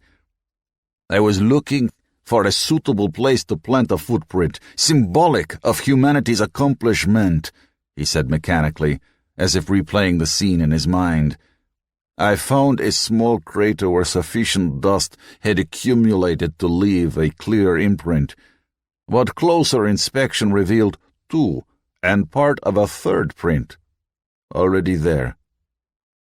He paused reflectively, and his eyes focused inward. "At first," he continued in a distant voice, "I thought one of us had made them, but they were cross-ribbed in a way that was different from our own boot soles, and they were smaller. The prints were wide, almost circular at one end, and came to a blunt point at the other. Which was the front and which the back, I could not guess. A few casual steps, tracing a cord across the crater floor to be lost in the hard rock at either end. They were spaced close together, so the walker either had very short legs, or he walked on three of them." "Sweet Jesus! I've got to see them. What are the record numbers?" "I made no record," Krasnarov said. Forrest froze. "Why the bloody hell not?" he shouted. "Something like that? Jesus H. Christ!" He slammed his fist against the table and looked away. It was too late now to go back and doid them. Damn! How could Mike forget something like that? Maybe that explained his moping lately. He had made a mistake he couldn't undo. He glanced back at Krasnarov and caught a sudden, fleeting look, equal parts smugness and despair. "Why didn't you call me and Nacho over?" "Preparing for departure. There was a lot to do." "Well, son," Forrest said, letting the sarcasm show bluntly, "I think we could have postponed one or two action items for something like that. What about the Japanese probe? Can Pac Orbiter get a good camera angle on that crater?" Krasnarov shook his head. "No, they are gone.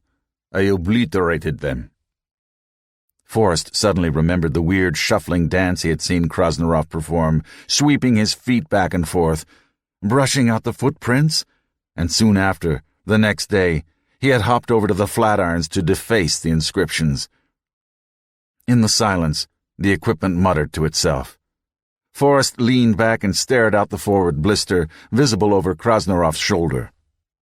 A billion stars twinkled there in the endless void, unfathomably distant in time and space.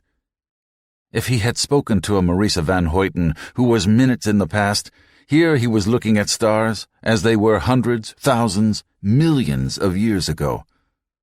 Forrest closed his eyes. "Do you want to explain yourself, Mike? It wasn't accidental, was it?" "No." He waited for some explanation, and, when it didn't come, he turned and studied the engineer. Krasnarov was staring at nothing, rubbing his hands back and forth like he was washing them. Forrest reached across the gap that separated them and took him by the sleeve. "I got to know, Mike. This is the biggest thing mankind has ever stumbled over, and you erased the only clear evidence. Tell me it wasn't a whim. Tell me you had a reason, a damn good one. God knows I can't imagine what that could be, but it would sure make me feel better knowing there was one." "Without knowledge," Krasnarov told him with utter and terrible sincerity, "there can still be hope." Forrest released the sleeve and stared at the Russian. He rubbed his face with both hands. God, what will deep space say? What would Van Hoyten say?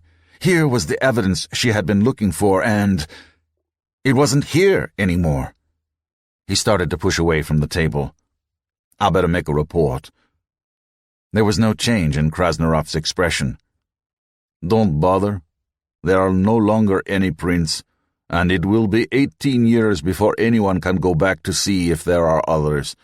I deny I ever saw any footprints. I invented a tall tale out of boredom, and you believed it." Forrest felt like crying. "You were making a joke?" Jesus Christ, Mike. No one in the world would believe that. Hours later, Nacho discovered him in the solitude of the forward observation blister. The viewport had darkened to mute the sun's searing brightness and, consequently, much of the heavens had faded from view. There was still enough to stir the heart, though, and one point of light was brighter than all the rest. There was nothing to match a Russian, Forrest thought as he contemplated the heavens, when it came to gloom. They had raised it to an art form. Next to a Russian, the preacher was a cockeyed optimist. Yet, you couldn't ask for stauncher friends when you had it to do. Damn Krasnarov. Nacho drifted up close behind him. It is your watch, friend. In a minute. That sure is a sight, isn't it? The Brazilian laid a hand on his shoulder. He said nothing for a long while, drinking in the stars in silence. Out there, somewhere, he said at last. They came out of those bright, distant stars, not from anywhere in our system, or we would have met before now. Forrest didn't bother asking who they were. Unless they're long gone, Forrest said. As a flower, he flourishes. Then the wind passes over, and he is gone, and his place knows him no more. I mean, what was the solar system like way back when? Maybe there are Martian cities sandblasted to nubs like old Nineveh, or Venusian ones crushed and melted like Sodom and Gomorrah. How could he tell Mendez what Krasnarov had done with a few careless sweeps of a foot? No, not careless. Krasnarov had been very careful indeed. Nacho shook his head. No. I believe they are still out there, he said, waiting for us to join them. You, my friend, are too gloomy. Forrest laughed aloud at that. The Brazilian wouldn't know gloom if it stood up on its hind legs and bit him in the nose. And if Mike had read far too much into a few puzzling scraps of data, why, so had Nacho. Nacho's certainty did not need a set of footprints. When I was a kid, Forrest said suddenly, I was a big fan of Westerns. I ate 'em up. Louis L'Amour, Zane Grey, The Cowboy and the Cossack. I ought to get Mike a copy of that one. But I remember this one scene where a tough guy is confronting the hero and the tough guy says, I'm a big man where I come from. And you know what the hero says? Nacho shook his head. Forrest turned back to face the universe. You're not where you come from. Nacho said, I don't understand. Forrest didn't respond. He didn't understand either, but he could sense, a little, the darkness that lay over Krasnarov's heart. 12. Silent Night. The jump ship touched down at Pegasus Field just as the sun was painting the sky above the mountains with brilliant bands of purple and orange. When Flacco stepped across the gangway onto the elevated bus, his breath came in great bursts of cotton. Well, it was coming on to the Nativity. Even the Southwest cooled off when winter came. Inside Pegasus Central was strictly utilitarian. There was a check-in desk and a waiting area. A poster on the wall warned him in English and Spanish not to go out on the landing field unescorted. A few Pegasus people were hanging out, probably waiting to service the ship, but there was no one in the holding area. Sikorsky would not be ready to lift the other half of Green Crew for another 3 days. Ossa and Pelion had set up a table in the large conference room to process the returning trainees. Flacco lined up with the others. There were 4 lines, one labeled M to P. Flacco wondered if they would have his paperwork under Mercado or Gonçalves. You never could tell with Anglos. In a corner of the room, a tall cactus and a big clay pot had been decorated with Christmas ornaments. Just above the threshold of hearing, the music system was playing mariachi carols with a doo-wop beat. Flacco shook his head. Mexicanos were weird. Name? The man behind the table was brusque, but not impatient. Eddie Mercado. The man did some things on his computer screen and nodded. Run your card through the reader, he said. Thank you. More ticky-ticky on the keyboard. The man had a thin Anglo face and prominent teeth, horn-rimmed glasses. Flacco wondered if he was one of the Uncle Waldo crew. The clerk indicated a monitor. Your account balance appears on the small screen to your right. Read it over and see if everything is right. It's okay, man. The clerk looked at him. You verified the arithmetic just like that? Hey, when it comes to pay stubs, everybody's a mathematician. The clerk grunted. Ain't that the truth? You going to be staying in the New York area while you're down? With my wife. The man wasn't interested in his love life. The screen has a list of O&P jobs available around there. You're entitled to 2 weeks R&R to get your land legs back, then report to the site of your choosing. Flacco studied the list. I gotta pick one of these? If you want to stay in the city. You want to go somewhere else? We got other lists. O&P doesn't pay people to sit on their butts waiting for the next lift. Flacco refrained from pointing out that sitting on his butt was exactly what O&P paid the clerk to do. It never paid to piss off the guy who accessed your payroll file. What's this job here? New Jersey Transit? Lanta Line Extension?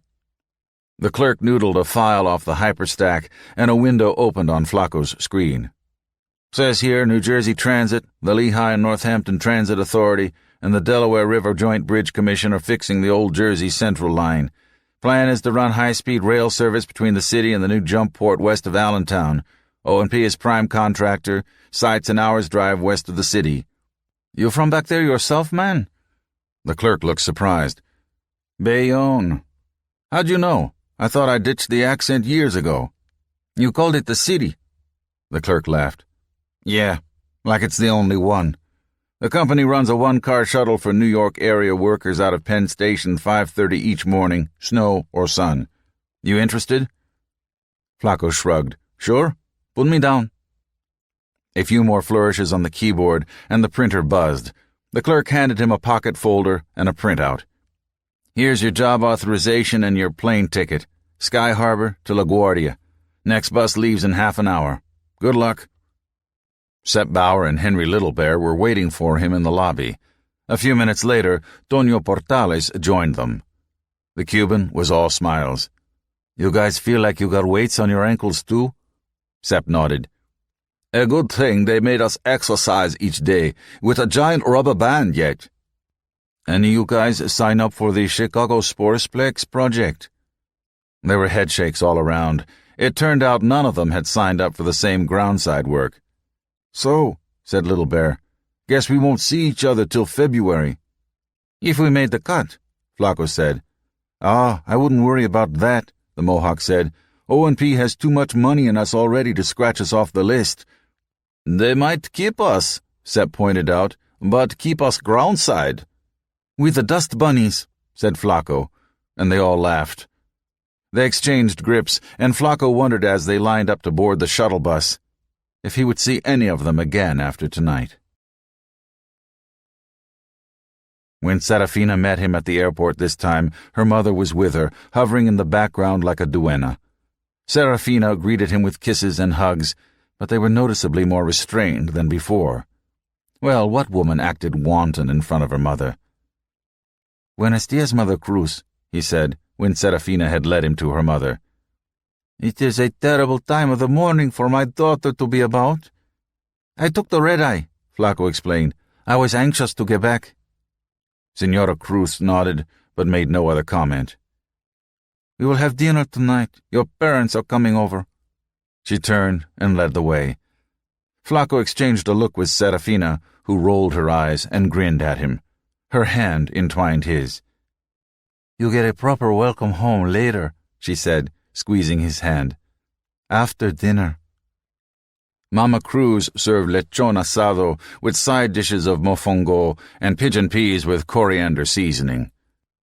The barbecued pig was Puerto Rico's national dish when Boricuans were in the mood to think of themselves as a nation. Flacco wondered if the woman had chosen it because this was a celebration, or just to remind her Dominican guests that they were in El Barrio and not the Heights. Flacco's parents arrived at the Cruz apartment a half-hour after Flacco. Papita looked older than Flacco remembered, gray and drawn, but still slim, a collection of bones held together by gristle. Flaco embraced him and kissed his mother. "It is good to see you, boy," Papita said in his low, husky voice. "I have been taking care of your apartment. When do you plan to move back in?" Flaco led him into the apartment, using the confusion of greetings to avoid answering the question. "Fina," he called. "They're here. Did you have a good trip over, Papita?" The taxi cab had a problem with his onboard. They told him to turn on 148th Street, which everyone knows is under repair, so we went in circles for a while. I would not pay him for the extra miles. He did not like that, so we argued. "Your father likes to argue with taxi men," Flaco's mama said. "It was less than a scruple of gold, old man." Papita grinned. "I have no scruples." "It sounds like the construction hasn't been loaded into the city map DB, Flaco suggested. "It makes no difference," Papita said. "In my day, the taximan knew all the streets up here." And he tapped himself on the side of the head. The baby is beginning to show," Flaco's mother cooed over her daughter-in-law and neatly stopping her husband's monologue on the decay of New York cabbies. "He is due in May?" "Yes, Mama Gonsalves. May 16. Flaco's mother looked at him. "You take good care of this baby," she said. "Yes, Mama." He was 22, almost 23. He was a man, with a man's job. He had made a son. And yet, with his parents, he became a child again. Was it always this way? Had Papita felt the same when they had gone to visit Grandpapa? Felix Mercado had been no older than Flaco when he had become a father. Had he felt as helpless then as Flaco did now? He never spoke of such things. What man did? And Flaco did not know how to ask him. The meal was good. Felipa Cruz was a fine cook. But there were many things Flaco had to swallow, along with the pig. He told them about the construction work. He emphasized the strangeness. Everyone laughed at how the Red Crew had stranded the newcomers in mid-air. He emphasized the serene beauty of infinity and the many-colored sphere that seemed to hover above them. Serafina sighed when he told her how he used to wait for New York to pass under the station. He told them about the stern rector, about Meat's friendship, and Reese Piloff's strictness, about Tonio, Sepp, Little Bear, and the others. He did not tell them about Wendy McKenna's seduction, or that he had nearly been beheaded by a swinging beam. That would only have complicated matters. "How long will you be with my daughter this time, Eduardo?" Mama Cruz asked. "Every possible minute," he answered, and was rewarded by his mother-in-law's blush and his father's guffaw. Mamita clucked her tongue and said, "Your place is by her side." Flaco jabbed his fork into the barbecued pig. "I know that, but the work is not so far away. I can be home in less time than if I were in the Republic. Construction workers must travel if they are to find work. While I am dirt side, I will be working in New Jersey." "Flaco," said Serafina, "that is wonderful." "Dirt side," sniffed Felipa Cruz. "What is this job in New Jersey?" his father asked. "They are fixing the railroad so people can ride into New York from the new spaceport." Papita said, "Ah," and nodded his head wisely. "Does this mean your work in space is done?" Mama Cruz asked. Flaco hesitated. "A lot can happen," he said. "They will evaluate my performance. If it was good, they'll ask me back for the second half of the training." "Then you don't need to go back," his mother-in-law insisted. "You would rather that I failed?" He wondered if Serafina's mother did not want just that. What prophet did not long for the fulfillment of her prophecies? "Flaco will not fail," Serafina said. Her hand squeezed his under the table. "Oh, they'll ask him back, I am sure," Mama Cruz said in a voice that betrayed no such assurance. "But he needn't go back when asked. They let you keep this railroad job, no?" Flaco could not lie. "Yes, I wouldn't lose my O&P job if I quit the project. They would put me on another project." "Well then." Mama Cruz spread her hands as if all was settled. Even his own mother looked pleased. "But I will not have it be said that José Eduardo Gonsalves y Mercado turned his back on a difficult task." "No, son," his father shook his head. "Never quit. I raised no quitter, Still, he too thought of space as far away. And the money I earn will let Serafina and me buy a house. Yes, said Mama Cruz, off in New Jersey among the Anglos. Does the space work pay so well then, son? Almost. He told his father what it paid, but then he thought it was more than his father could make in several years of waiter work. Could he say that which would unman his father and make his labors trivial? It pays well, father, he said. Felix Mercado licked his lips and nodded. That is good, was all he said. Your son is due in May, Mama reminded him. I know that. Flaco fought hard to rein his temper. He had never spoken crossly to his mother, not like his sisters had done. He had seen as a child how much that had wounded her. The second turn is only 3 months. I will go back up in February and be back down in May. Mamita looked doubtful. That is a long time to be away. I know that too, but sometimes we must sacrifice today to have a better tomorrow. His father nodded once, twice. Yes, that is true. He spoke as if to himself. Mamita said, I don't like it. I don't like it either, Mamita. With so many not liking it, Mama Cruz observed. It's a wonder that it will happen. It was Serafina's childhood room. The wallpaper was pale with pink and red flowers. A stuffed lamb nested among colorful, square pillows. The dresser was littered with cream and lotions, and the whole room smelled of powder. Tucked in the corner was a battered old Pentium PC, the best a poor family could afford for surfing. Flaco closed the door behind him. He leaned back against it.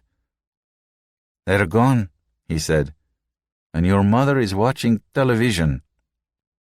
Serafina sat on her bed with her legs tucked up under her. She picked up the stuffed lamb and stroked it. I was lonely, was all she said. Yeah, me too. He sat down beside her on the bed. You had your family. I had no one. There was an accident on the station, she said. I saw it on the news. They said there was some damage, but no one was hurt. No one was. Were you there when it happened? No, he lied. Good. I don't know what I would do if anything happened to you. He put his hand on the back of her neck and massaged gently. Serafina leaned into him. You said little at dinner. You're my husband. I will not disagree with you in front of others. Only in private. You do what you gotta do, Eddie, she said in English. I can see it. I can even agree with it.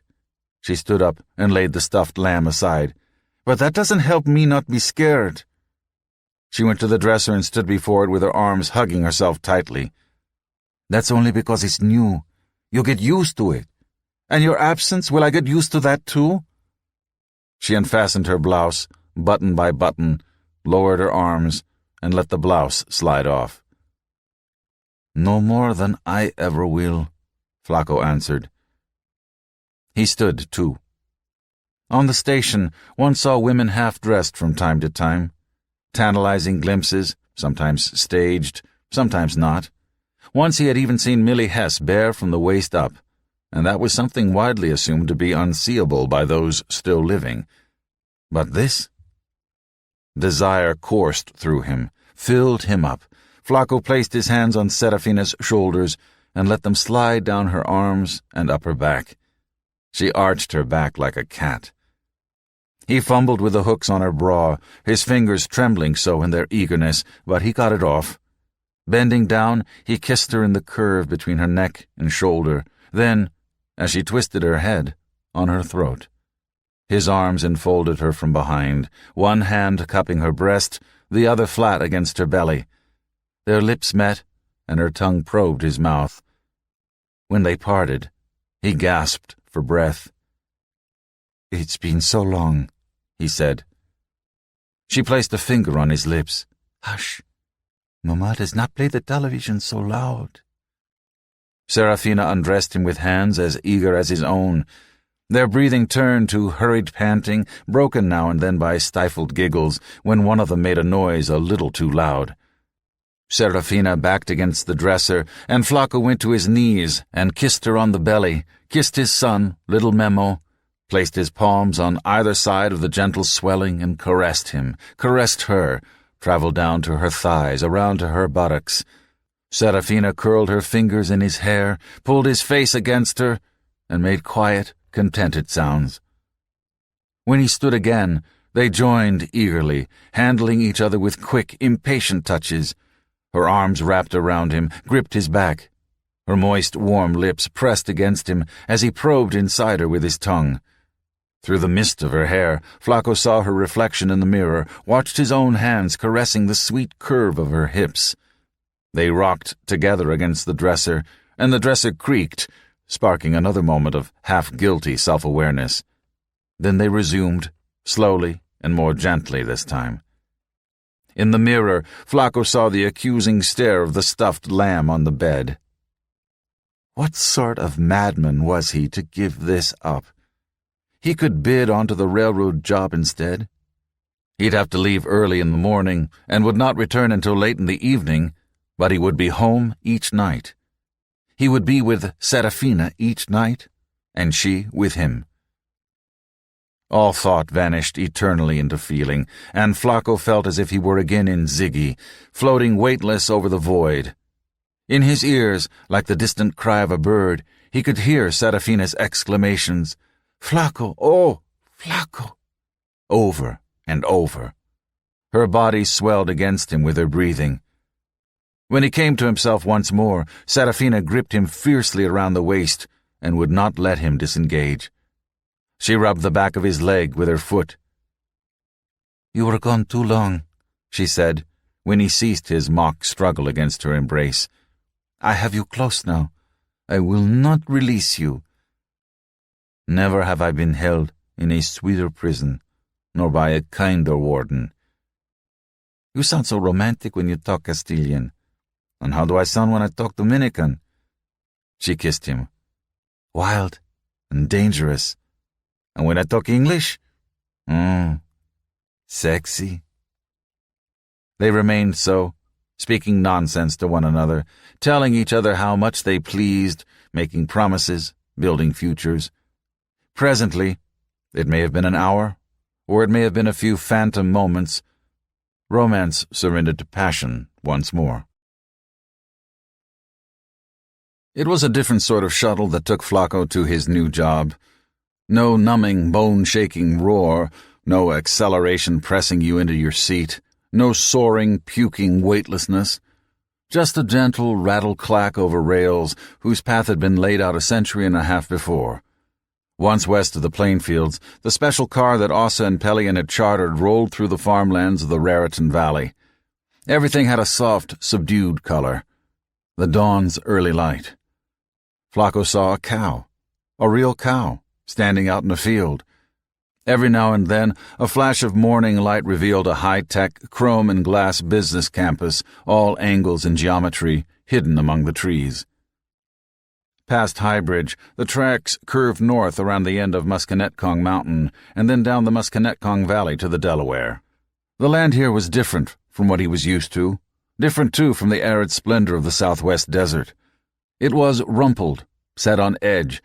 Ridges and low hills rippled like the waves of a deep green sea. They were not high hills, but they were abrupt, rising almost like walls from the valley floors. Funny that they seemed to have come so far, and yet High Bridge itself was only 50 miles from Columbus Circle. As the crow flies, his seatmate told him, if crows flew straight lines. Flacco had no idea of the flying habits of crows. He was a city boy. Pigeons were more his style. The tracks ran through the outskirts of Phillipsburg atop rocky ledges and massive stone trestles. The roads below ducked through tunnels carved from the living rock. From his window, Flacco noticed a party tent being erected at what looked like a banquet hall atop the hill. Then the trees closed in again and blocked the view. Rickety wooden row houses lined narrow streets. Some houses were set on the sides of the hills, with tall concrete footings propping them up and long, winding stairs leading from the street to the front doors. He saw other hillsides too sheer for houses, but still with zigzagged stairs climbing their faces. Who on earth would ever walk them? The car slowed as it passed a foundry where men were loading flat cars with beams of smoke and steel. Flacco craned his neck to see better. Warren Foundry, the sign read, a division of Wilson Enterprises. Flacco's seatmate tapped him and indicated the foundry with a jerk of his thumb. That's where they fab the steel for the project. They got a yard engine brings the stuff over to the site. He was a dark-complexioned man in his mid-30s who wore his straight black hair in twin braids. Neighbors didn't object to putting it there? Flacco asked. Nah, that foundry was there before they invented zoning. The town council counted the number of jobs and decided it was grandfathered in. You heard of NIMBY? This was PIMBY, please, in my backyard. Guys can live across the street and walk to work. He was silent a moment before he added, My great-great-grandfather, he was a blacksmith there 120 years ago. You're from around here? I took you for an Indian. His seatmate grinned. That's my mom's side of the family. Her great-great-grandfather was shooting Confederates out in the territory. Whoops. He pointed ahead, out the window. There it is. The tracks ahead crossed the Delaware on a long steel trestle bridge, with the apparent intent of ramming directly into a sheer granite cliff. There was a cut in the cliff, though, and the tracks angled off to the right and crossed the mouth of a second river that cascaded over a low dam into the Delaware. Flacco saw a large black iron bridge set atop two enormous stone piers. That's the bridge? It doesn't look in very good shape, Flacco allowed. It ain't, buddy. That's why we're here. When the car passed through the cut, Flacco could see that, except for the flat ground at the forks itself, both sides of the second river were lined with nearly vertical hills. He whistled. Is that where the tracks go? His companion nodded. Yeah. The deal is the authority uses existing right-of-way for the high-speed line, which means either the Jersey Central or the Lehigh Valley. I wouldn't worry, though. Those old engineers knew their shit. Their equipment couldn't deal with half the stuff we can handle nowadays, so they always laid out their routes along the easiest ground. Flacco studied the valley ahead. And that was the easiest route. Word up, man. Easiest, not easy. There ain't no easy road. There was a God, and he had a really bad sense of humor. He proved it while Flacco and a half-dozen other new guys were studying the plans for rebuilding and smoking the bridge, waiting for the boss to come and brief them. The trailer was a long one, done up in cheap plastic paneling that didn't try very hard to look like wood. Bulletin boards were thumbtacked like voodoo dolls. A long paper map lined one wall of the trailer, showing the route to be refurbished, the former Jersey Central tracks from the bridge to the new spaceport north of Allentown. Another set of drawings showed the views and levels of the bridge. The tricky thing was that the railroad bridge crossed over an automobile bridge that happened to be the only connection between the north and south sides of the city. On the south side of the river, a brick and stone railroad viaduct ran along the base of the cliffs. Another work crew was gathered there. Flacco nudged one of the other men. What's going on over there? The man looked out the window. Damn if I know. Hey, Buck. You're from around here. What are they doing across the river? Maglev demonstration project. What the hell's maglev? Don't you read the magazines? That's where the train floats in the air with magnets. They're using the old Lehigh Valley line to test it out. Geez, how many railroads went through this one-horse burg? If Buck was offended by the slur on his hometown, he didn't show it. Beats me. 4, maybe 5. That many railroads? Hey, railroads used to be a big deal. The door opened again, and Flacco figured it had to be the crew boss, but when he looked around, he saw Bird Winfrey. The bird grinned when he saw Flacco. Well, call me a liar if this isn't Old Home Week. How's it going there, Chico? Flacco had given up correcting Bird a long time ago. It constantly amazed him what other people found to be funny.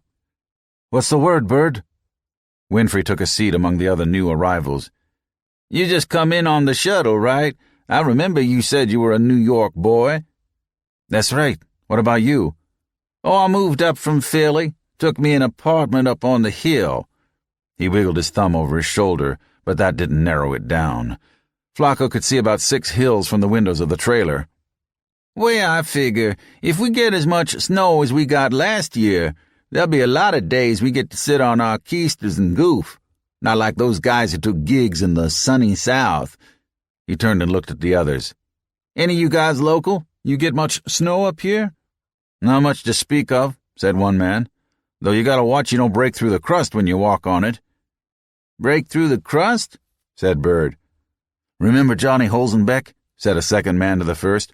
"Took the rescue squad a day and a half to find him after he broke through. Had to use those long poles they got to poke through the snow." "Yeah," said the first. "Good thing Johnny had the good sense to dig him a breathing hole out." "Oh, Johnny, he got a head on his shoulder. Needs bigger feet, though, if he's going to go walking on top of the snow." The Bird covered his face with one of his broad hands. "Oh, Jesus, save me from comedians." Later, Flacco went out to the rail yard to get a 20-footer for the support structure they were building underneath the old bridge. He waved the crane over and told the operator over his two-way to lower the tackle. Bird Winfrey popped up from the other side of the stack. "What the hell you doing, Chico?" "Fetching a 20-footer. "Well, not that one, numbnuts. Can't you see my mark? It's got a void in it. Never should have left the billet mill, let alone the foundry." He came around the pile of steel and scowled at the offending member. "Ah, damn! Someone dropped a crate right in front of it." He pulled a can of fluorescent orange spray paint from his pouch and shook it. "Sorry, Cheek. Not your fault." He sprayed broad X's along the top face of the rail. "Oh, long as you're here, why don't you have Crane move this over to the reject pile?" "Sure, let me tell my boss." He whistled the tackle down. "You know," he said while he fastened the chains, "this Chico business gets a little thin after a while." I don't mean nothing by it. You ought to know that by now. It's like I call your buddy Fritz or the Russians Ivan. That way I don't have to remember so many names." "Not very friendly, though." "What would you know?" Bird looked away for a moment. "I have a hard time with names, that's all. I see people I know 'em. I recognize their faces right off, but the name doesn't always come. Hell, it's probably a disease. Everything's a disease these days, right? Something or other syndrome. Except I'd probably forget that name, too." He laughed and stepped away from the steel pile. Flacco called up the crane operator and told him to follow Bird's directions. "My wife's Mexican, you know." Bird waved his arms semaphore style. Flacco followed him. "Didn't know you had a wife. Do you call her Chico too?" Bird laughed. "Hell no. I call her Chica." "And what does she call you?" "Tano, mostly." Flacco laughed. "And what does she think about you working up in space?" "Oh, she's all for it. Says when I'm away, she doesn't take me for granted and I don't get in her way so much." "Married long?" 13 years. I was a child bride. Both of us right out of high school. They told us it wouldn't last. Hell, they might still be right about that. If it ain't forever, it didn't last, right? Okay, it's your steel again." The crane had lowered the bad beam on Bird's reject stack. Flacco unfastened the rigging and told the crane to pull up and rotate back to the staging yard. "You know my wife is expecting a baby," Flacco said. Bird tugged off the thick canvas gloves he was wearing and wiped his forehead with the back of his hand. "No fooling. Congratulations." "Yeah, in May. I was thinking, maybe I shouldn't go back up, you know? Maybe I should stay down here with her." Bird shrugged. "It's as good a reason as any," he said, batting the rolled-up gloves into his hand. "As good a reason as any." The snow spattered against the window in a flurry of tiny sounds. Behind it, pushing it, the rush of the December wind. Flacco held the curtain aside and stared out Serafina's window. The night scene was all black and white. The cars lining the street were soft hummocks buried beneath the blizzard. The street lamps were spheres of white, reflecting off the snowflakes that whipped around them. On the sidewalk, a few lonely figures struggled in ankle-deep drifts. A battered old Range Rover crawled down 110th toward the park, leaving tracks quickly filled in. Flacco let the curtain fall shut as he heard Serafina enter the room. "We need beer," he told her, "or wine. What kind of nativity dinner is it going to be without wine?" "On a night like this? You're crazy." "It ain't that far, just to the corner and back." She laid a hand on his arm. "It can wait. Nativity's not till next week." He pulled away. "I just need to get outside is all. I'm going nuts cooped up like this." "Weatherman, he says he blows inland by Tuesday. It's what he calls a northeaster." He went to the trunk where he kept his clothes. The crew's apartment was anything but spacious, especially with him living in with Serafina. Like a one-room flat. He felt like a visitor. He found his down-filled coat and threw it on. He stuffed gloves in the pocket. "What you want from the store?" he said. "You made the right decision," she said. Flacco stood with the ski mask balaclava in his hands. He stretched it out, turning it the right way around. He knew she didn't mean the decision to go to the corner bodega. "I don't know. It's better for you to stay here." He turned and faced her. "I'm all mixed up, Angel. When I made my mind up to take the job, I felt like I belonged down here. When I decided to stay here, I feel like I should go back." "Flacco, we need the money. Otherwise, we're stuck here." "I'm not stuck, husband. My family lives here, my cousins. So does your family. You are the one who wants to leave." He looked at her. "And if I do?" "I'll go with you. But we can be happy here, too." He wondered if she meant that, or if she only thought she did, because that way he wouldn't have to go back to Leo. How many people convinced themselves they were happy when it was only expedience? "I'll be right back. The night air, it clears the mind." "It's cold, Flacco, so when I come back in, I'll need you to warm me back up again." "Sherry, then. You can bring me sherry." Flacco grinned at her and tugged the knit cap over his head. It was colder than he had thought it would be. The wind was in his face all the way down the block, coating his eyes and nose with sleet and ice. The ski mask he wore became hard and crusty where his breath passed through the fabric. The drift on the pavement worked its way into his boots, soaking his socks. Halfway down the block, a wild gust of wind took his breath away, and he turned his head. Almost, he turned back. But, the devil, he was halfway to the bodega already. Old Pablo, who ran the store, started when Flacco entered, but Flacco pulled the ski mask down and said, "It's only me, old one." He picked up a handbasket by the entrance. Pablo shook his ancient head. "Ah, it is too wild a night for the sinvergüenzas to be about. But you startled me, Flacco. How is your beautiful wife?" "Growing more beautiful every day," Flacco answered as he walked down the aisles filling the basket. A six-pack of El Presidente, pretzels. Why in the name of the Virgin had he come out on a night like this? He picked up a gallon of milk, some masa, and 2 cans of red beans, just so Pablo would not think he was crazy coming out for nothing at all. He almost forgot the sherry, turned back and plucked a bottle off the shelf. Pablo smiled as he registered the tally. "Ah, it looks like a warm and cozy night tonight, eh, boy?" No one could see him blush under the ski mask. "You know women, when the child is coming." Pablo laughed as he placed the sherry in the sack. "And I know men, too." It was not so bad walking back. The wind was behind him, pushing him, so he seemed to walk with lighter steps. Around the street lamps, the sleet in the air danced and swirled like flocks of distant, shining birds. He almost tripped on the outstretched foot.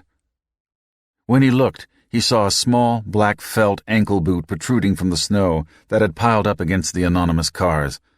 Flacco fell to his knees and set the grocery sack aside. He brushed the snow away with quick swipes. A bare leg with an ankle bracelet, a leather miniskirt, and white fur jacket. The face. Flacco paused and sat back on his heels. The face was washed out, colorless, as blanched as the snow itself. The ears and the tip of the nose were frostbitten. Ice rimmed the staring, vacant eyes. Snow filled the open mouth and nostrils. Flacco had seen death before, of his friends, of his enemies, though usually it had come robed in red, not white. Death had run wet, not froze hard. Her hair was straw, dark at the roots, and the thin, angular face was made broader and softer where it blended into the embedding snow. She looked like Serafina a little, but paler, thinner, whiter, bleached, and painted, with a hardness around the mouth and eyes that Serafina would never have. So that's where the beach wound up. Flacco had heard no footsteps coming up behind him. He looked over his shoulder and saw a short man in a thick, ankle-length coat and a popular lumberjack goofball hat. His hands were stuffed deep in his pockets, and sleet painted the side of his coat. "I've been looking all up and down the barrio. God damn!" "Was she your—" He hesitated barely a second. "Girlfriend?" The man laughed. "No, but you might say she was my employee of the month. She had gold between her legs, man." He shook his head. "Now she got nothing." "I'm sorry for your loss," said Flacco. "Loss? What do you know? Where am I going to find another bitch could turn like she did? What's she doing out here anyway? Waiting for you? You a John of hers?"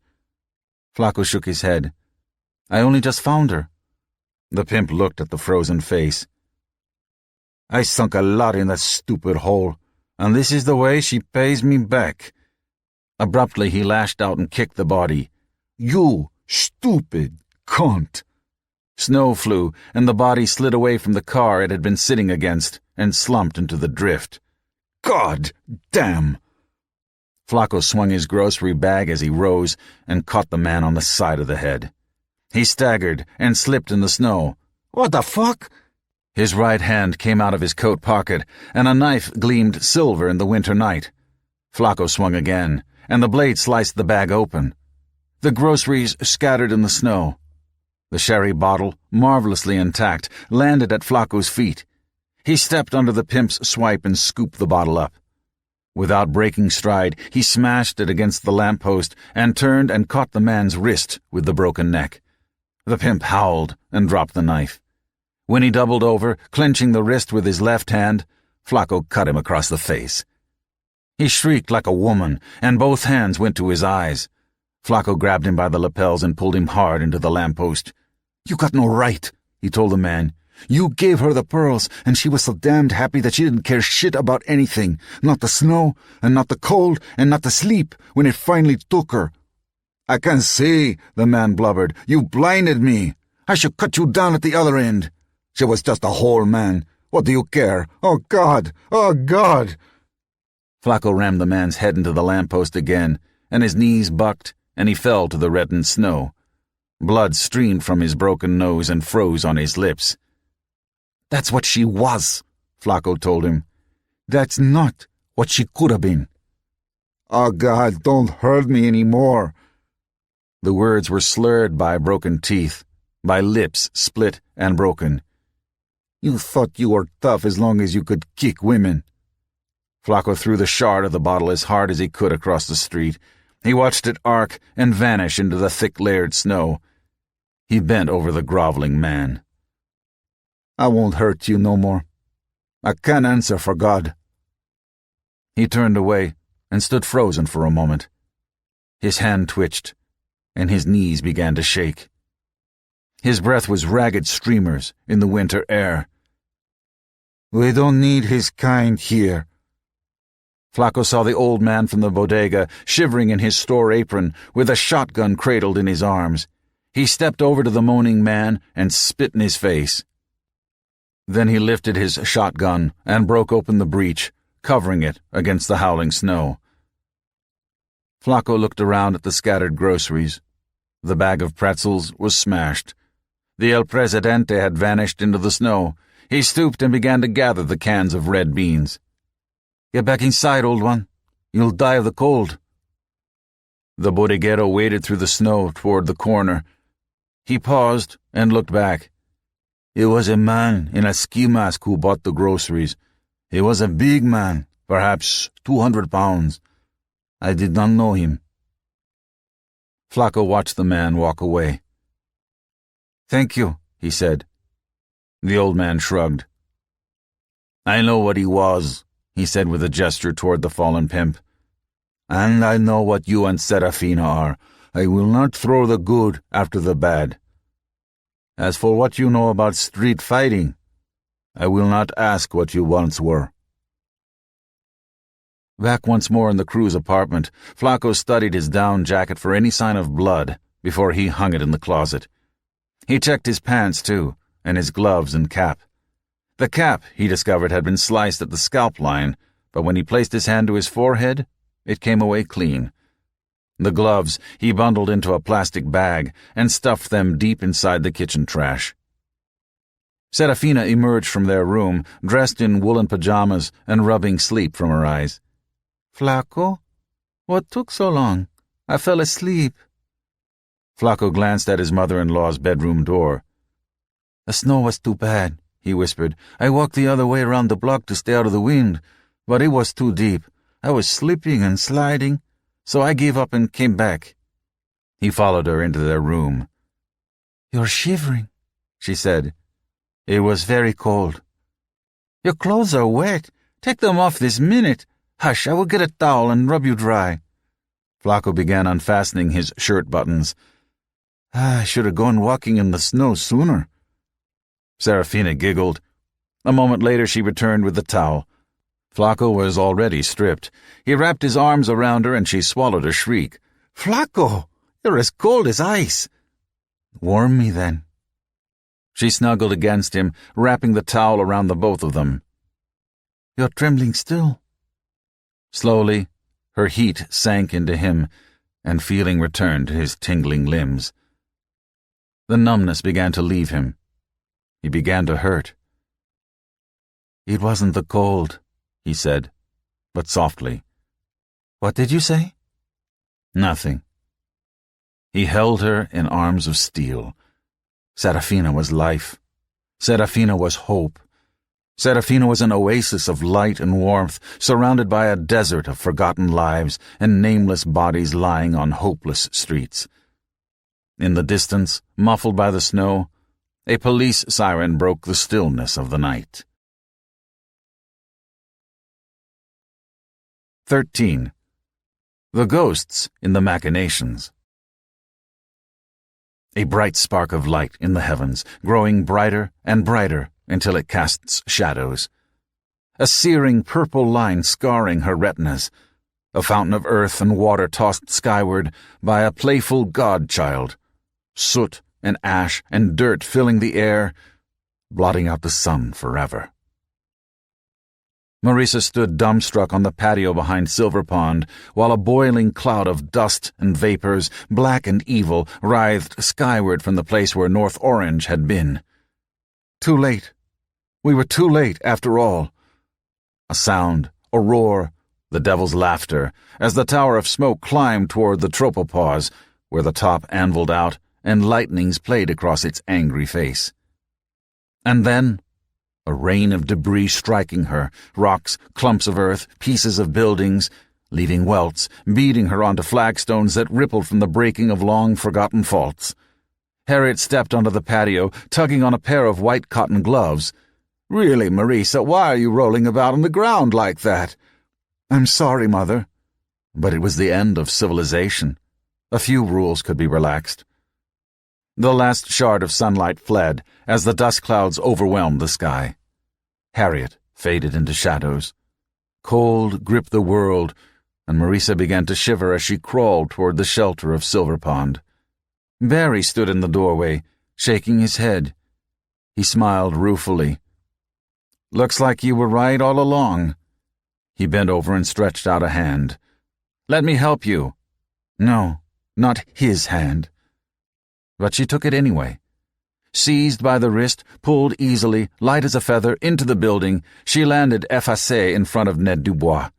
He cocked his head and grinned with half his mouth. I guess it's too late now, he said. Endless night enveloped her, bored into her, and she began to shake uncontrollably. Ned whirled his flight jacket over her shoulders. She pressed herself against his solid, hard muscles, wrapped her arms around his neck, and kissed him fiercely, attacking him with her tongue. "I always wanted to fuck you," she said. "It's your dice. Start shaking." They were naked and lying on the floor, and he was riding her, moving in time with the shuddering earth while she gripped his firm, hard buttocks with both her hands, pulling him into her.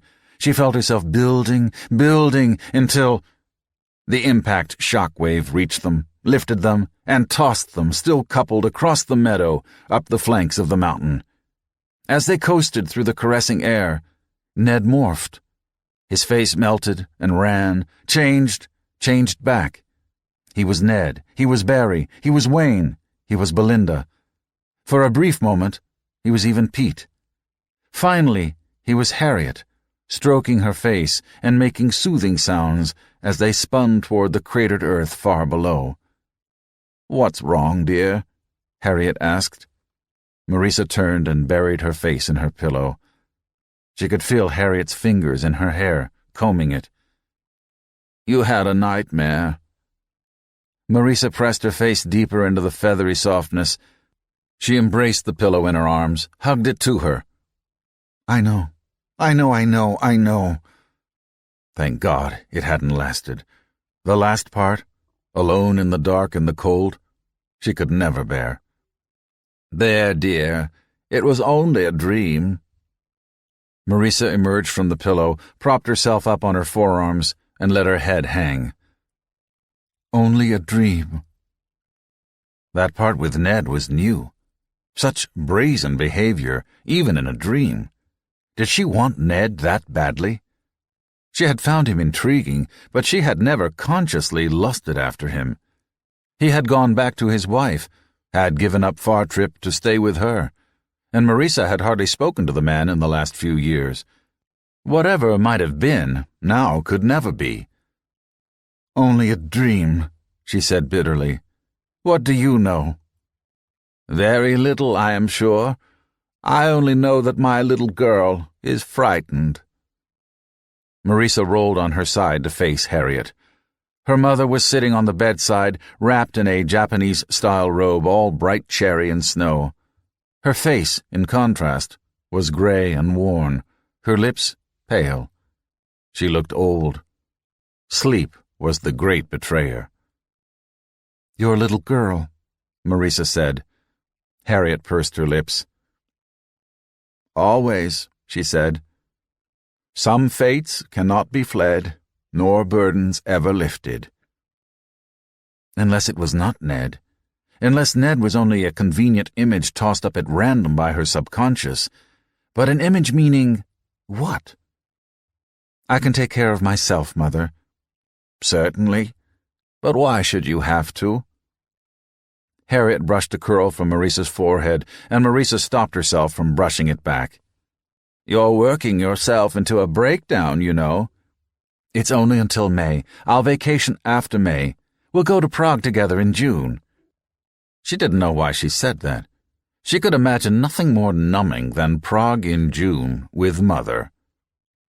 "I don't know what could be so important. All those White House calls, trips hither and yon, comings and goings. Why are you meeting here? Why not at your office?" Harriet fussed with Marisa, smoothing the covers, rubbing her shoulders. "Pete was in my dream," Marisa said. Harriet paused in her ministrations. She settled back on the edge of the bed. A non-committal "ah" escaped her lips, and she tugged at the end of the sheet. When it seemed the silence would go on forever, Harriet spoke.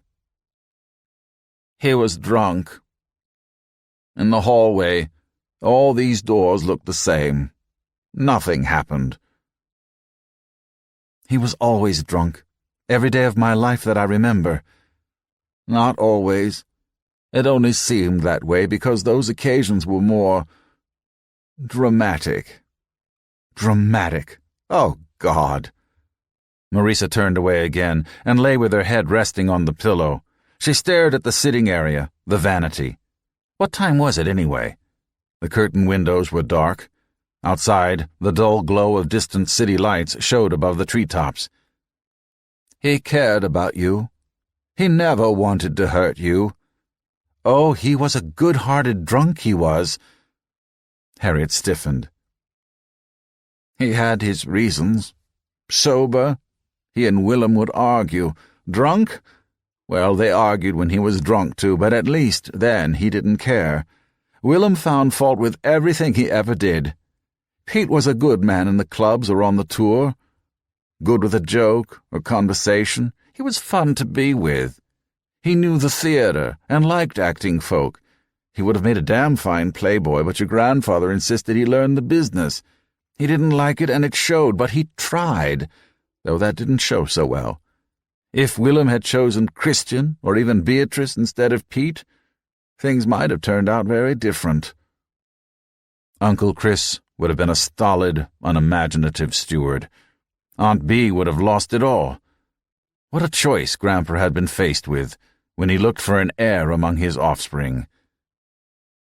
Might have makes no never-minds. Eh? What? Something Belinda used to say.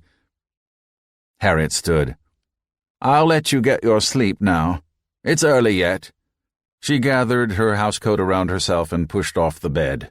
Her limp, Marisa saw, watching her progress toward the door, was more pronounced. Keith McReynolds, Marisa said suddenly. Harriet paused at the door and gave her a cautious look. What? What you quoted earlier. Some fates cannot be fled, nor burdens ever lifted, so long as love is ours to hold, and hearts and minds are gifted. That was from one of Keith's poems, The Penalties of Love. I never knew you read his poems. Harriet looked uncomfortable. Some of them, she admitted. Marisa sighed and reclined once more on her pillow. He was a dear old man. Yes, Harriet said. He was. He was like a father to me. Yes, Harriet said. He was. It was all a matter of making lists. It was all a matter of drawing lines, and when they were done, there would be those within the lines and those without. And so you had to be careful where you stood when the circle was closed. Who can we trust? Asked Dolores Pitchlynn. She had her own copy of the list. She had her own opinions. The sunroom at Silver Pond was long and narrow, with a glass wall that arched up to form half the ceiling. Through the glass, Marisa could see the flank of Skunktown Mountain and, above it, clouds that were black with December snows unshed. The furniture was light wickerwork, altogether out of tune with the bleak, wintry scene outdoors. It looked like a white Christmas in the offing. Who can we trust, and who has need to know? Added Duckworth, the Air Force liaison. That's a shorter list. He was a slim, dark-featured man of 32, short, and with the impatience and subtle belligerence that short men sometimes used to compensate. He smoldered with an intensity born of righteousness. A mere captain, though, and a bit old to be one, so perhaps that intensity told against him. This project would be Duckworth's big chance for oak leaves, Marisa thought, and very likely he knew it too. She hoped that it would not cloud his judgment. Marisa picked up her stylus. Let's just go down the list, she said, activating the IR links that connected their personal noteputers. Steve Mathias, Dolores read the first name on the list, with a curious twist to her voice. Who's he? Duckworth asked. One of our opponents, Dolores said. Marisa frowned and pursed her lips, and did not quite look at Dolores. Dolores means that Steve is against the project. And he's too clever by half, said Dolores. Ex-military intelligence. He discovered Prometheus on his own and invited himself onto the team. The president of Pegasus spoke matter-of-factly, but Marisa detected an edge in her tone. Well, Steve had ruffled more than a few feathers on the steering committee, the more so because he took no pains to hide his ambition, and that scandalized the others on the team, who did. You think he would suss this out too? The captain asked. He was tapping his screen with his stylus, calling up poppers. Not much time between green flag and task completion. Is he that clever?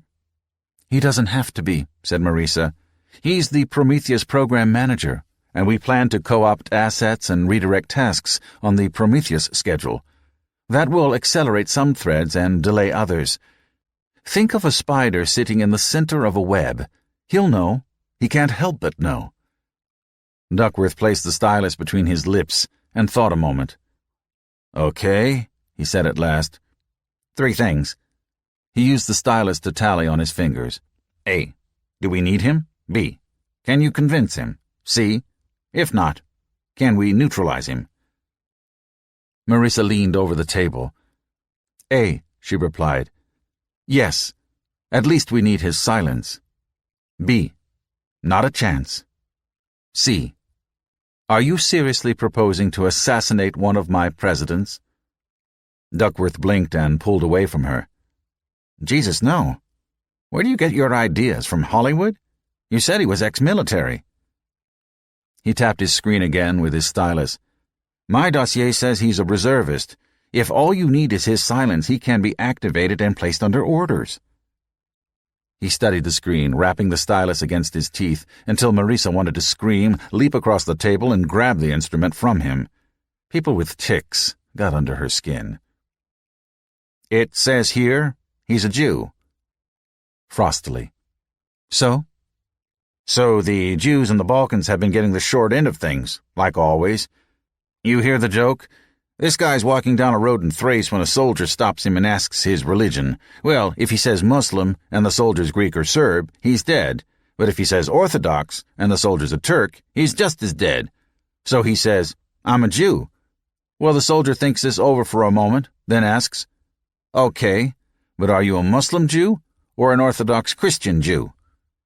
Duckworth chuckled. I don't find that funny, Marissa said. The laugh vanished. Yeah, macabre funny, maybe.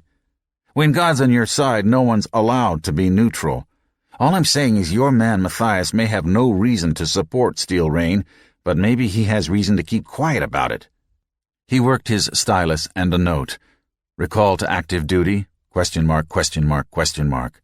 Showed up on all 3 computers, via the IR bonds that linked them. Next name? Marissa hesitated only a moment before her eyes dropped to the list. Christian Van Hoyten, Argonaut Labs. She looked up. Chris ought to be on board. Someone needs to deal with Lucifer. That's either him or Will Gregerson, or both. Lucifer's your problem, Duckworth said. But if you can't bring him around, don't clue him in on Steel Rain. That goes for Gregerson, too. They went down the list. João Pessoa was out. He'd been against the proposal from the start and, as a Brazilian, was suspect to Duckworth. Dolores scored his name off with peculiar satisfaction. We don't need an offshore loophole this time, she said. Dolores had argued against the Brazilian scenario from the beginning, claiming that the planks could be designed and built at Pegasus in spite of everything. Hearts and minds could be changed. Deals could have been made, politicians bought. Maybe she had been right.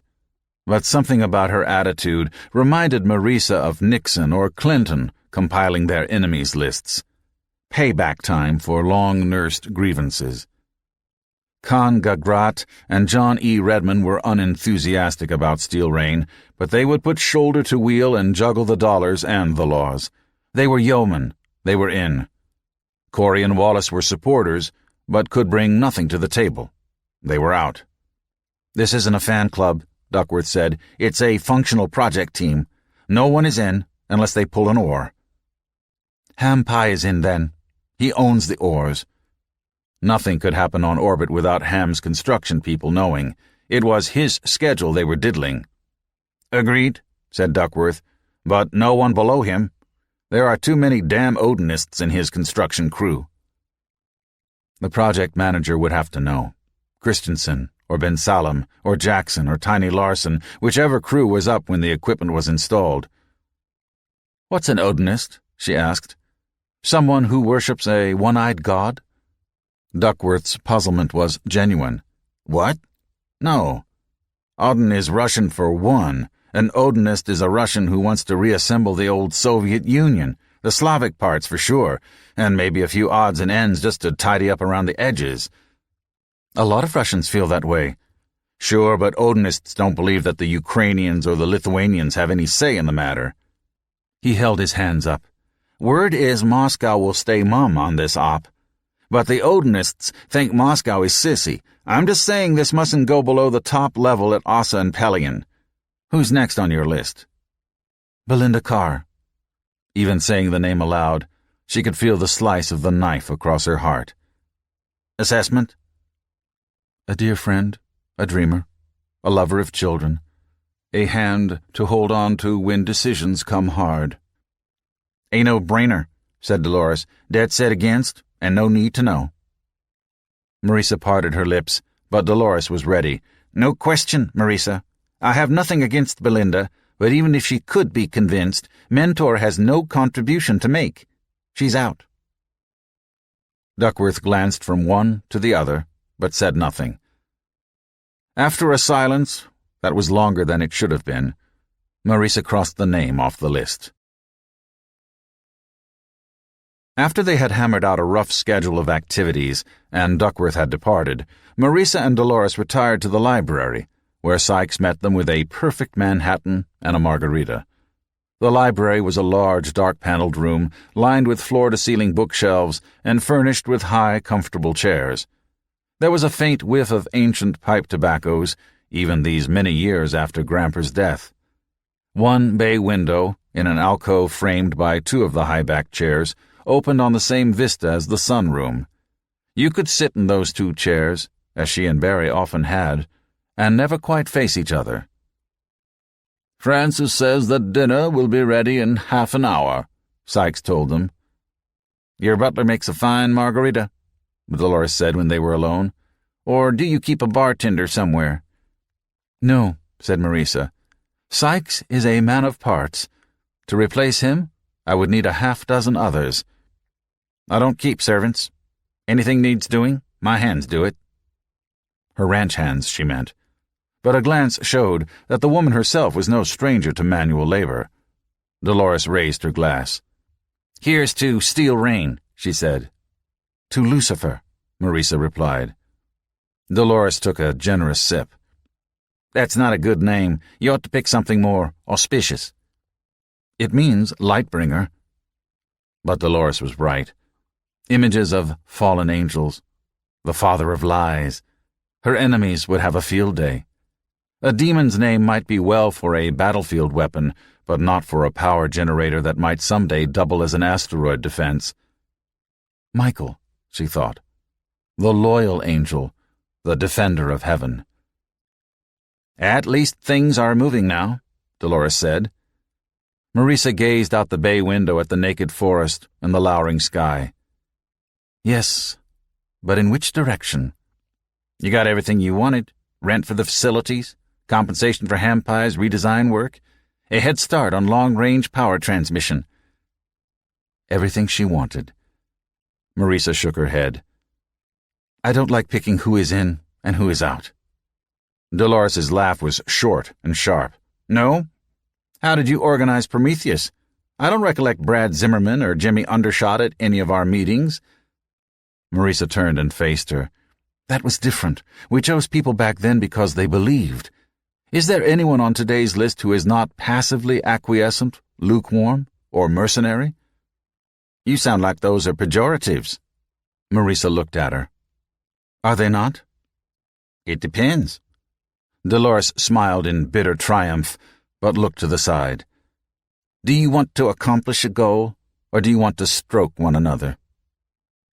Marisa gazed into the other alcove, the one to the left of the doorway, where she had once kept Gramper's big floor globe. She had marked it up during her freshman year with circles showing where meteors had struck. Black rings everywhere. She could remember Gramper's harsh remonstrances, his refusal to listen to her fears. She could see Barry standing there with a drink in his hand, spinning the globe, in the wrong direction, trying to puzzle out its riddle. Always the goal, she said into her Manhattan glass. Always the goal. Christian Van Hoyten was a tall, lanky man, and certainly had the advantage over her in the arms and legs, for all that she herself was tall for a woman. In most regards, that did not matter, but on the tennis courts, it made him an unbeatable adversary. The winter that had brought chill to the forests of New Jersey had brought temperance to the deserts of Santa Fe and made a match on Chris's clay court something other than an invitation to a stroke. The least he could do, Marisa thought as she watched him lope after her return, is make it look hard. She backpedaled to the baseline, trying to anticipate where his return would come.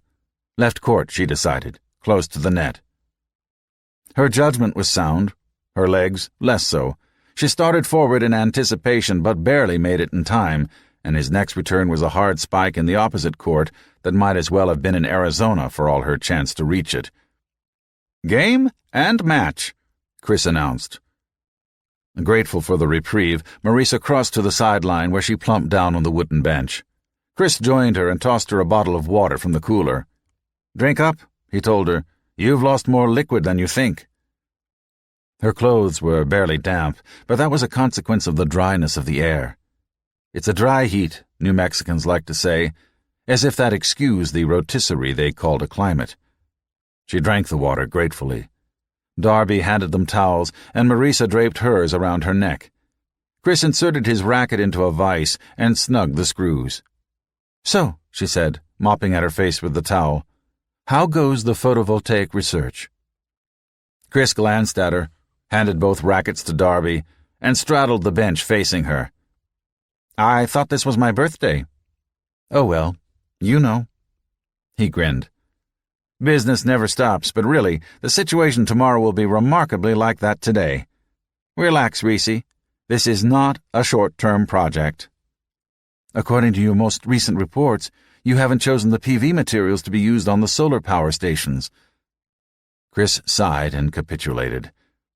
"The amorphous silicon and copper indium diselenide are the leading contenders," he said, "but we can't rule any of them out yet. Thin-film PV is inherently more radiation-tolerant and can be manufactured on lightweight substrates to reduce the lift-up cost to the solar power satellites. We've been using CID receivers for the Helios demo project for the last year and a half, and they seem to be holding up well." "What about manufacturing costs?" Chris shrugged and rose. "Let's get back. Marianne is waiting on us. Darby, let her know we're on our way." The butler nodded and left with the rackets tucked under one arm. "You haven't answered my question," Marisa pointed out as they followed after. "Because I can't." Did she detect a note of exasperation in his voice? "Earth-safe solar goes online in 2 months. They'll supply supplemental power to the Southern California grid during peak load times. If the pilot project is successful, additional 500-kilowatt ground-based stations will be built over the next few years, and the growing demand for PV modules will push their manufacturing costs down the learning curve into a regime we can live with. Until then—" He stopped walking. "Look, Reese, there's no rush on this. The first SPS isn't bracketed for nearly 20 years. I don't want to wait 19 years for a progress report."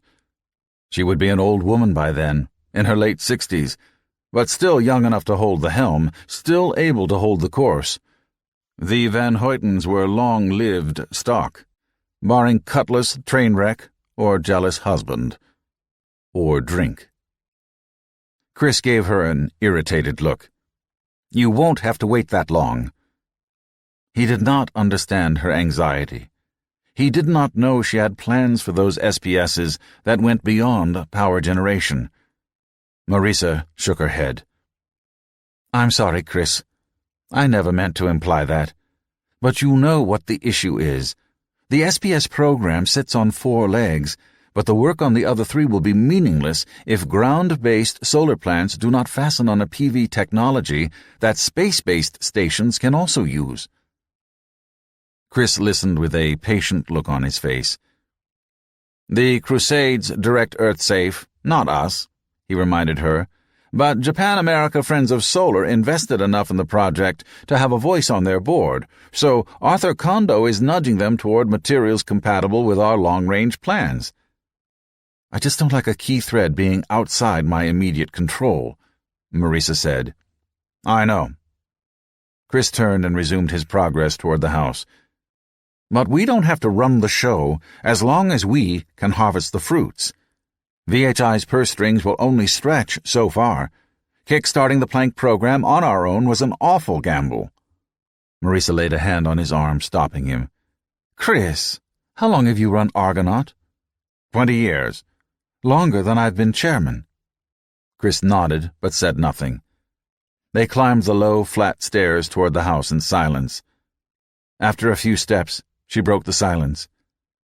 Have I done a good job? If the question surprised him, he did not show it. I can't fault your stewardship. But you would have done things differently if Grandpa had put you in charge instead. That was never in the cards, was it? You grew up in his house. He hardly ever saw me. You were special to him. I saw that a long time ago. Nevertheless. He shrugged.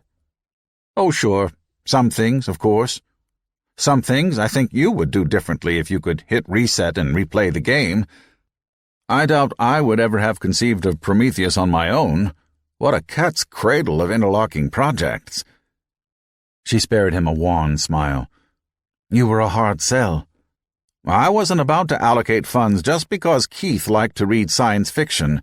But Keith was a damn fine accountant, too. A better one than Khan, if I may say so. He wasn't all numbers, and he knew how to package them better. A short man, she remembered, with a perpetual smile and a red bow tie and calm, high-pitched voice.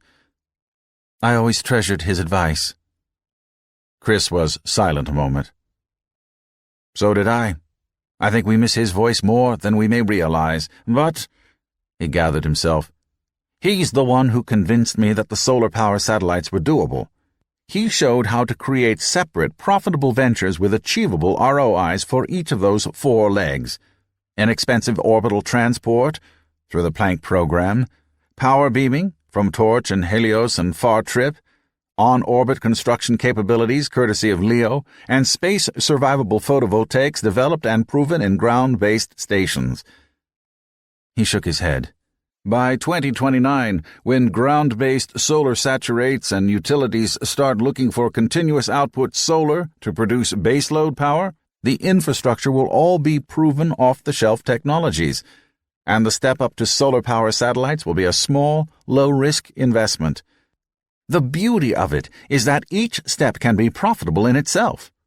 Khan can track money like Daniel Boone and round it up and brand it like Charlie Goodnight, but I don't think he would ever have created the bootstrap financing and staging corporations that Keith came up with. He was a poet, too, Keith was. They had reached the broad patio that surrounded Chris's sprawling home. Marianne saw them through the sliding glass doors from the kitchen and waved. Marisa walked to the stone balustrade that overlooked the drop from the mesa into the canyon lands. Below her, the winding courses of occasional rivers cut through brilliant sandstones on their way to vanished oceans. In the distance, the Sangre de Cristo Mountains marked Colorado. He was a poet, she said again. He knew how to dream. Chris came to her side. I always thought you were in love with him. She looked at him, startled into laughter. In love? With Keith? What a notion! Chris leaned on the balustrade and studied the play of sunlight on the canyon walls opposite. He never married. Nor did you, until after he died. Chris, I never felt the slightest physical attraction for Keith. I don't think I suggested that. He was simply a treasured advisor. He was more than that. Yes, all right, he was more than that, but what would he have said about the president's attempt to co-opt our project? Marisa stood away from the canyon view. She would not quite face Chris. It's a shame we can't ask him. Do you know what I think? I think he would do a cost-benefit analysis, and he'd find that— Don't hide behind ghosts, Chris. Don't put your words on his lips. Chris shoved his hands into the pockets of his tennis shorts. We should shower before dinner. Yes. He sighed. We put a lot of sweat into organizing Leo Risi. Why risk the dissension with our foreign partners? I know what John E. says, but why take the chance? We're business people. We should tend our own fig garden and let the politicians play God in the Balkans. That was my first impulse, too. This isn't an impulse. I've thought it out. It's all cost and no benefit. What do we get out of giving in? Valerie Clock doesn't shut us down. I think that may count as a benefit. She can't do it. There are too many heavyweights on our side. Like you said, Chris, why risk it? He shook his head. Look past the immediate crisis, Reese. You were always the one with the long-term outlook. What happens next time if we knuckle under this time? If once you have paid him the Dane Geld, you never get rid of the Dane. If we do anything, we should drag it into the open and fight it out. I told you about the laser Dolores and I saw? What about it? Sure, it would leapfrog us a couple generations on the power beaming leg, but power beaming's not the critical path. I'd love to have my boys and girls take that cannon apart, if you can get it without any strings, and put it back together right. If the Argonauts can't whomp up something over the next 5 years that's twice as good as Lucifer and not usable as a weapon, I'll resign. A power laser that could not be used as a weapon would be of no use at all. Marisa bit down hard on the words before she spoke them. If Chris saw no urgency on accelerating the Phase 7 primary thread, how would he ever see the urgency in an asteroid shield? He would do his cost-benefit analysis, and he would laugh. There was no point even in broaching the subject. Urgency, impact, and trend. Those were the 3 criteria for prioritizing decisions. Any O's loaded very high on impact, a grotesque pun there, but hardly registered on urgency. And that left trend, a far more troubling question. And the funny thing was that on this one issue, she knew precisely what Keith McReynolds' ghost would say. Marisa craved solitude while she worked. She wanted a cocoon of silence within which she could concentrate without stray noises or voices to distract her. She could insulate herself somewhat at the office, but even there, Zhao Hui would sometimes intrude with a query. The roost was better. She could, if she wished it, cut herself off entirely from the rest of the world. The first lift for Steel Rain was set for March, in Air Force shells, but might slip to April, according to Ham Pie's workups. But isolation would be so antisocial at this time of year, with Christmas approaching and preparations to be made. The tree was going up in the ballroom under Harriet's careful directions. Sykes, Armando, and Roy did the actual work and were adept enough to follow or ignore the directions as need be, and so the erection went well enough. Marisa, who had set up a table in the parlor where she could watch the proceedings through the wide arched doorway, was not sure what spirit her nearby presence was supposed to enhance, but Mummy had been insistent, and it was Christmas coming on. Miss Whitmore proceeded past the table with her arms full of boxes, decorations for the tree. Marisa wondered what motif Mother had chosen this year. Every year was thematic and color-coordinated according to some arcana that only Harriet was privy to. It was a tall tree, 9 feet from base to tip, but the ballroom was high-ceilinged. Harriet had positioned it in front of the mirrors, directly between the portraits of old Christian III in his gray beard and frock coat, and Albert Henry in his powdered wig. Both had shepherded the Van Hoyten fortune through troublesome times. The crisis of 1873, when the country had teetered on the brink of class war, and the crisis of 1785, when the country teetered on the brink of dissolution. Marisa wondered if her own portrait would someday grace the walls of the mansion, and who would be living here when it did. With a sudden, intense pang, she remembered that it would be no descendant of her own. She turned in her chair so she could not see the Christmas tree. Christmas was a feast for children, and there were no children at Silver Pond. The telephone rang, and Sykes abandoned the tree to answer it. A moment later he was at Marisa's side. "The call is for you," he murmured. "Who is it?" "A young woman." Marisa looked carefully at the butler. "Is it?" "I couldn't say, miss. She did not give a name." Marisa took the call in the library, hesitating a moment before lifting the receiver. "This is Marisa Van Hoyten. I just called to let you know I'm putting together a Christmas present for you, but it won't be ready in time." It was Styx's voice, all right. "A present? How thoughtful. Yeah, just for you.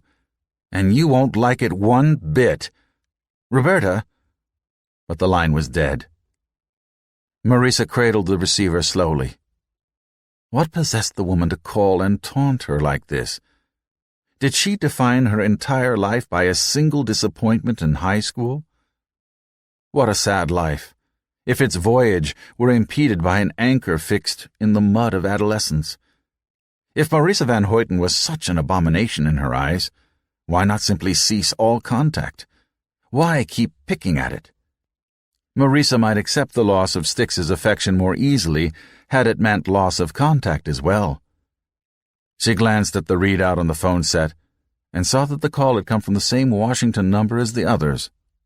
A public phone. Would Roberta linger there? Her finger hovered over the callback button. Perhaps it would be best to have it out, to end it once and for all. Hesitation is headsman to the deed. She turned away without doing anything. Sykes waited in the parlor. "If the young lady calls again?" he asked. "I'll still take the call." When she returned to the ballroom, she saw that Harriet had selected an old-fashioned Christmas as her theme. Roy, the groom and groundskeeper, balanced on a tall stepladder while Armando passed him the ornaments from the trays that Miss Whitmore had laid out. Harriet stood by, supervising their placement. A little higher, more to the left.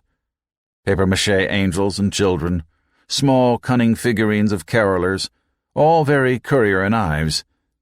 Marisa brushed at her cheeks with her sleeve. They were tears of sentiment, she told herself, brought on by the season.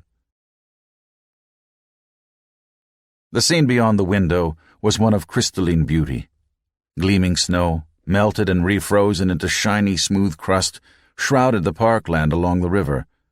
The river itself was frozen into sparkling filigrees, except farther upstream under the footbridge, where Spokane Falls remained defiantly liquid. Beyond the park, office windows glittered like ice, everything bright with reflected sunlight. But it was a winter sun. It shined without melting.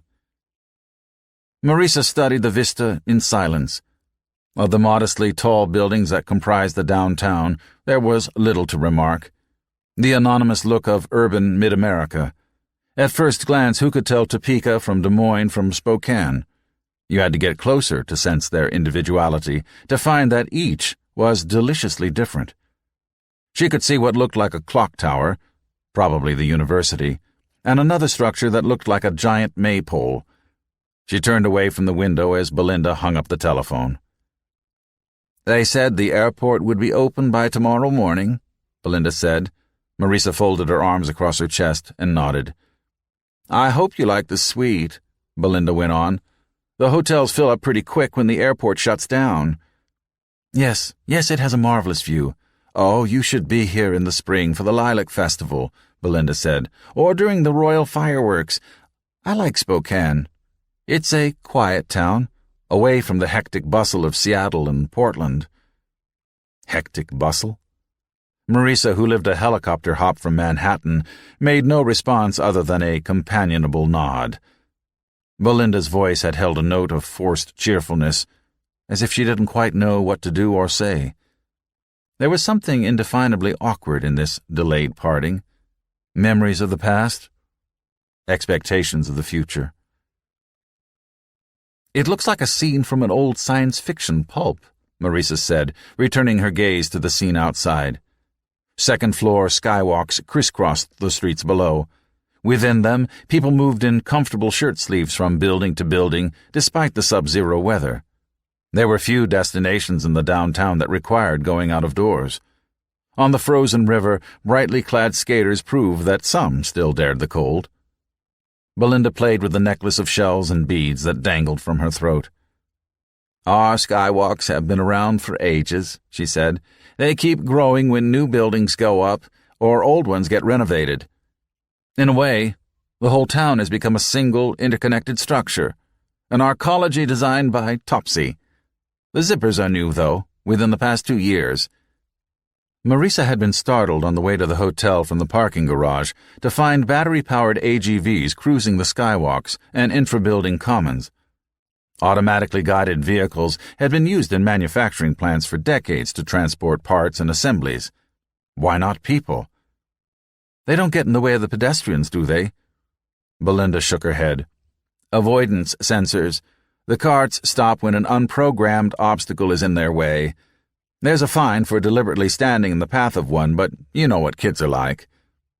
Some things don't change, Marisa said, turning back to the city view. And some things do. There was a sadness in Belinda's voice, but Marisa didn't ask her what she meant. In the window, Belinda's reflection hovered like a ghost in a ghostly hotel room. Marisa watched her run a finger back and forth across the telephone.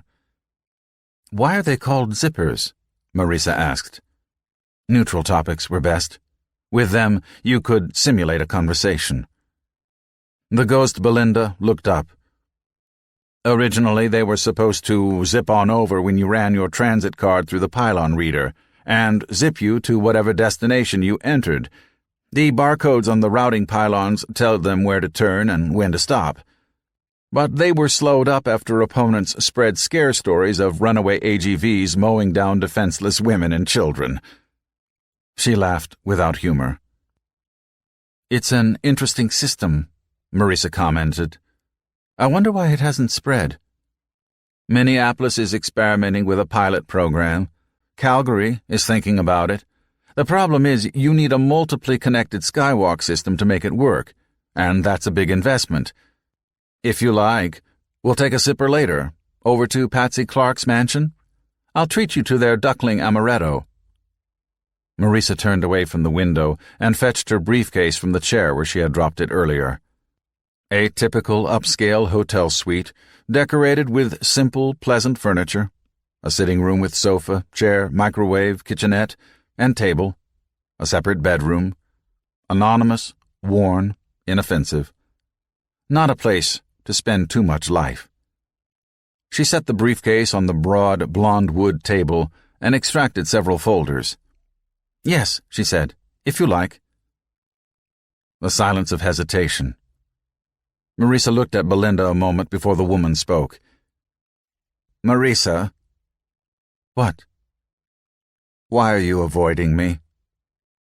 Marisa laughed. Avoiding you? She waved a hand around the suite. We're trapped in downtown Spokane together. That is hardly avoidance. She would not quite lock eyes with Belinda. Circumstances. If the sudden freeze hadn't grounded all the planes, where would you be right now? Halfway to Phoenix. Chris was planning to test his MHD engine tomorrow, the Chang Diaz drive. He asked me to be there. What do you get when you create a plasma inside a magnetic bottle, but the bottle won't seal at one end? Initial answer, a failed fusion experiment. Creative answer, an immaterial rocket engine with a specific impulse of 30,000. Talk about good gas mileage. You seem to spend all your time with Dolores and Hamilton Pie these days. Marisa touched the folders she had pulled from her briefcase.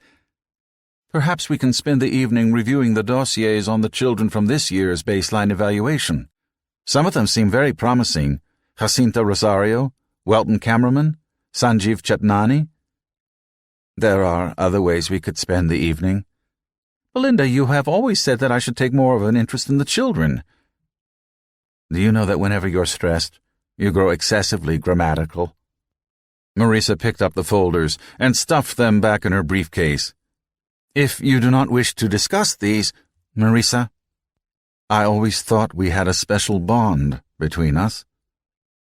The briefcase closed with loud snaps. Marisa laid it flat on the table, squaring it against the edges. A special bond?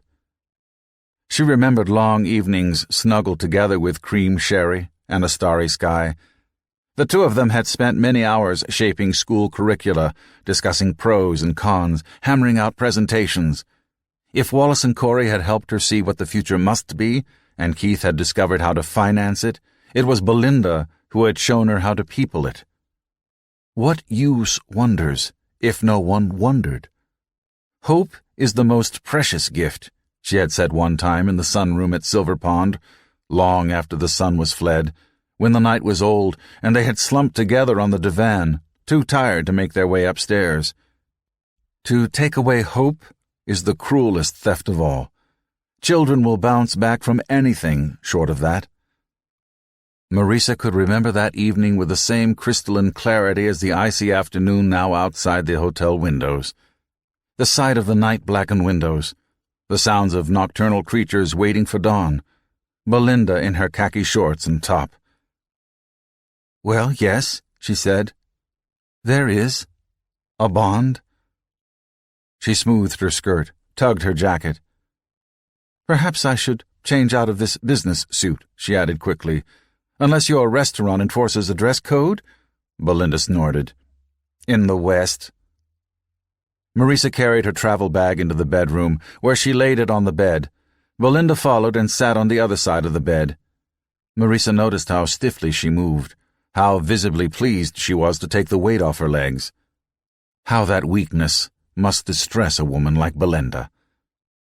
Marisa unfolded the suit bag and examined her choices. Not a wide range. She had packed only for a 3-day trip, Spokane and Phoenix. "The navy slacks," Belinda told her, "and the white blouse with the edging. What is that, Russian styling? It's very becoming." "Thank you. It's by Nina Semyonova. Do you know her?" "Semyona? Only by reputation, I'm afraid. When do I ever get to St. Petersburg?" Marisa laid out the selection on the bed. She removed her jacket and undid the bow on her blouse. "I could take you with me on my next visit. Rukavishnikov wants to discuss the Motorola contract for upgrading their iridium repeaters." "You wear clothing well," Belinda said. "I've always envied that. You could have been a model." Marisa took a hanger from the closet and draped her blouse over it. She looked at Belinda while she hung it on the closet rod. Belinda was dressed casually, in jeans and a partly unbuttoned blue denim blouse whose sleeves were rolled halfway up her arms. The brightly colored Indian beadwork around her throat contrasted with the dull blue. "Do you? But I'm so plain-featured, and as for my chin—" "Grace matters. The ugly duckling became a swan." She unzipped her dress skirt and let it drop to the floor. "Well, modeling is hardly the highest calling for a woman in any event." She gave Belinda a sardonic smile. "I prefer being a role model to being a clothes model." She turned to face the closet door and adjusted her bra straps and straightened her hose in the full-length mirror there. "I see you're keeping in trim," Belinda said. Marisa had always been thin, but Pace Belinda, it was hardly a model's body that she saw. More flesh than bone. Gravity had not won the war yet, but it was winning battles here and there, though on the wrong side of 50 as she was lucky to be still in the fight. "I try to keep active," she said. "Tennis, riding. The hotel has a health club. Would you like to work out and go to dinner after?" There was more in her voice than casual suggestion. There was need and fear. Was Belinda, too, searching for the threads of their friendship? She turned and faced the older woman. "I have been neglecting you of late, haven't I?" Belinda's eyes dropped.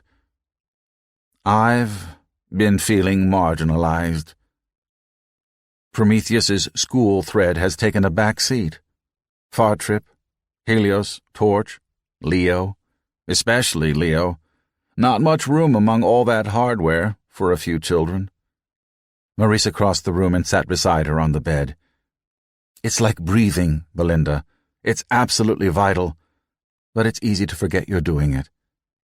She placed a hand over Belinda's. "And what you're doing, you and the others who followed your lead, it's as essential as breathing itself. Without the children, Prometheus cannot last beyond our lifetimes." She felt the momentary twitch in Belinda's hand and hastened to add, "And Prometheus, in turn, gives the children a frontier, an inspiration." Belinda squeezed her hand. You and I were the dreamers, she said. With the others, it was more a fascination with the technology or with the money to be made. Gadgets and abstractions. We all wanted to build a future, but ours was the only one with people in it. There was Keith, Marisa said. Belinda nodded. Ah, yes. The third dreamer. And Barry. You knew him more intimately than I did, so I won't argue with you. Still, you and I are the only ones left, aren't we? Dream your way ahead, right? That was Mentor's motto. The future begins with a dream and determination. It was more than a motto, Marisa thought. It was the literal truth. Though the dream was, in fact, a nightmare, and it had propelled her from decision to decision like a cork bobbing in a flowing river. Through the bedroom window, she could see in the distance the crashing waters of Spokane Falls. The ornamental garden and hedge maze behind Silver Pond was not a place that Marisa often sought. It was Harriet's domain. The design, the placement, the trimming and pruning, all of it spoke of her mother's earthbound preoccupations. Indeed, from her vantage point by the fountain of hyacinth, Marisa could see Harriet on her hands and knees attending to a new grafting at the far end of the gravel path. They must all be made ready for the spring, Harriet had said earlier. It was so like Mother to want to tidy up nature. The February winds were chill where they played off the flank of Skunktown Mountain. Through the skeleton trees, she could just make out the dark speck of the gazebo at the crest. She and Barry had made love up there for the first time, and that was where he had shown her the most awful pictures. It was where he had thrown himself on his sword. Marisa gathered her sweater close around her neck. February was the impatient time of year. The stasis of winter was ending, the gaudy extravagance of spring not yet begun. Tears like ice. Hadn't that been the title of one of Roberta's poems? Who knew better how to eulogize sorrow than that poor, unhappy child? Should she have given the girl happiness? Could she have given her happiness? Had that gift ever been within her power? Probably not. Styx had pursued sorrow the way moths sought flame. She had created an ideal Marisa, and now reviled the real one for not measuring up. Lord knew Phil Albright had his flaws too. What would happen when Roberta found them out? Marisa looked back toward Silver Pond. Up there, on the roof walk, she had studied the stars with Belinda, and up there Ned Dubois had thrown his sheepskin flight jacket around her shivering frame. Marisa circled the fountain widdershins, running her hand along the smooth concrete of the rim, hearing her shoes crunch on the gravel underneath. She and Barry had spent an hour here looking at stars, evoking navigators and romantics. That had been early on, at a party she had thrown for Belinda's kids. She had hardly known him then. She hardly knew him now. And Styx used to go off into the hedge maze, looking for solitude in odd pockets and cul-de-sacs within the winding shrubs. It was an odd effect of the deepening twilight, but she had the momentary conviction that, if she ventured deep enough into the enfolding shrubbery, she would find the girl still there, contemplating. She shook herself. It was a foolish notion. That girl no longer existed. She would no more return to Silver Pond than William, her child, had he ever been born, would be 2.5 years old now. Staggering along on new-found legs, arms held high, laughing and speaking in tongues as he puzzled out the mysteries of speech. She had the momentary sensation that something small and soft had gripped her by the forefinger of her right hand, but it was only a curious trick of the wind. Perhaps she ought to sell Silver Pond and set herself up in one of the smaller places she owned. Perhaps she could live at the lodge. But no, winters there would be impossible. Yet she did not think she could live here much longer, in a house so empty and yet so full of ghosts. 14. Descent. The courier was Tani Pandya, which meant that Jimmy was sending 2 messages. The first message was on the disk Tani brought with her, information skimmed off of Marisa van Hoyten's own personal home equipment.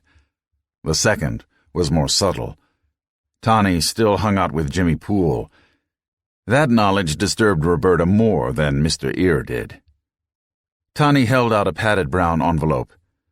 "I'm supposed to give you this," she said. Hey, Deja Vu City. Roberta was standing on the flagstone porch in front of Silver Pond, and the rich lady was handing her a large manila envelope.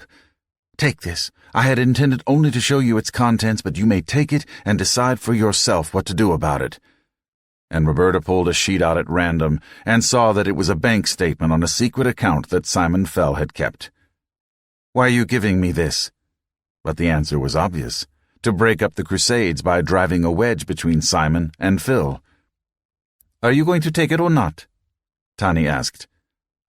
Roberta shook off the past and took the envelope. It was a disk packet. The bulk was from the padding, not from the bundles of photocopies, and Tani turned to go. Roberta hesitated a moment, then asked her inside. "Just for a few minutes, if you have the time." Tani caught her lip between her big beaver teeth, but nodded and stepped over the threshold. Roberta, that was, had refused a similar invitation that sultry July evening 2.5 years ago. Perhaps if it had been a damp, cold, slushy, knee-boot-and-down-coat Washington, D.C. kind of day, she would have thought twice. And maybe all that Tani wanted when she kicked her boots clean and stepped into the hallway was a few moments of dry warmth. She hung her coat and scarf on one of the pegs behind the door and stuffed her knit cap down a coat sleeve. She put her boots on the rack and followed Roberta in her stockinged feet. Tani had been there, too, that day at Silver Pond. Roberta had brought her there to confront Azim, and while Azim and Tani had gone off by themselves to get things straight between them, the rich lady had handed over that hurtful envelope. No good deed goes unpunished.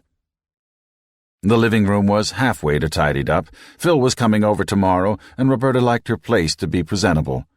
If Tani was too high post for the piles of magazines and soon-to-be folded laundry, that was her problem. "Would you like something warm to drink?" she asked. "Tea or a toddy?" "Chocolate, if you have it." Tani stood with her hands clasped behind her back and moved, as if by gravitational force, toward the bookshelves that lined the long wall of the living room. Roberta ducked into the kitchen, where she found a squashed packet of powdered chocolate in the back of her anything drawer. She emptied it into a mug and then filled the mug with near-boiling water from the red faucet on her bottled water stand. She made herself a cup of peach tea the same way. Returning to the living room, she saw that Tani had picked up the copy of Taj Mahal from the stand by the big chair. If Tani noticed where the bookmark was inserted, she said nothing, but replaced the book and accepted the chocolate. "It's a great book," Roberta said, as they took seats, she on the chair, Tani on the sofa. "Everyone says so?" "Are you working on another?" Tani took a cautious sip of chocolate. "Everyone expects me to." "That's an odd way to put it." Tani shrugged. "Taj Mahal, simply poured out. You must know how that is, Roberta, when the story just has to come out and all you do is sit at the keyboard and transcribe. It took me less than a year to write, but in another sense, it took me a lifetime. I don't have another lifetime for another book." "You're only 26. Wait a while. There's more life coming." "Beans," Tani agreed, with what Roberta thought was an inward smile. "A lot waiting to be experienced." Awkward silence, broken by the sounds of mugs on tabletops, by the muffled sound of the traffic on Pennsylvania, by the shrieks of children squeezing out their last moment of play in the melting snow. The tea was still hot and had the sweetness of peaches underlying the bitter tannin. Tani finished her drink. "I should be going." Roberta stood with her. "No, wait. Do you want to have dinner?" "You're just being polite." "Do you have other plans? Are you staying in town or are you flying out somewhere tonight?" "It doesn't matter. You're not comfortable having me around. The last time we had drinks together, we quarreled." That was months ago. I was tired and bitchy from my book tour. You barely spoke with me at the reunion. I had a lot on my plate that night. Tani hesitated. She looked at Roberta. Jimmy told me that you didn't want him to take me out. You tried to talk him out of it. Then her face clouded over, and she made a sudden, restrained, angry gesture that took Roberta by surprise. What did I ever do to you? You don't have to make others unhappy just because you are. Tani's anger was a glowing charcoal in a brass brazier. Not for her, either fireworks or cold iron. And it was wrong, Roberta thought. That wasn't what she had in mind at all. I was trying to protect you. I already have a mother. Tani walked to the clothes rack and picked up her boots, but she paused with them in her hands. Did he hurt you? Roberta asked. I was afraid he'd hurt you. Tani looked down at her boot and rubbed the side. No. He treated me like a princess, like I was the most precious thing in his life. It was an act. He just wanted to fuck. He just wanted to know what it felt like. Tani threw her head back and laughed. And you think I didn't? She dropped the boots and turned on Roberta. Oh, Lord, Styx, do you think that I made no decisions? Why do you assume that he was using me? Roberta the poet, the sculptress of words, could find no words. She fell back on cliché. Easily available, always serviceable. But, Tani, you could do so much better. A twist crossed Tani's lips. What do you mean? I could seduce some young Krish or Dal who'd make lots of babies on me while he built up his practice or his store and bought me nose studs and sari so I would never forget that I didn't belong here? Or maybe let some terminally serious lit critter hump me so he could show his friends how really liberal he is by doing me the favor of sticking his white magic wand inside me? Is that what you mean by doing better? Roberta stood rooted to the floor by her chair. God, no. But those aren't your only choices. No, they're not. But the thing is, the choice is mine, not yours. I used to think you were doing me a kindness when you forced me to confront Azim, but you were just getting a kick out of moving people around, weren't you? No, it wasn't like that, Roberta pleaded. You were wasting away on that convenience store and you decided my life ought to be different. Oh, God. It was exactly like that. Roberta looked away. Well, you were right, and I will always be grateful for what you did. But I've got wings now. I can fly on my own. Jimmy doesn't make messes on the floor, and he's so damn happy getting straddled that he doesn't really care about conventional notions of beauty. But what do you get out of it? Is that important to you? I need to understand. Okay, Roberta, if it's that important, the first thing I get out of it is some pretty damn good sex without any complicated relationship. Jimmy's awkward and inexperienced, but he is a fast learner and I get to train him. And his equipment's in good shape. Never been used, you might say. It doesn't sound very romantic. Not very romantic? It sounded like mutual masturbation. Romance is something people invent so they don't have to admit to using each other. Oh, God, Tani, I never thought of you as so cynical. No, I'm the innocent and naive one, right? Almost, Roberta could not ask the next question. But she did because she could not stand not knowing. Tani had shown her a pit, and she had to know if the pit had a bottom. What's the second thing you get out of letting Jimmy pork you? She asked. And even she could hear the bitterness in her voice. She thought again about what she and Phil had between them, and God, she was grateful. Tani reached out and crooked a finger around one of the coat hooks behind the door. Her answer was surprisingly gentle, given the provocation in the question. Do you know what it's like to hit it so big with your first book? A real high, right? Major ego boo. But you know what? Deep down inside, your stomach is a secret little knot, because what happens with book 2? She slipped her foot into the boot and pulled it up. No matter how good it is, if it's not as good as the first, it's a failure. That's not always true. Cliff Johns puts out a new Mark Hardware story every year and the public gobbles them up, but no one claims that his latest is as good as his first. Tani's smile was a subdued one. And they keep getting bigger and bigger. Because he's so damn rich and successful, no editor dares correct his drafts anymore. Well, they say everyone has one good book in them, but insists on writing 5. She pulled on the second boot. But Mark Hardware was good. Half a parody, and half a serious look at the conflict between mercenary and idealist in the heart of a soldier of fortune. But Johns just keeps him going now, long after the real story is over.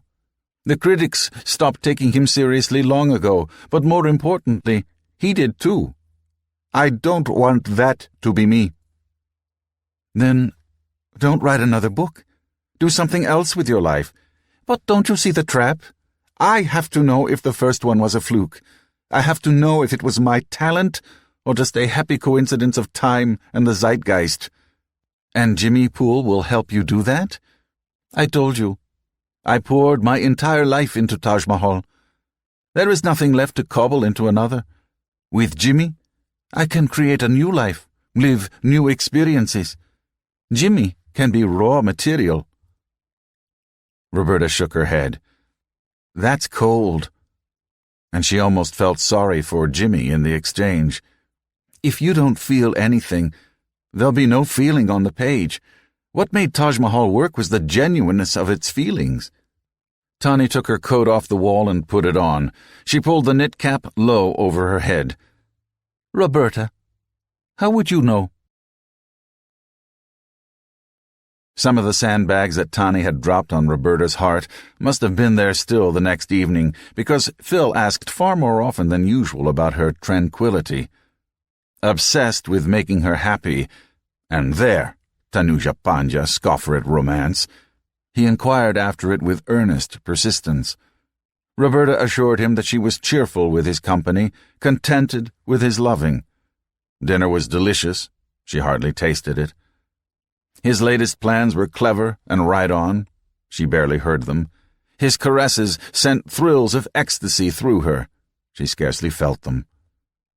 You seem distracted, he said as they lay together amid the rumpled sheets. His hand traveled down her side and around the curve of her hip onto her thigh. Whose clipped my robin's wings? There weren't many names you could pull out of Roberta. Alice Harwood had proven that. But there was something about the way Phil said Robin that created a tingle deep within her. She was his sweet delight, his honey jar. He was her bear. Absurd sobriquets, not fit for the ears of others, and not to be lightly used, yet, in this one room, precious to hear. It's nothing, she told him. She let her fingertips dance through the hair on his chest and down across his belly to his groin.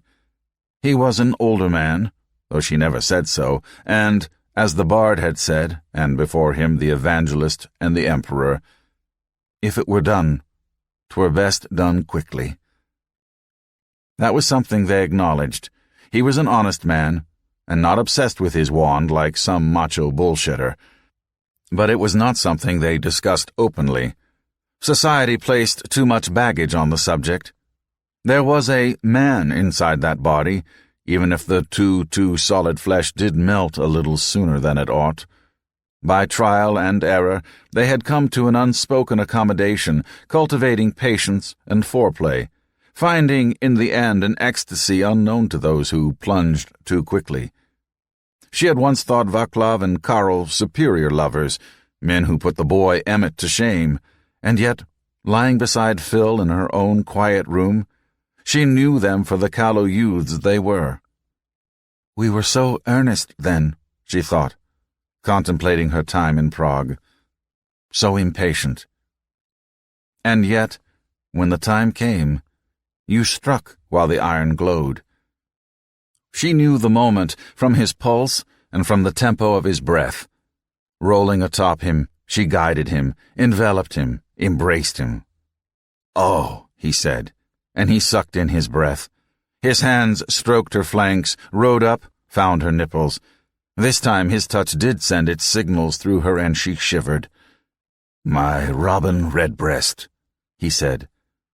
At one time the flush that tinted her upper body when she was aroused had embarrassed her.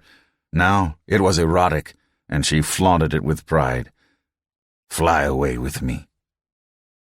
He talked a lot when he made love, while she was mostly silent or whispered carnal thoughts in his ear. They both eschewed a darkened room. They had nothing to be ashamed of, but they kept the shades drawn. Exhibitionism was as bad as prudery, and stemmed from the same defect of character. And if, when the moment had come and gone, they pulled the sheets and blankets up close, it was less against the sight of naked flesh than a deference to the January camped outside the bedroom walls. "You seemed melancholy earlier," Phil said, after they had snuggled wordlessly for a time. "Something was gnawing at you." Phil was more attuned with her feelings than any man she had ever known. "Oh, just that people aren't always what you think they are." "They wouldn't be people otherwise, would they?" "It's just that you think you know someone, and then you find out you don't know them at all." Phil became very quiet. "Anyone in particular?" he asked. "No, just in general. Because if it's that letter Simon sent me—" In fact, she had been so upset over Tani that she had forgotten. "Phil," she said, "you and Simon were friends for 30 years. He had to leave the Crusades, but why should you break off all contact?" He lay on his side and propped his head up with his hand. "Suppose you tell me." "Okay. It probably would have been the smart thing to do, what with Simon's push-the-envelope tactics.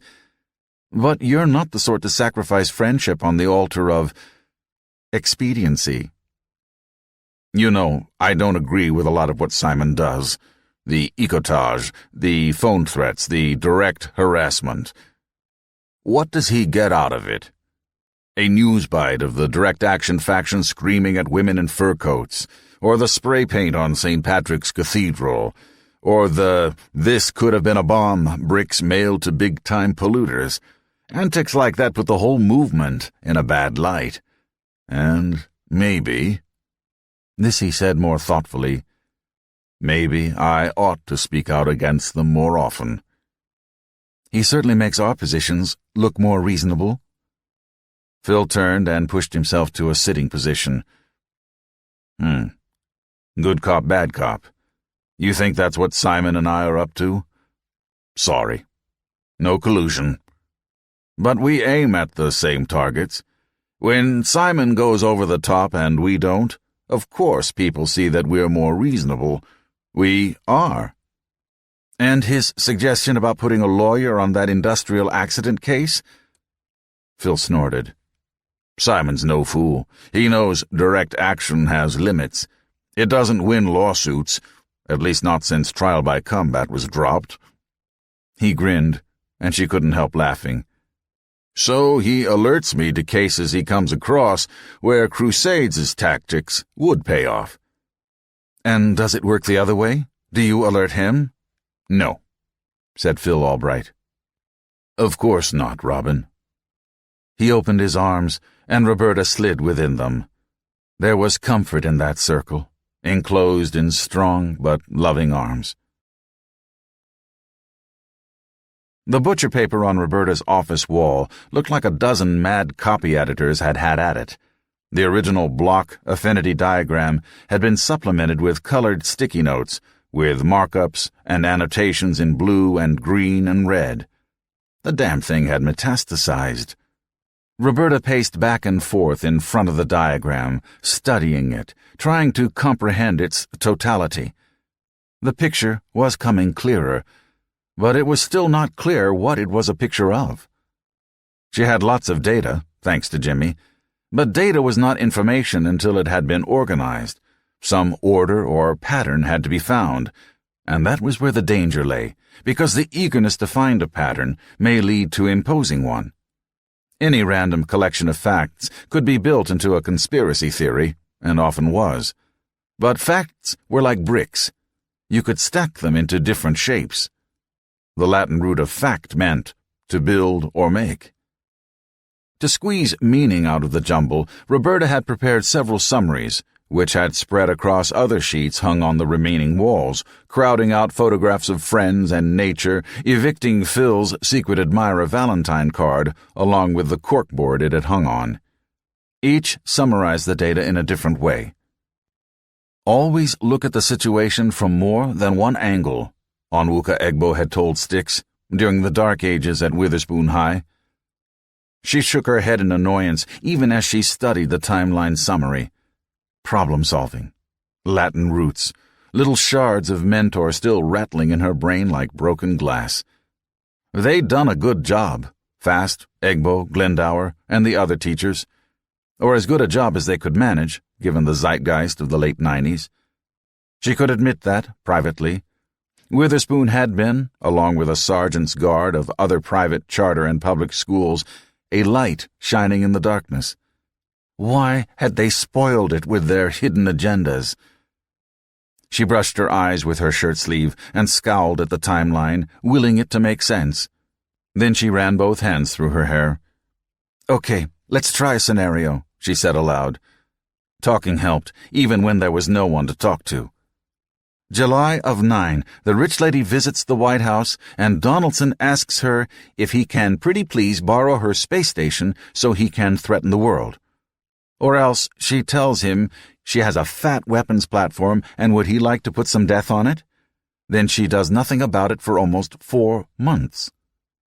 Carefully worded memos, pro and con, referring to the Donaldson Initiative, contingency studies authorized, and presumably carried out, though none had dropped into Jimmy's net. Why? And what is the White House weasel up to meanwhile? That last question she couldn't answer. Jimmy had drawn the line at hacking the White House. Jimmy wouldn't know a scruple if it weighed a pound, but risk management was second nature. After all, he was already getting laid. What more did he need? Okay. It was Donaldson's proposal, and she wasn't sure at first if she wanted a piece of it. That fit the data. Thank you, Mentor Academies, for teaching me always to bludgeon my theories with a fistful of facts. That project had been simmering for a long time, so it was hard to call Van Hoyten the instigator, as much as she would have liked to. So there must have been arguments at high levels within VHI. She had laid those out. She could even guess at what the sides had been. Then, starting in late November, she continued, a flurry of events on the Leo project over and above the normal engineering activity. Tasks deferred, plank lifts rescheduled, engineering design change notices, points in space simulations. Some sadistic streak had driven Jimmy Poole to gloss one memo, half of which consisted of partial differential equations, with the single word, aha. So the decision had evidently been made, but what sort of leverage did that give Roberta Carson? Spill the beans? But to whom? VHI officers? You couldn't incite people by telling them something they already knew. The public? They'd get pissed at Donaldson if they got pissed at all. And while that might be fine as far as stopping the Death Star went, it did nothing to humble Marisa Van Hoyten. It had to be the rich lady's own hubris that brought her low. She remembered that her official project was to learn enough about Donaldson's Star Wars project